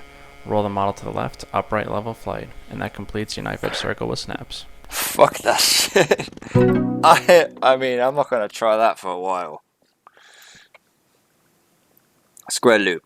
The square loop, as the name suggests, is very similar to a regular loop, except that it is square-shaped. With this maneuver, it is important to ensure that each leg or segment of the loop is symmetrical in order to achieve the desired results. We will perform a maneuver that is called the square loop.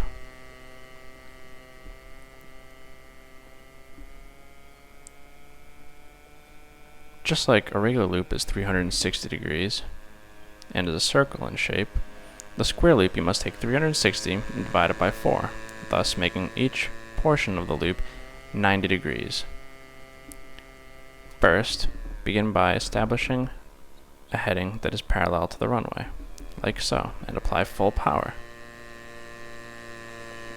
We pass our center now, apply full power, pull to a vertical upline, establish a vertical upline, pull to inverted over the top, come to idle, pull to a vertical downline, and pull 90 degrees to upright level exit while adding some power to maintain airspeed. That's not too hard. There is no doubt that this maneuver is geometry based. Thus, it might be necessary, and helpful rather, to count throughout the different segments of this loop. I'll show you an example. Again, establish a heading that is parallel to the runway. Apply full power. We pass our center. 1, 2, 3. Pull. 1, 2, 3, 4, 5, 6. Pull.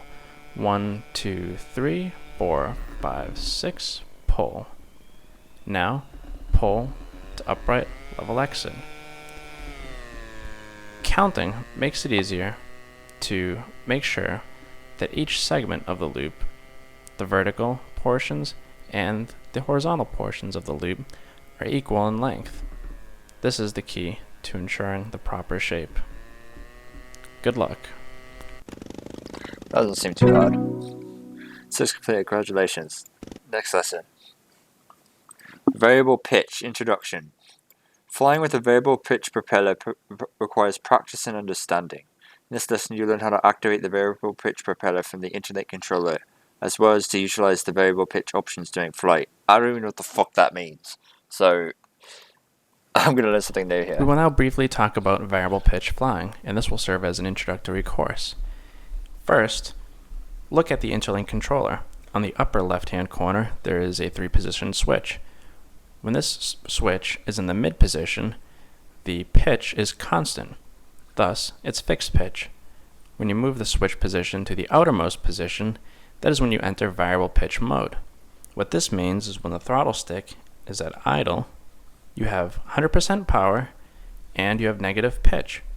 When you increase the throttle stick to 50%, you have idle for the throttle setting and you have 0 pitch. Then, when you increase the throttle stick to 100%, you have positive pitch and full power. Let's start. I see. Currently, our switch is in the mid position, and we will take off. When flying a real-life variable pitch airplane, it is good only to flip into the variable pitch mode right when you are about to perform a variable pitch maneuver. Otherwise, you can overheat the motor and speed controller. Oh, okay. That's good to know. As you can see, with the switch in the mid position, the airplane flies as a regular fixed pitch prop model. Thing's slow. Now, we will gain some altitude for the first attempt in flying variable pitch. Bringing the throttle stick to about 50% power, we will go into the VP mode. See, the airplane dives. This is because there is no pitch. We're still in the variable pitch mode. Go to full power. The model flies around correctly. Then when we start decreasing the throttle stick, the model begins to fall. Now when we go into negative pitch, the airplane will fly backwards slightly. Oh my god. Simply said, just keep at a lot of altitude the first few attempts when you're flying variable pitch, as you can lose altitude quickly.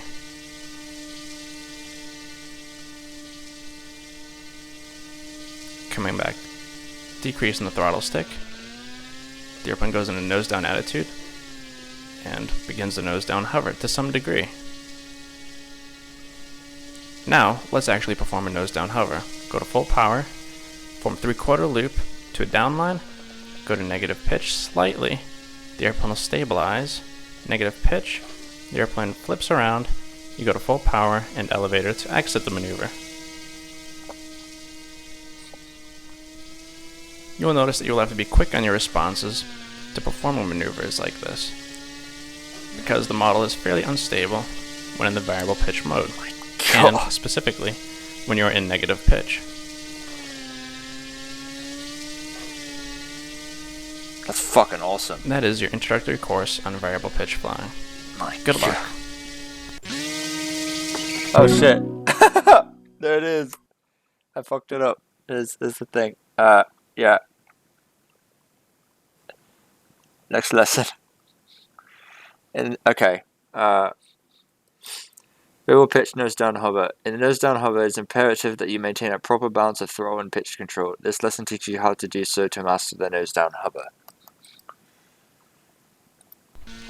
We're now continuing our discussion on variable pitch flying, and specifically speaking, I'll show you a few keys to performing the nose down hover.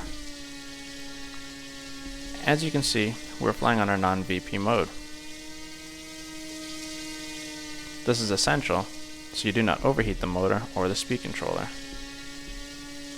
Climb a lot of altitude, flip to your VP mode, and then push down elevator to establish a downline, and pull the throttle back so that the model will stabilize, hence the nose down hover.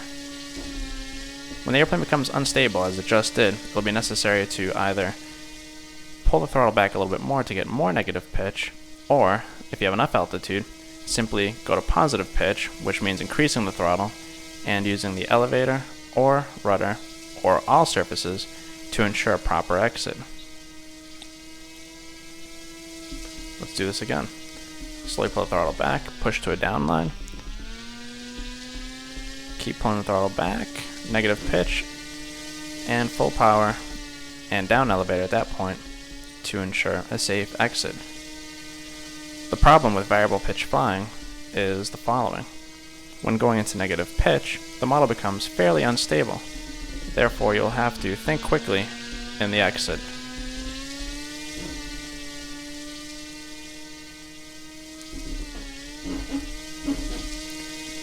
Another key is when the model becomes unstable on the downline, as it is right now, simply neutralize the throttle stick a little bit to 50% power so the airplane descends in altitude. The model will stabilize, and you'll be able to either give the nose down hover another shot, or simply exit the maneuver. Good luck. Oh my god. What? This has been unlocked. Airplane box 3. Oh, so I did it. Okay. Let me quit this real quick.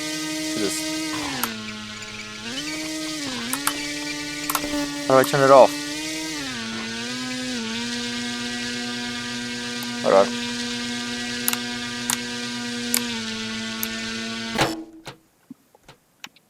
Oh, there we go.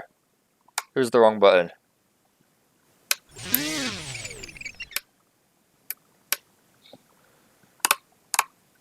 I had the wrong button set to it. Let me see something here.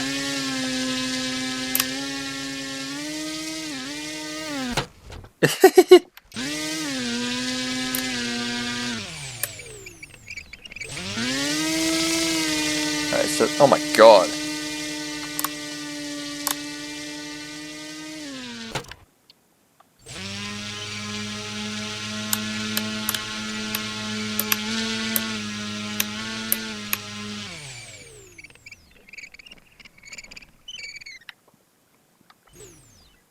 Fuck this thing.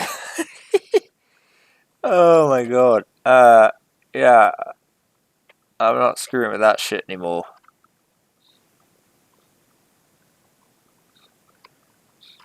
Last one for airplane aerobatics. XFC routine. Study an XFC freestyle routine, maneuver by maneuver, then put it all together.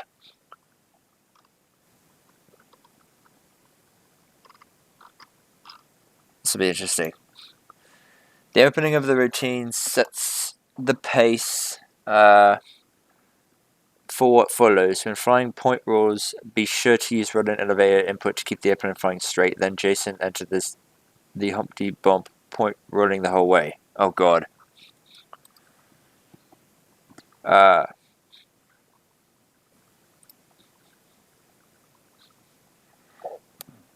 remember the dude's name, Jason. I remember the name of him. He's one of the previous dudes. Okay, this is lesson 1 of the 2007-2008 XFC freestyle routine. This is going to be the opening sequence, which is the pace setter for the rest of the sequence, so we got to make sure we get it right. We're going to start off using quarter roll left to right rudder, then opposite half roll to the knife edge using right aileron left rudder. What?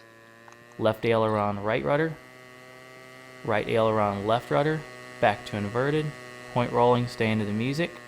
We're going to do our Humpty Bump, quarter roll the knife edge, point rolling again, push to vertical upline, point rolling to the music, pull to level inverted, smoke off, right point rolling, left rudder out of the bottom to upright.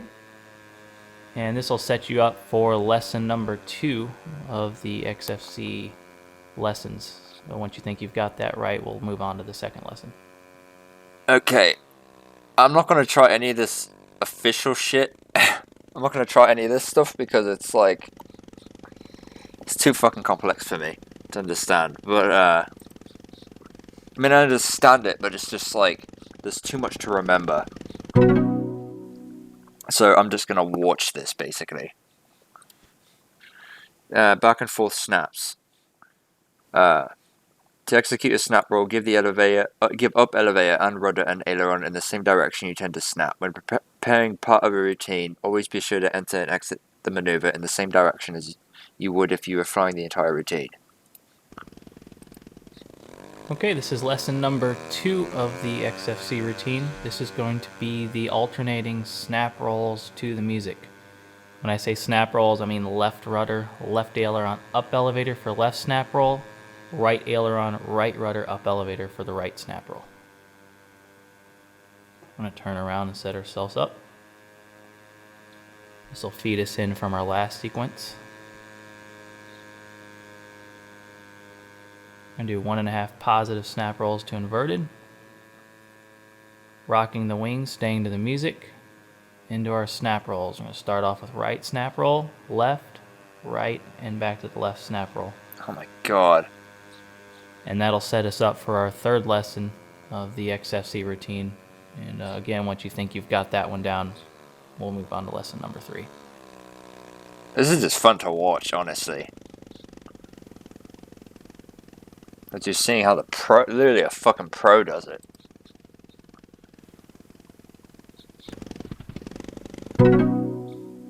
Let's do complete, congratulations. Rolling circle. The most difficult part of a rolling circle is blending the rudder, aileron, and elevator inputs together so that the airplane's tail does not wiggle around. Yeah, no shit. Okay, this brings us to lesson number 3. This will be the rolling circle part of the routine, which is what I feel to be the most challenging.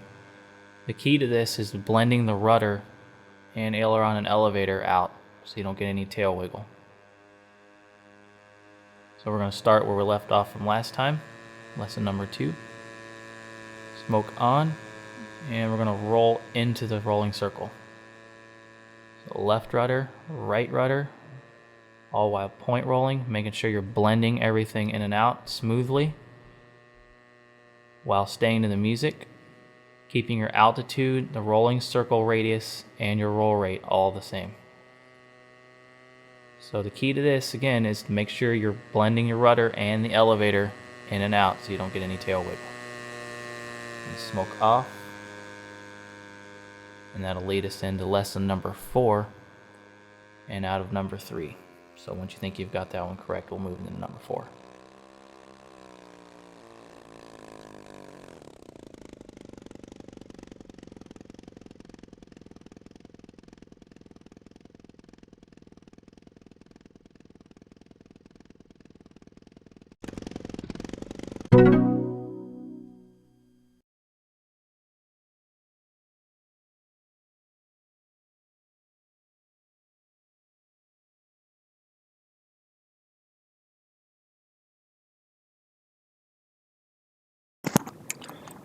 Damn, that's fucking insane.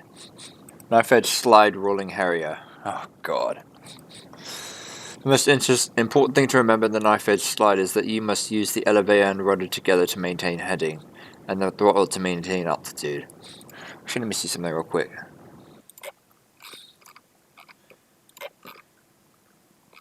Okay.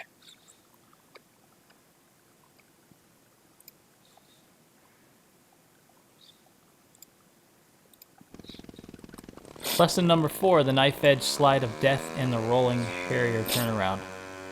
This will be a inverted knife edge inverted slip.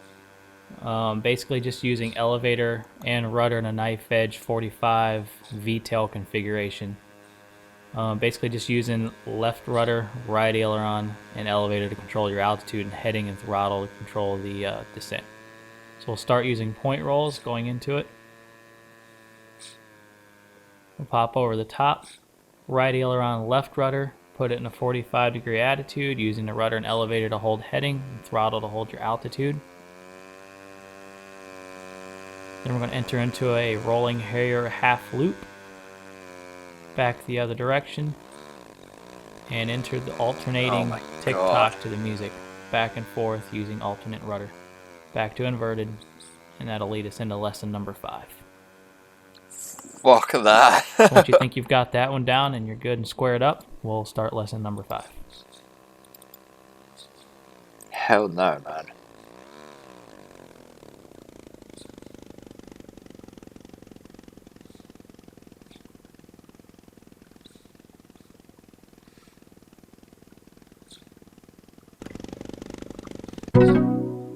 Next lesson.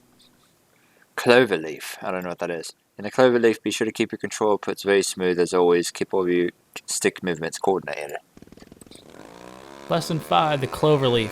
Not too hard of a maneuver, but it's pretty hard to blend it from one side to the other. Basically just being real precise and smooth with the rudder, elevator, and ailerons, and blending the maneuver to a cross-box configuration and back to the runway heading. So we'll start where we left off in lesson 4. Push over the top. Now we'll start using right aileron, a little bit of left rudder, and blend it outbound. Back all the way across the top again, basically doing another loop.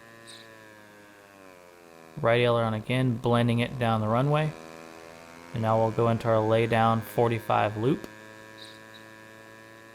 Basically an outside loop laid down on a 45-degree angle. All while being smooth. Rolling to inverted, smoke off, and that'll lead us into lesson number 6. That's easy to do, it seems, Come but around here and land. Once you think you've got that figured out, we'll slide into lesson number 6. seems like it's easy to And do, don't but bounce your landing. what do you say? Damn it. And once you think you've got that figured out, we'll slide 6. So come around here and land. Once you think you've got that figured out, we'll slide into lesson number 6. And don't bounce your landing.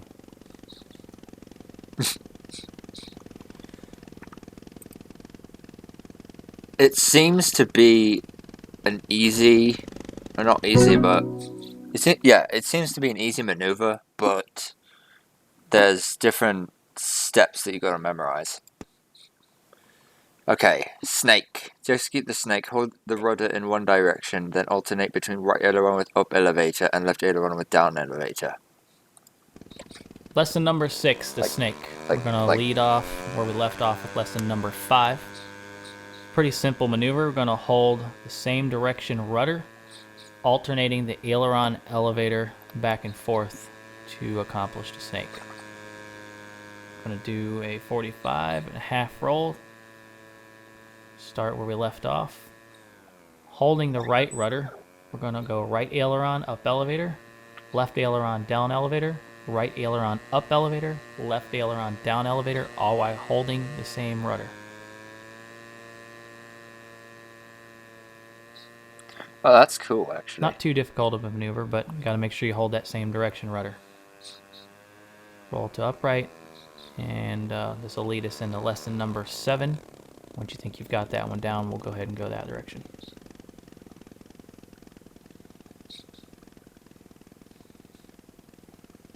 Some of these maneuvers are super hard. This can be congratulations. Next lesson. TikTok loop. During the TikTok loop, use the rudder to maintain the flight path when you are on knife edge. The trickiest thing is the timing changes between using the rudder and elevator to form the loop.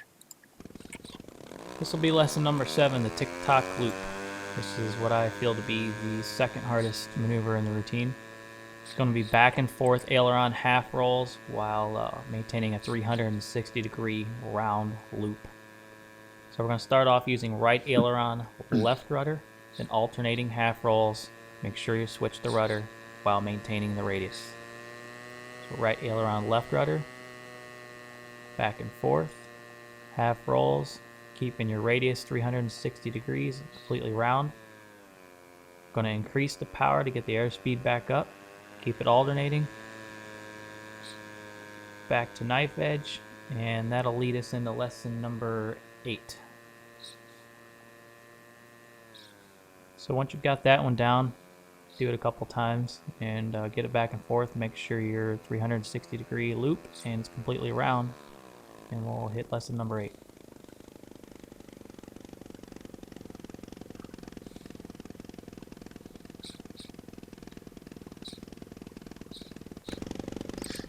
Damn.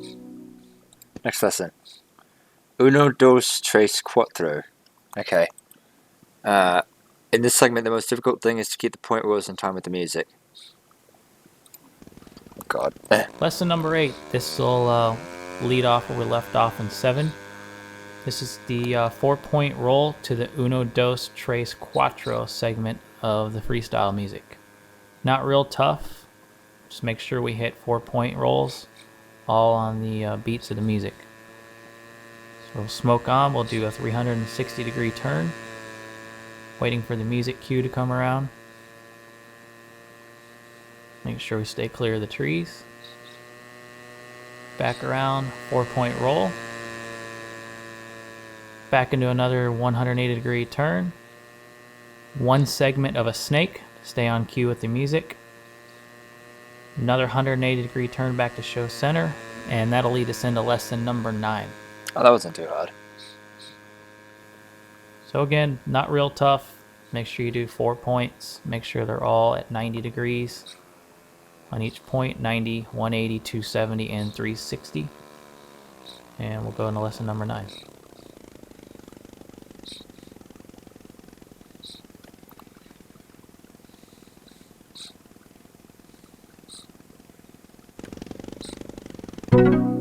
Lesson 8, nice.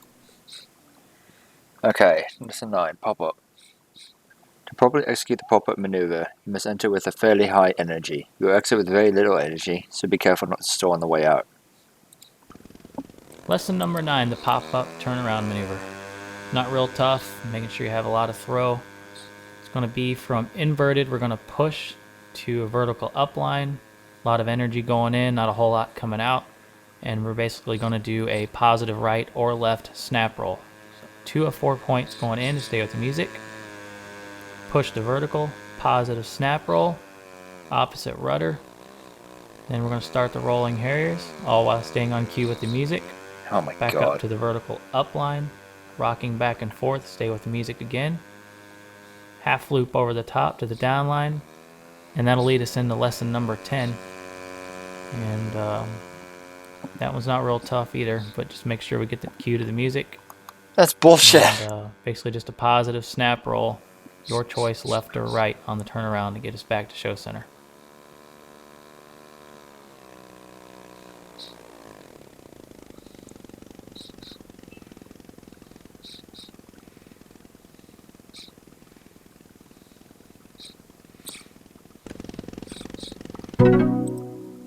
Congratulations. Next lesson.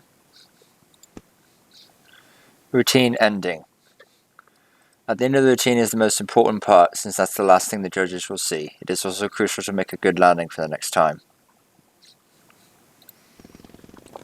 Lesson number 10, the end of the routine. This is not real tough, but we need to make sure we do it perfect, because that's the last impression we're going to leave on the judges and the crowd. So we're going to start where we left off with lesson number 9. And do our half loop over the top.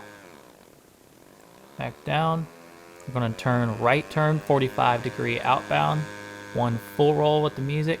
Opposite positive snap. Alternate snap. And back to smoke off and make sure your wings are level. And that's out of the sequence. So just to recap, we did all 10 lessons. Go back through one by one. Make sure you got them all tuned up. Put it all together, and that'll be your 2007-2008 XFC routine. Damn.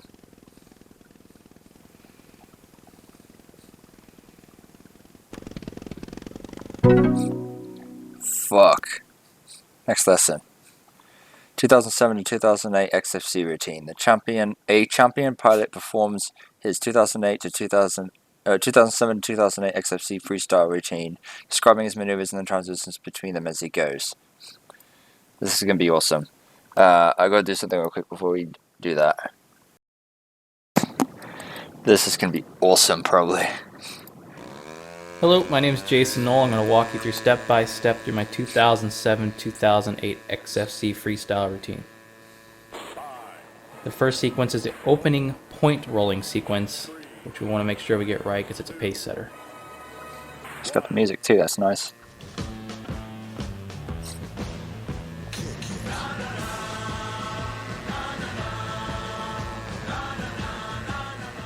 Next, we're going to do a version of a Humpty Bump to get us back to the center of the sequence again.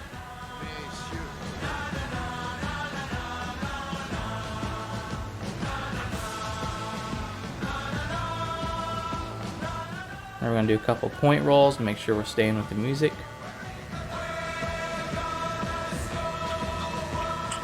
Now we're going to set ourselves up for the alternating snaps to the music.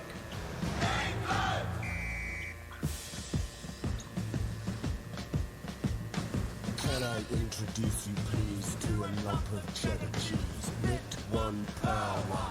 Next we're going to do the rolling circle, which is what I feel to be the most challenging maneuver.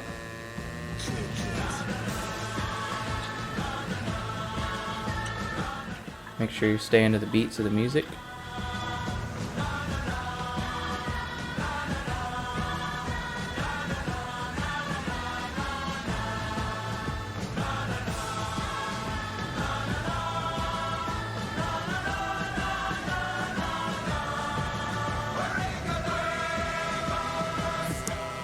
Now we're going to lead into the knife edge slide of death.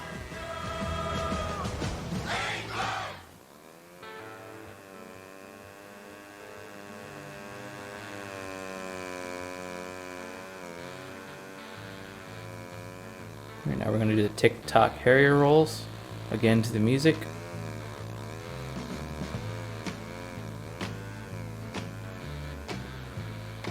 And into the cloverleaf.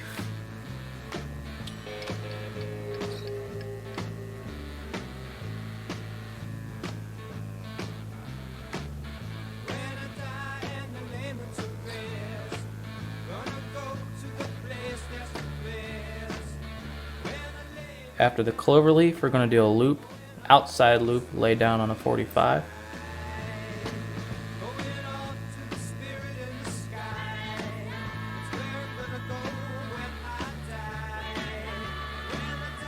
And this will set us up for the snake.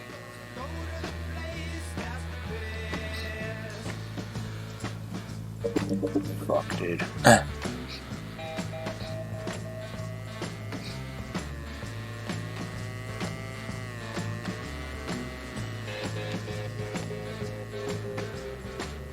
Next, we're going to do the alternating point rolling loop, which is what I feel to be the second most challenging maneuver.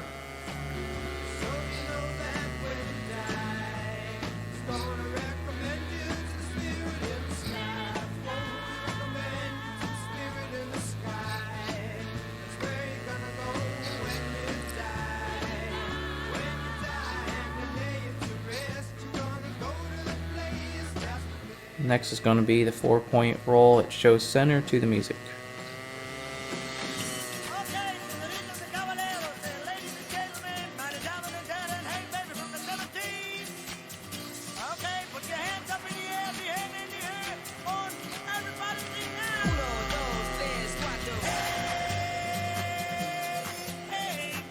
Next is going to be the pop-up turnaround maneuver.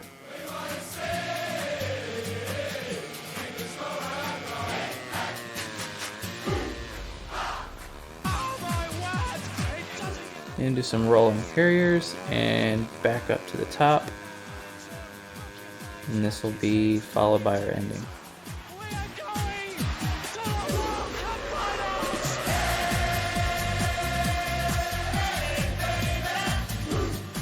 Feel free to check out the lessons breaking this routine down step by step.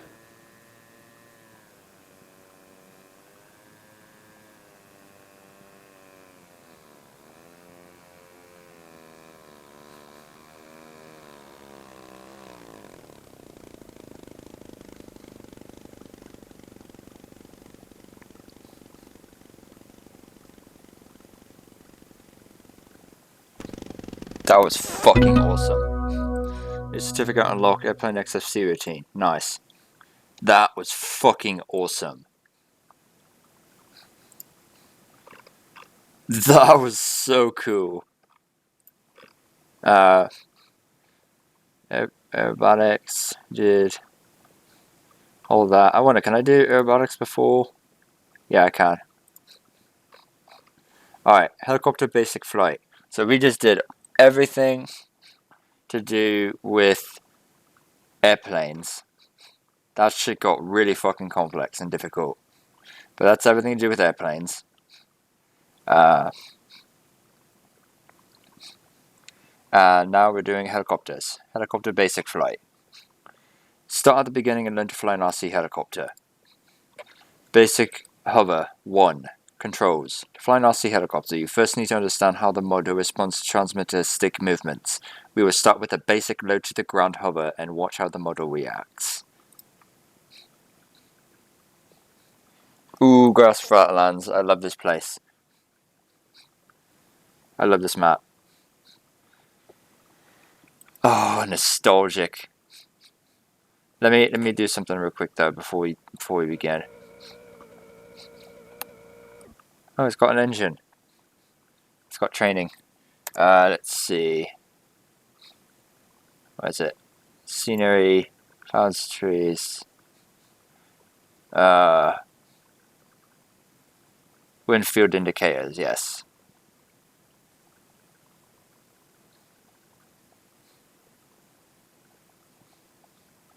tracking off.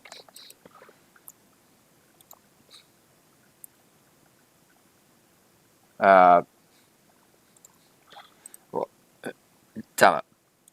Take a lesson. Basic flight controls. Alright, let's begin. Hello, my name is Brian Bremer. Today we're going to work on getting you up and hovering. The first thing I'm going to show you here is what the controls do while you're in flight.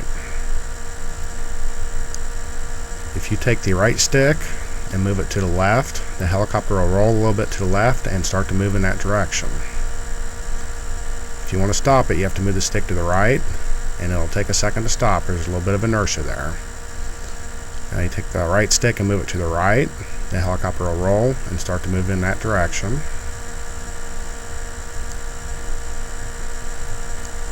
Now if we take the stick and move it forward, the helicopter will start to move away from us here. And as we pull the right stick back, the helicopter will come directly toward us. The right stick, the left and right direction, if you move it to the right, the nose of the helicopter will turn to the right. And if you move it to the left, the nose of the helicopter will turn to the left. The up and down motion in the left stick is used to climb and fall. If I move the stick up, the helicopter will raise. And if I pull the stick down, the helicopter will begin to fall. Fucking awesome.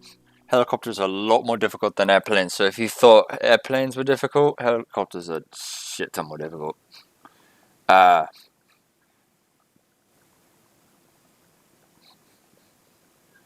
Let's see. Next lesson. Okay, basic hover 2, holding spot. In this lesson, we'll bring the helicopter into a hover and hold the model still. Use the right stick as described in the previous lesson to make corrections as the helicopter drifts. Remember, any cyclic inputs you put in must be taken out as soon as the heli stops. Otherwise, it would drift in the opposite direction.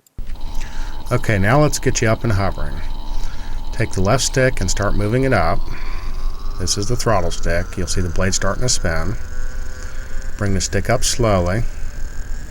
You'll see the helicopter begin to get light on the skids here. You just have to make small corrections to try and hold it in one spot. You can add a little more throttle and come up a little bit higher. Your goal here is to try and hold it still basically, but you can let it drift around a little bit like this. Don't be too critical on yourself.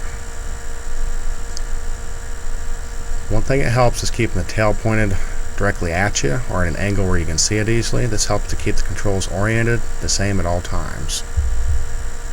As I said, if you find yourself drift around like this, it's pretty normal. You'll notice the controls on a helicopter lag behind a little bit of what you input and what the helicopter does. This is mainly due to the weight and just the motion. If you start getting into trouble, just pull the throttle back a little bit. The training gear will straighten the helicopter out for you. Turn the tail back towards you and slowly add throttle again to lift back off.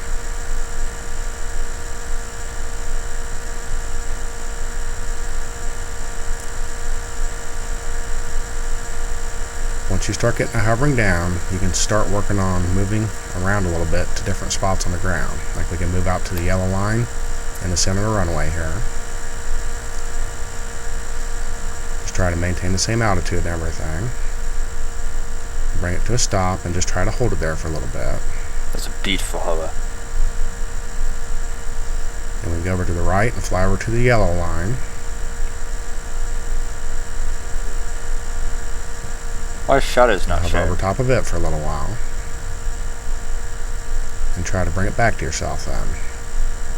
Just make small goals for yourself for now.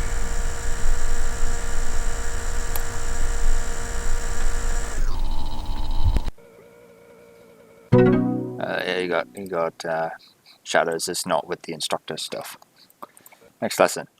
Basic hover 3, turning the nose. Let's get accustomed to the cyclic and the tail rotor pitch control inputs need to turn the helicopter in different directions. We'll increase altitude from the basic hover and then practice pointing the nose left and right. Okay, now that we're up and hovering, let's move up just a little bit higher. And we can start working on turning the helicopter sideways to us and getting used to the controls. As you turn sideways here, the controls will rotate with the helicopter a little bit. If I push forward now, the helicopter is actually going to travel to my right. And if I pull backwards, it's going to travel to my left. Once you start getting comfortable looking at the side of the helicopter, you can start moving around a little bit. Just pick certain points and fly to it, and you can start rotating back around the other direction also. Just sort of slow, smooth, controlled flight. Get used to looking at each side of the helicopter.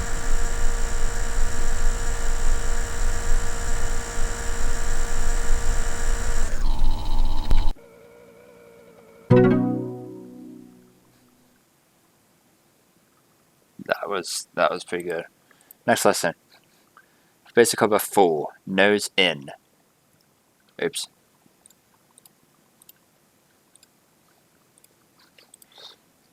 Many pilots recommend that you learn to control your model nose in, oriented so that it's facing towards you, before attempting forward flight.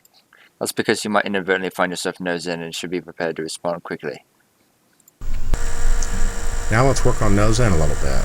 Bring the helicopter up into a hover, and slowly start working the helicopter around to the right a little bit, and try to hold it in one spot here. If you ever get uncomfortable while doing this, just bring the tail back directly at you. Once you get comfortable again, you can start pirouetting to the right a little bit, and try bringing the nose around. As you progress, you'll be more and more comfortable doing this maneuver, and a control reversal will be automatically set in your mind. It will take a little bit of time though.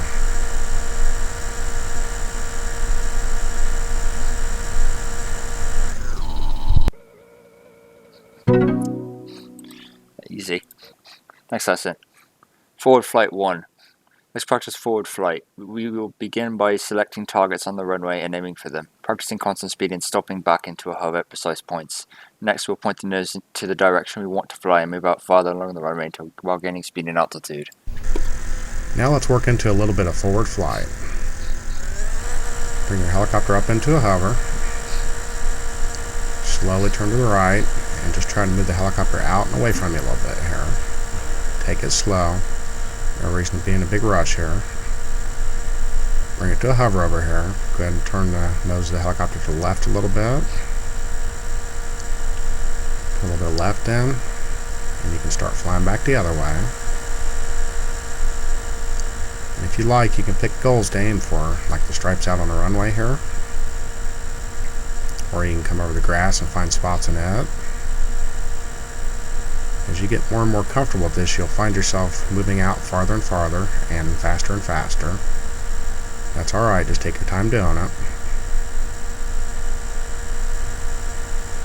You'll find your turns become smoother, more consistent as you go along here. I like how calm this guy is. And if you work into it slowly, you can actually bring it in nose towards you in the turns. And turn the other direction.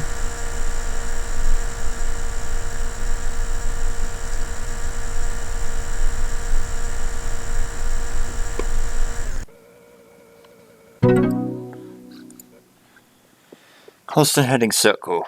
In this lesson, we'll practice maintaining a constant altitude and holding the nose of the helicopter in one direction. Using cyclic inputs from the right transmitter stick, we'll fly the model in a complete circle without changing its orientation or speed. Let's try a few basic maneuvers now. Bring the helicopter up into a hover. And the first one we will try is a constant heading circle. As the helicopter goes around here, you'll notice the nose of the helicopter keeps pointing away from us. Just use your cyclics on the right hand side to bring the helicopter around in a circle. And try to hold the altitude. That's easy. Vertical lines. Throttle and collective pitch controls on a helicopter radio are mixed onto the left stick, so that pushing the stick forward to increase the throttle also causes the helicopter to climb. This exercise gives you some experience with that control. Let's try some vertical lines now, trying to go up a little bit higher. Bring the helicopter into a hover. Just add a little bit of power and try to hold the helicopter still as you climb up here. Notice the angle the helicopter changes. It's actually pretty hard to hold. And try to bring the throttle back down and come straight back down.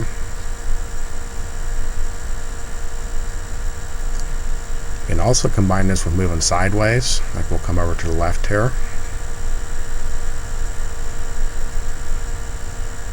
And climb straight up.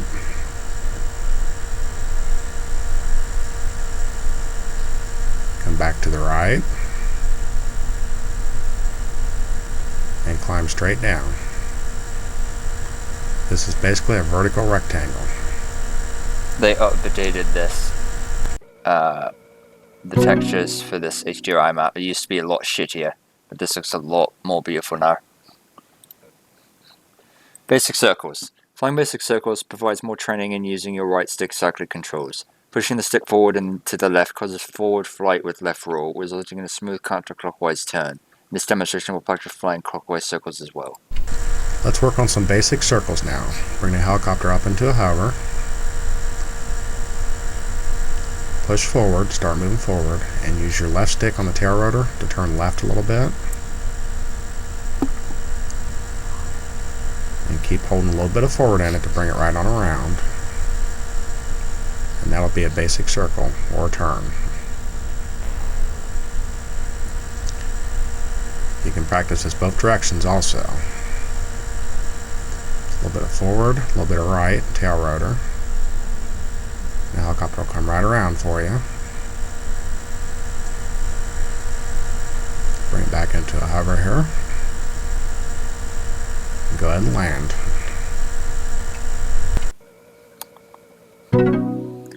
Next lesson. Forward flight 2. Our first exercise in forward flight kept fairly close to the runway. Now we'll get a bit more adventurous. Gradually moving out farther from our starting point and using everything we've learned about hovering, turning, and forward flight. Now we're going to work into some more forward flight. We're going to try and stay fairly low. And also we're going to try and control it and keep it fairly slow over the runway here. I wonder, Turn off to the right. do I... Just slowly try to move Does it forward. work if I do this? Yeah, it does. Okay, I'm ready to play it. Now we're going to work into some more forward flight. We're going to try and stay fairly low. And also we're going to try and control it and keep it fairly slow over the runway here. Turn off to the right and just slowly try to move forward. Come to hover, you can make a turn to the left and go ahead and come back that direction also.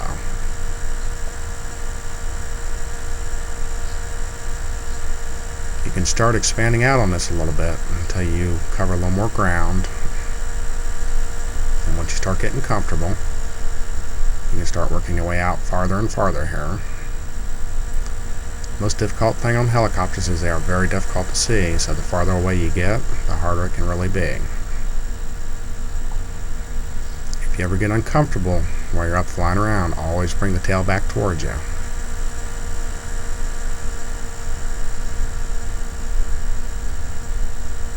Go ahead and bring the helicopter back to the runway now.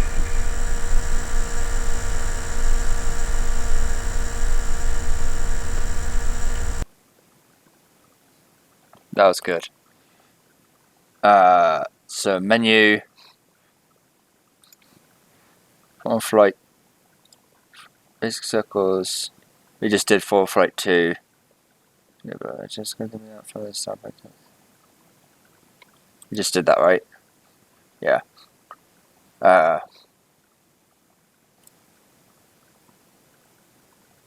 Yeah, we did that. So I'm going to do this. Basic pirouettes. Practicing pirouettes gives you a chance to get some more experience with tail rotor pitch control. Let's work on some pirouettes now. Slowly bring the helicopter up into a hover. And add in some right tail rotor to bring the helicopter all the way around once. And bring it to a stop. Let's try that again.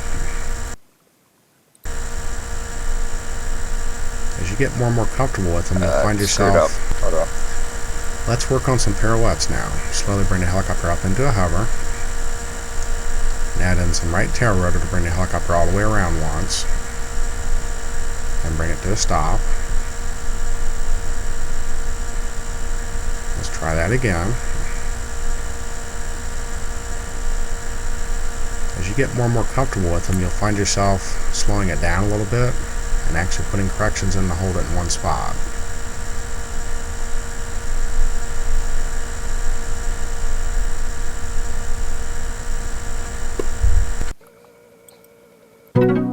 Lesson complete. Congratulations. Next lesson. Basic loops. To progress basic loops, you need high speed and generous altitude for safety. Learn to perform a smooth, perfect loop using the right combination of collective left stick and after cyclic right stick inputs. You must add and release stick inputs at precise moments during the loop to avoid executing a distended shape that resembles an egg. Okay. Let's go ahead and work into loops now. You'll notice I changed models to the other Impala 30, which doesn't have a training gear on it. Yep. Go ahead and lift off into a hover. I was just going to comment on that. On the upper left corner of the transmitter is the idle up switch. Go ahead and bring that all the way up.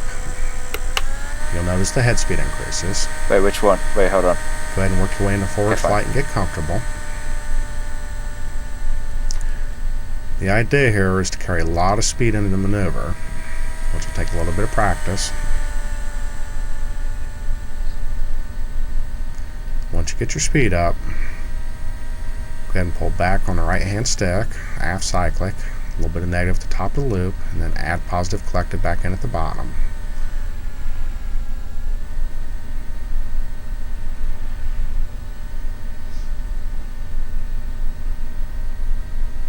Go ahead and practice a few to get comfortable.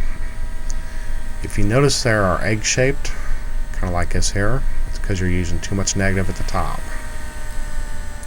To get a good round loop, you want to use very little negative at the top and carry a lot of speed into the maneuver.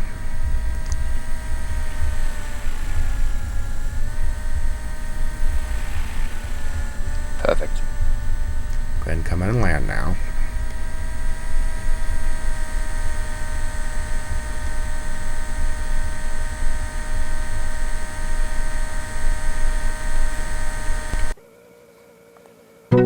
I'm not sure what the button was. I forgot, but I'll have to find it.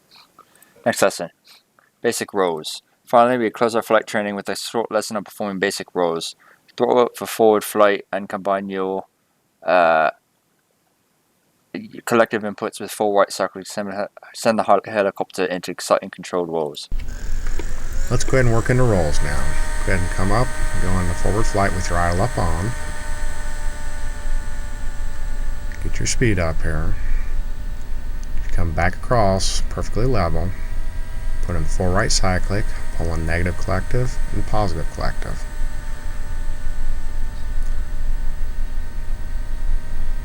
Go ahead and try from the other direction also.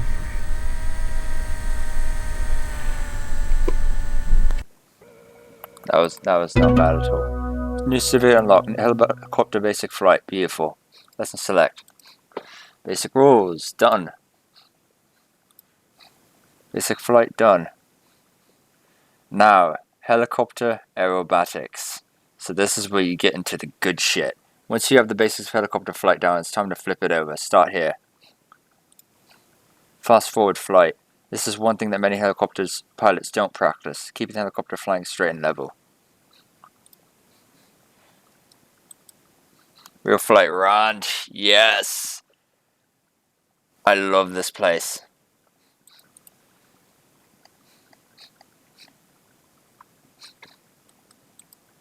Oh, actually, no, this is new.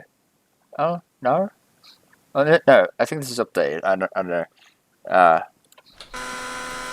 Yeah, no, This maneuver here is just fast forward flight and practice holding a straight line. What I like to do with this maneuver and the way I teach it is to give full positive pitch and try to hold your straight line without porpoising the helicopter.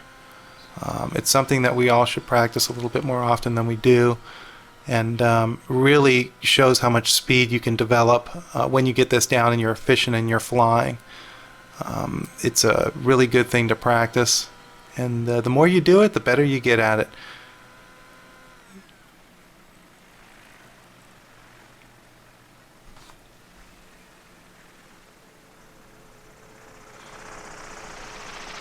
That was awesome. Alright, next lesson. Stall turn. One of the first basic aerobatic maneuvers everyone should learn. This is just a basic stall turn. A great thing to practice. What you want to do here is enter this from fast forward flight. So we're coming up on the power here. Got roughly full positive pitch in. We're going to do a gentle pullback with back elevator. Right there we're going to be around 0 degrees of pitch.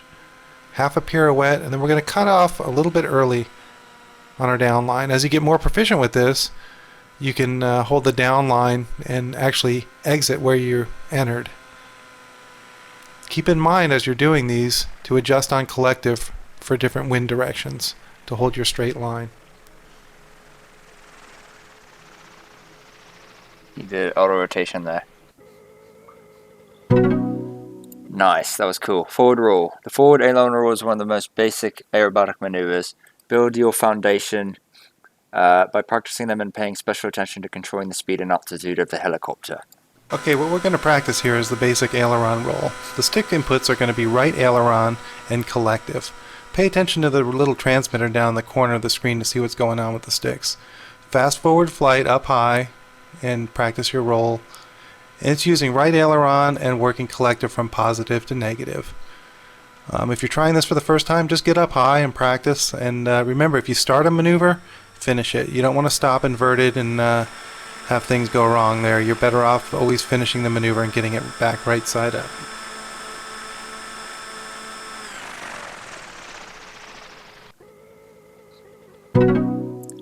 Next lesson, backward roll.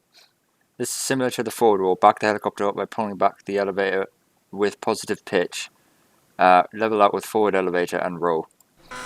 Okay, this next maneuver we're going to practice is a backward roll. Very similar to the forward roll. You back the helicopter up, pulling back elevator and positive pitch, forward elevator to level, and roll. Right aileron and collective.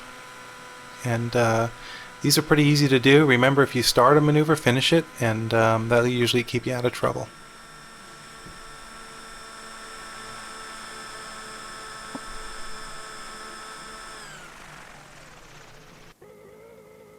Let's see.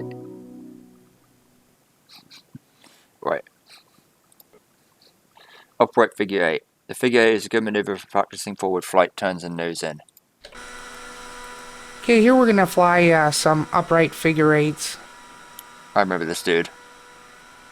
It'll be best if you have experience flying forward circuits, clockwise and counterclockwise. If you've been practicing those two maneuvers, then piecing this one together should be fairly simple. Here I'm flying in towards the flight line. You want to practice the figure 8, also flying away from the flight line. That's about it. That's not bad at all. I know the guy who just spoke, I don't really like him very much because he doesn't. It's kind of like straight and to the point, but it's not like. I can't explain it. The backwards upright figure 8. Backwards figure 8 is good for practicing backwards flight and for learning backwards turns. Okay, here we'll be flying backwards upright figure 8s. Flying the tail in this maneuver is going to be really important. So the more you practice flying backwards circuits, clockwise and counterclockwise, the easier this maneuver will be to fly. Symmetry is going to be very important, and that's about it. Just make sure you focus on practicing with the tail, flying the tail.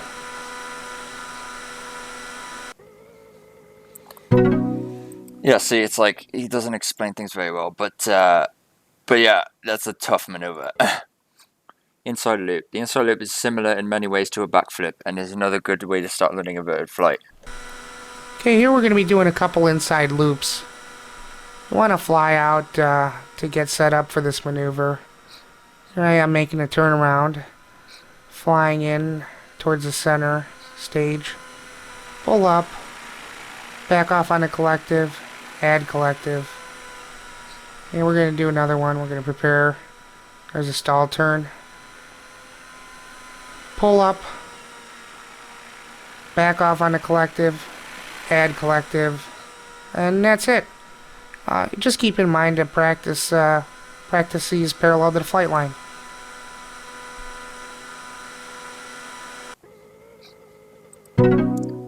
Next lesson, outside loop. Your forward outside loop is a relatively simple aerobatic maneuver. Here, Todd explains how to make your loops look big and round.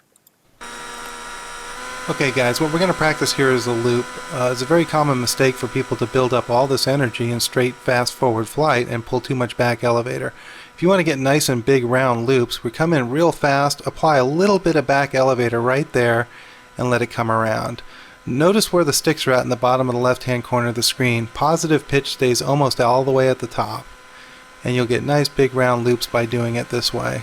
Don't come in fast forward flight and panic and pull a lot of back elevator. You're just going to shrink the size of your loops, and usually look better if they're nice and big and round. See, I like this guy, the way he teaches.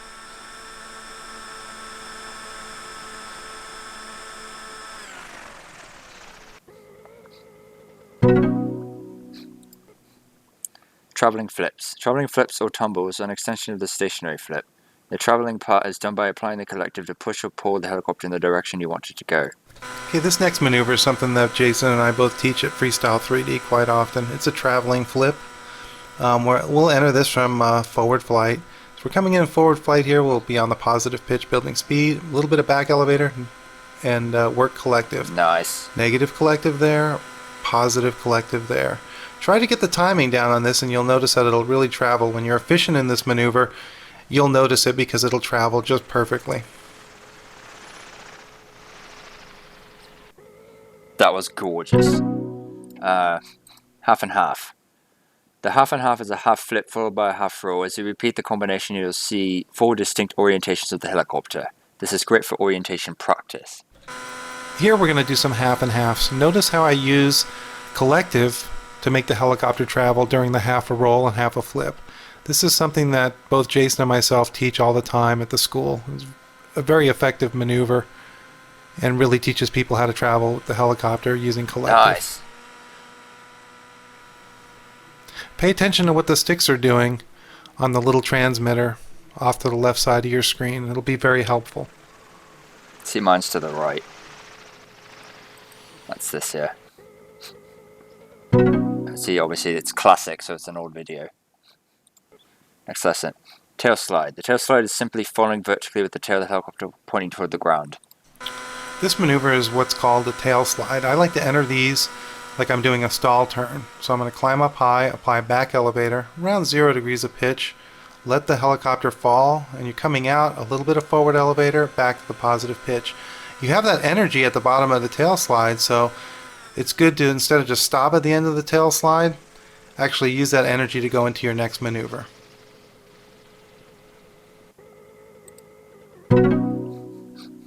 Lesson 11 completed. Congratulations. Next lesson. Death spiral. The death spiral is a forward or backward flip with falling knife edge toward the ground. Okay, here what we're going to be working on is a death spiral. I like to enter these like I'm going to do a stall turn. So here I'm climbing up with positive pitch, apply back elevator, quarter right pirouette, 0 degrees of pitch, and almost full forward elevator. And then we're going to exit here. When you're trying these for the first time, just come out kind of high and do a couple of rotations. No reason to come out low and push it until you get proficient at doing this maneuver. That was a tricky one. But, new certificate unlocked. Helicopter Aerobatics 1. Let's select.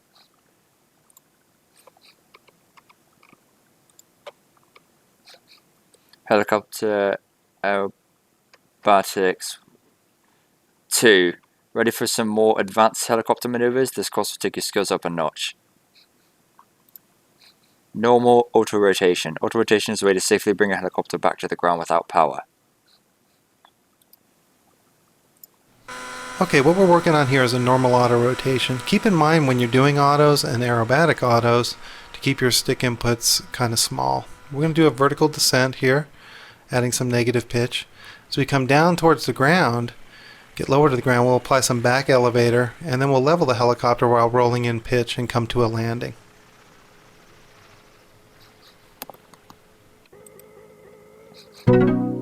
Alright, next lesson. Flipping auto-rotation. The first aerobatic auto-rotation lesson is the flipping auto-rotation. This auto is a flipping auto. Important thing to keep in mind about this is collective is opposite, and I'm going to go ahead and discuss that. We're going to descend here with some negative collective. As the nose comes about towards the sky, I'm at a little bit of positive pitch and a little bit of negative pitch. Okay. Keep in mind the collective is reversed in the flipping auto from what we normally do with power on. Nice. 4-point backflips. Oh god. 4-point backflips are just like a stationary flip, except the collective and cyclic controls are managed to show 4 distinct positions: upright, nose up, inverted, and nose down.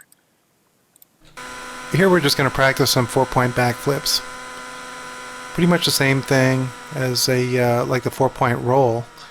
It's just doing some point work. We're going to enter from forward flight. And what we're going to do now is pull back and hit 0 degrees of pitch, then negative, then 0, then positive. So it's just back elevator commands. And what's helpful doing this is to count as you're going through it. And I'll show you what I mean coming from this side. As we're going through the maneuver, we want to pull back and go 1, 2, 3, 4. 1, 2, 3, 4. And that'll help you with your rhythm and timing during this maneuver. Also works well in the 4-point rolls.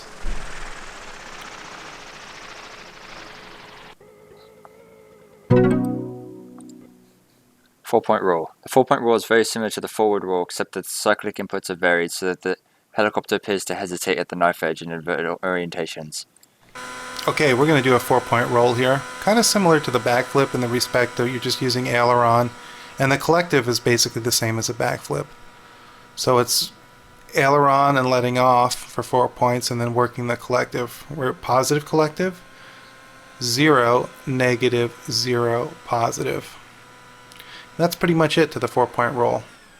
Aileron and collective.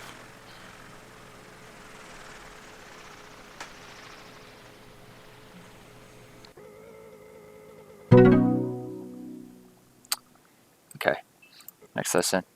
Rolling auto-rotation. This maneuver is very similar to a forward roll. Big difference is that it is done without power. This means that you will need to make small deliberate cyclic inputs, and you will have to carefully control the collective to keep your head speed up, or airspeed.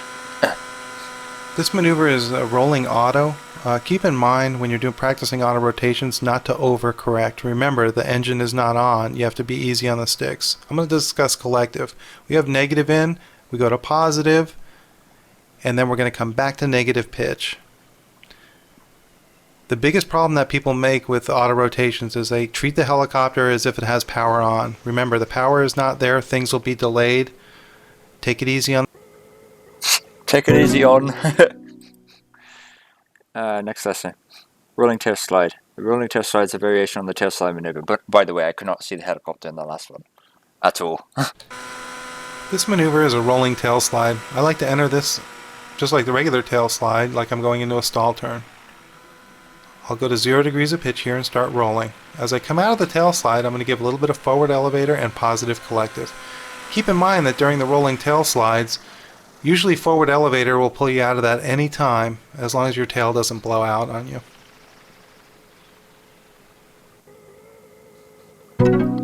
Nice. Inverted figure 8. The inverted figure 8 is a good maneuver for practicing inverted flight and for learning forward inverted turns. Oh, this is tough. Okay, here we'll be doing inverted figure eights, flying forwards. You'll probably want to practice flying inverted circuits clockwise and counterclockwise. And the slower you can practice them, the more control you'll have when you start to fly them fast. It'll really teach you how to steer the heli and use the correct amount on the controls. That's about it.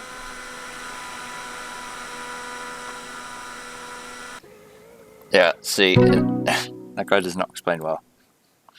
Backwards inverted figure 8. Oh god, this is a bitch. The backwards inverted figure 8 is a good tool for practicing backwards inverted flight. Okay, here I'm doing backwards inverted figure eight. The thing to concentrate on with this maneuver is really flying the tail. Getting control of that tail is probably key to making this maneuver look good.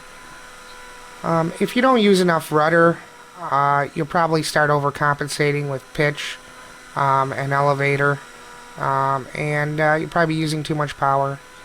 I'd practice backwards circuits, clockwise and counterclockwise, to help you prepare for this maneuver. That's about it. God, I hate this instructor. Anyways, next lesson. Backwards inside loop. The backwards inside loop is a variation on the inside loop. The only difference is that the helicopter is traveling backwards. Here we'll be doing backwards inside loops. I'm flying backwards right now, preparing to set up for the first backwards loop. Give some elevator input, some collective, back off on the collective, increase collective, and exit. Here I'm entering another stall turn, preparing for the next, for another backwards loop. Right here you want to back off a little bit and then increase collective. That's pretty much it. You just want to make sure to concentrate and learn how to fly this parallel to the flight line.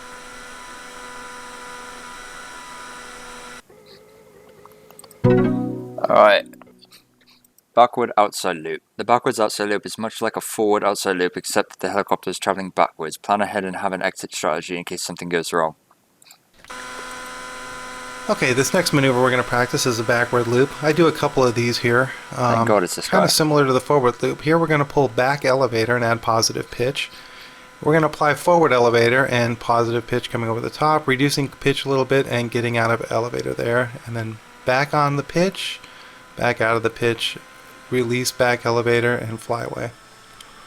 Pretty common maneuver, not very hard to do. Just practice it up high for your first time. If you get into trouble, go ahead and bail out of it and start over.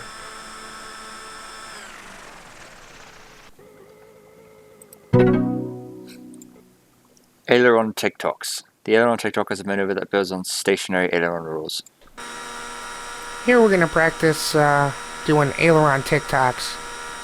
Best way to think of this maneuver is the model traveling from 10 o'clock to 2 o'clock,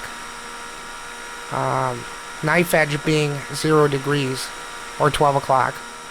And what you want to really concentrate on is gaining control of the stops and the starts on the tick and the tock part of the maneuver. It's pretty simple, just requires a lot of practice, repetition. Yeah, see, those TikToks are exactly what I want to learn. Tail down TikToks. Yes, these I want to learn so badly. The tail down TikTok, like the aileron TikTok, is basically two halves and a direction change repeated. It may sound simple, and it is, provided you're comfortable with backward and forward flips. It's not fucking simple. I've been trying to do it for years, and I couldn't do it. Well, for the years that I tried to fly back then, I tried to do it, and I just couldn't do it. Still can't do it. Okay, here we're going to do stationary tail down TikToks. Right here I'm doing a half flip, back to another half flip. That's going to be the best way to practice this maneuver. It allows you to focus and take your time executing a half flip and stopping the heli where it should be stopped without it traveling. The better you get at this, the more it'll show up in your quality of TikToks. Eventually you start creating that swinging pendulum effect from 10 to 2 o'clock.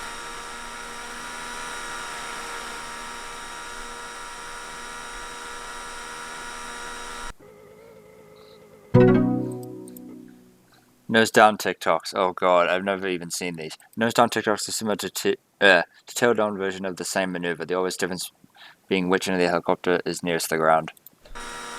This maneuver is called nose down TikToks. If you get the heli, or if you can imagine the heli being knife edge with the nose pointing down, that would equal 12 o'clock. And all we're doing here is creating like a pendulum effect from 10 o'clock to 2 o'clock. And the key points to remember here is to just practice getting the stops smooth and trying to keep the heli in one spot. You could also practice these traveling. Show me, bitch. Anyways, new civilian unlocked. Helicopter airbox 2. Nice. If that's the end of this, I don't know what the fuck they have in store for the best version.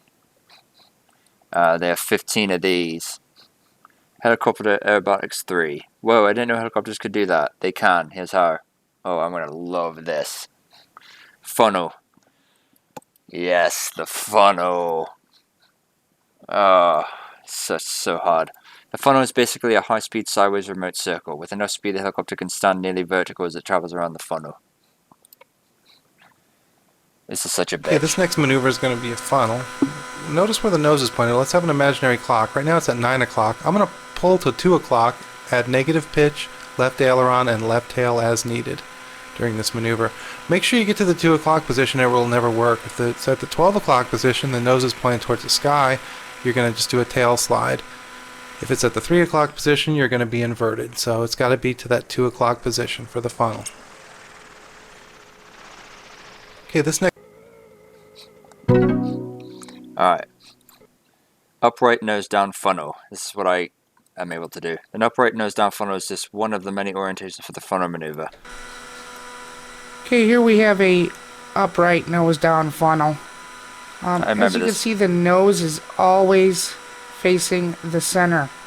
If you were to flatten this out and practice it, it would be a flat sideways circuit with the nose pointing in towards the center at all times.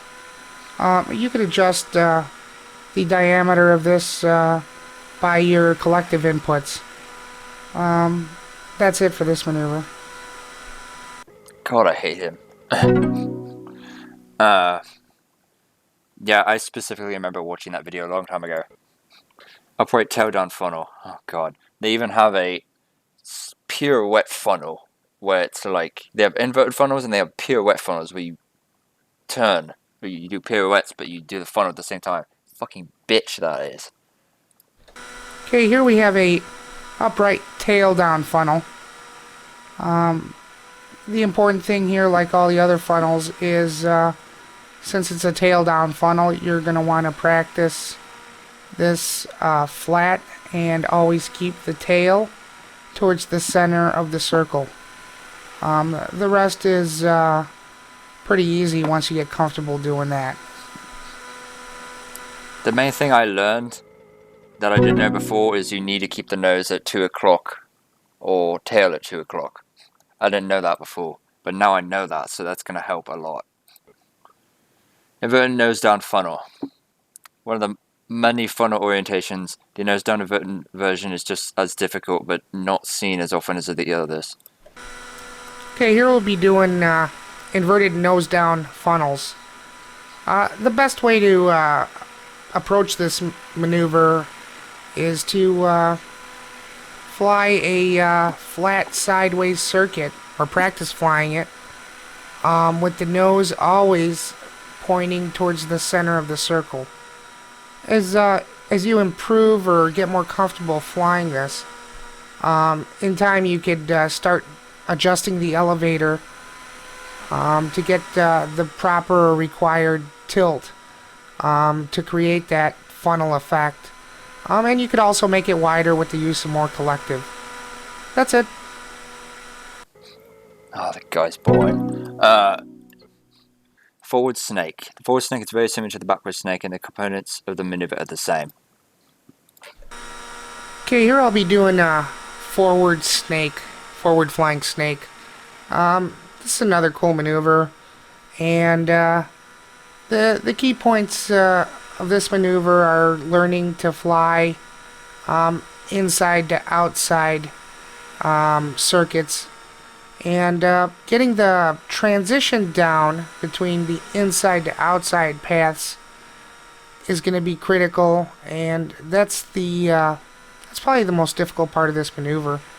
Once you could fly inside to outside, then it's just a timing thing, and just need to keep working at it. That's about it. Finally, he gave some good information. Forward rolling circle. The rolling circle is actually easier than most people think. It is. Okay, here we'll be doing forward rolling circles. This maneuver can get quite difficult to learn. Actually, never mind. But if you break it down and practice it in a modular way, it'll make things a lot easier. Learning how to fly forward, upright, and inverted circuits is going to be key here. Learning how to fly those circuits flat will really help with this maneuver. Practicing hovering rolls will help, and you just have to piece it together once you get all that down and start working on keeping the aircraft moving while you're in the rolling motion. So you'll have to concentrate on the elevator too. That's about it.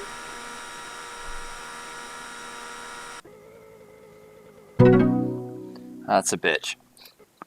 Backwards snake. Oh god. This snake is a very interesting maneuver. As with many other maneuvers, it can be broken into simply required components that you can use to build up to the final form. Let me check how much space I have. Okay. Okay, here we're going to be doing a backwards snake. This is a pretty cool maneuver. It can be a little difficult. I think the best thing to do here is to concentrate on inside to outside circuits. That's pretty much what this is. It's a path of a circuit going to the path of another circuit from inside to outside. Getting the transition down, the timing, the rhythm, that's probably going to be the hardest part, but once you've practiced all the prerequisite maneuvers, you should be good to go.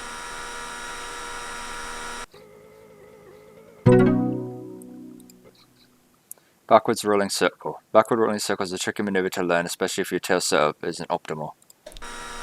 Okay, here we're going to be doing backwards rolling circles. Best way to practice these is to break it up and practice flying backwards inverted, backwards upright circuits. I think it'll be important for you to practice flying the circuits flat. That'll make you concentrate on the rudder, and it'll help tweak your skills using the rudder, which is key in this maneuver. Also practice stationary rolls and practice some in flight. Once you have all these down, you could put them together and start working on timing.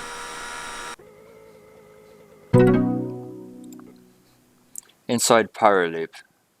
It would be wise to master all orientations of upright and pirouetting upright flight before attempting the pirouetted loop. First, practice stall turns in all upright orientations. Next, practice pirouetting stall turns. Don't forget to practice both directions. Here we'll be doing inside pirouetting loops. The best thing to do with this maneuver is to practice all the loops. Forward, backward, and sideways. Practice those till you're comfortable doing them. And also practice flying up and down the flight line while pirouetting. And then piece it all together.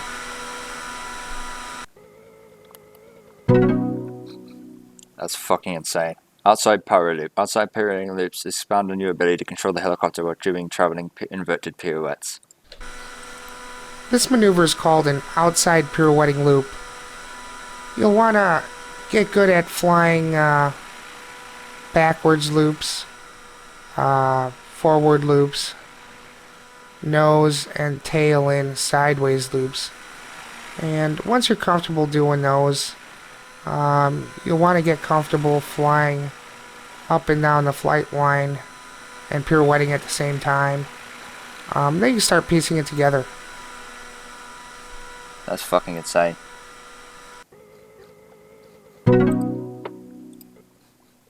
Pyro funnel. This is what I was talking about. This maneuver builds on the ability to do traveling pirouettes as well as different orientations of the funnel. To prepare for this maneuver, practice pirouetting in remote circles. As you improve, practice banking the helicopter at steeper angles and experiment with pirouette rate. Okay, here we have a pyro funnel, also known as pirouetting wall of death in some areas. It's a fairly complicated maneuver, but could be a lot easier to work on if you've really practiced nose down funnels, tail down funnels, forward and backward hurricanes. The amount of pirouettes that you execute within this maneuver or per revolution is solely up to you. It's probably best to learn how to vary that rate and amount. As you practice the fundamental maneuvers more and more, piecing this maneuver together starts to become more and more simple.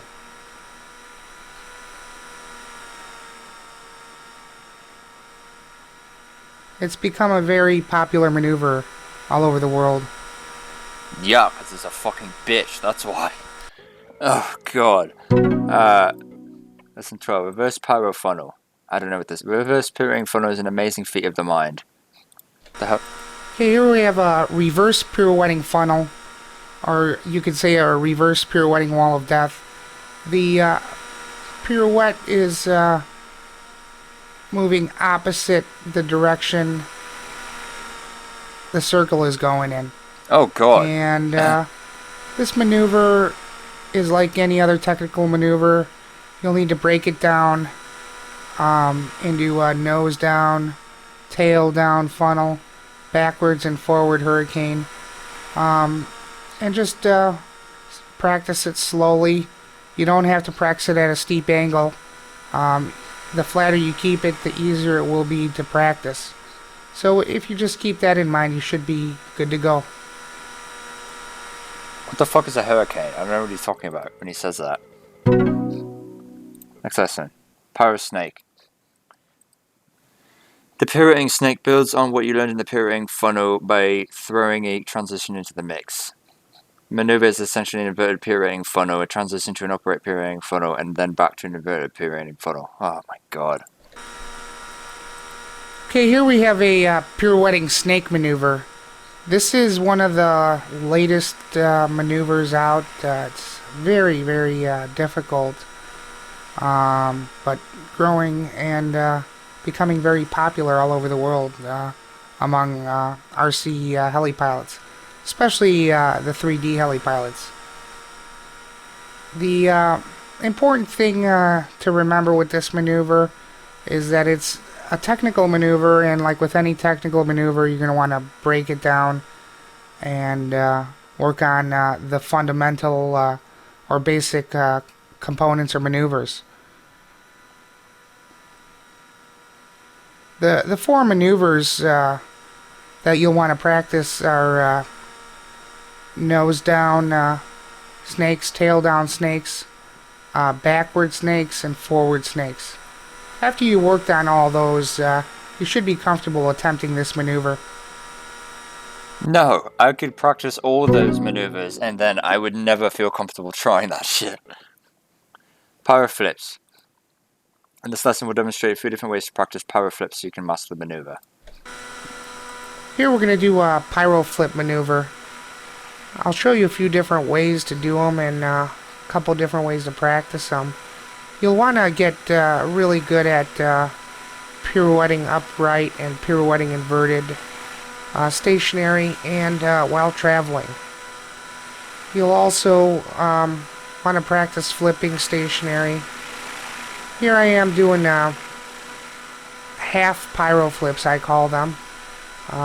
It's a good way to practice them because you get the feel for the maneuver without trying to tackle it as a whole. There's different ways to do these. You could do 1 pirouette per flip. You could do 2 pirouettes per flip, 3. That's all up to you. Being able to do this maneuver and adjust the pirouette rate is going to make things a lot easier. And it'll allow you to show different variations of pyro flips for different moods. That was fucking intense. Last lesson, guys. Pirouetting, flipping, auto. Damn it, they don't show what the fucking hurricane is. Oh well. Pirouetting, flipping, auto rotation is a pirouetting flip without power. If you can do pirouetting flips and you're comfortable with flipping and rolling auto rotations, then you should have no problem putting both maneuvers together. This auto rotation is what's known as a pirouetting flipping auto. Keep in mind that collective is reversed on this as well, and pay attention to what I'm doing on the sticks. On the left side of your screen, you have what's going on with the stick inputs. You want to pay attention to that in this maneuver. If this isn't practiced with caution, it usually can result in disaster.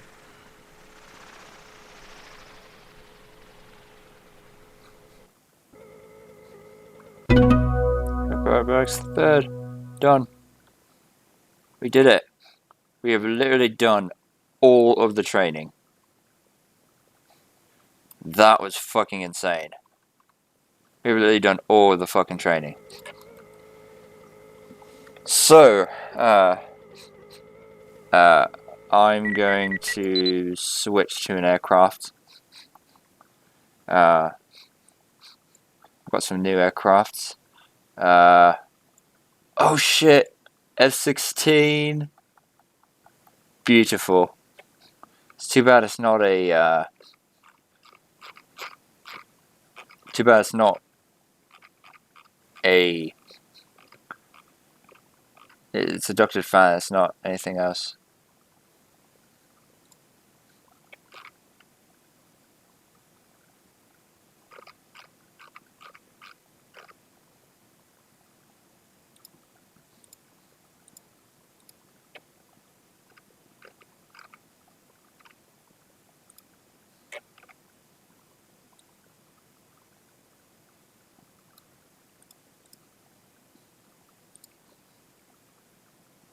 And then change it back to evergreen.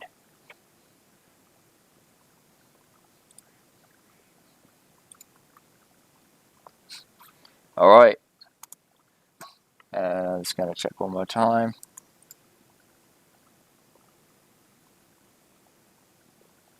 Settings.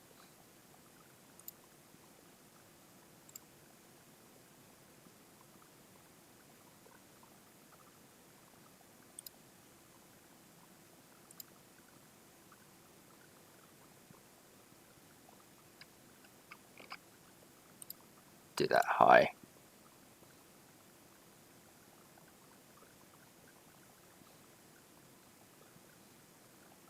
Check physics setting on startup. Yeah.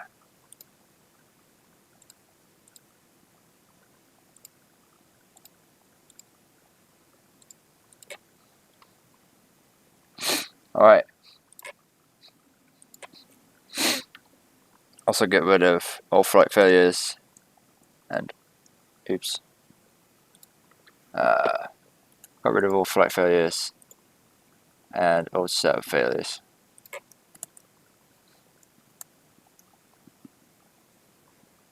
Short space. It still it actually resets me, which is weird.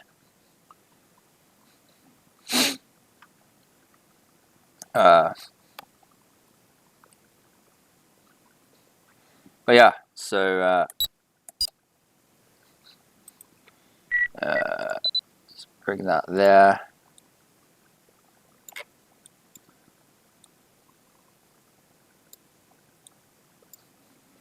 So you guys can see.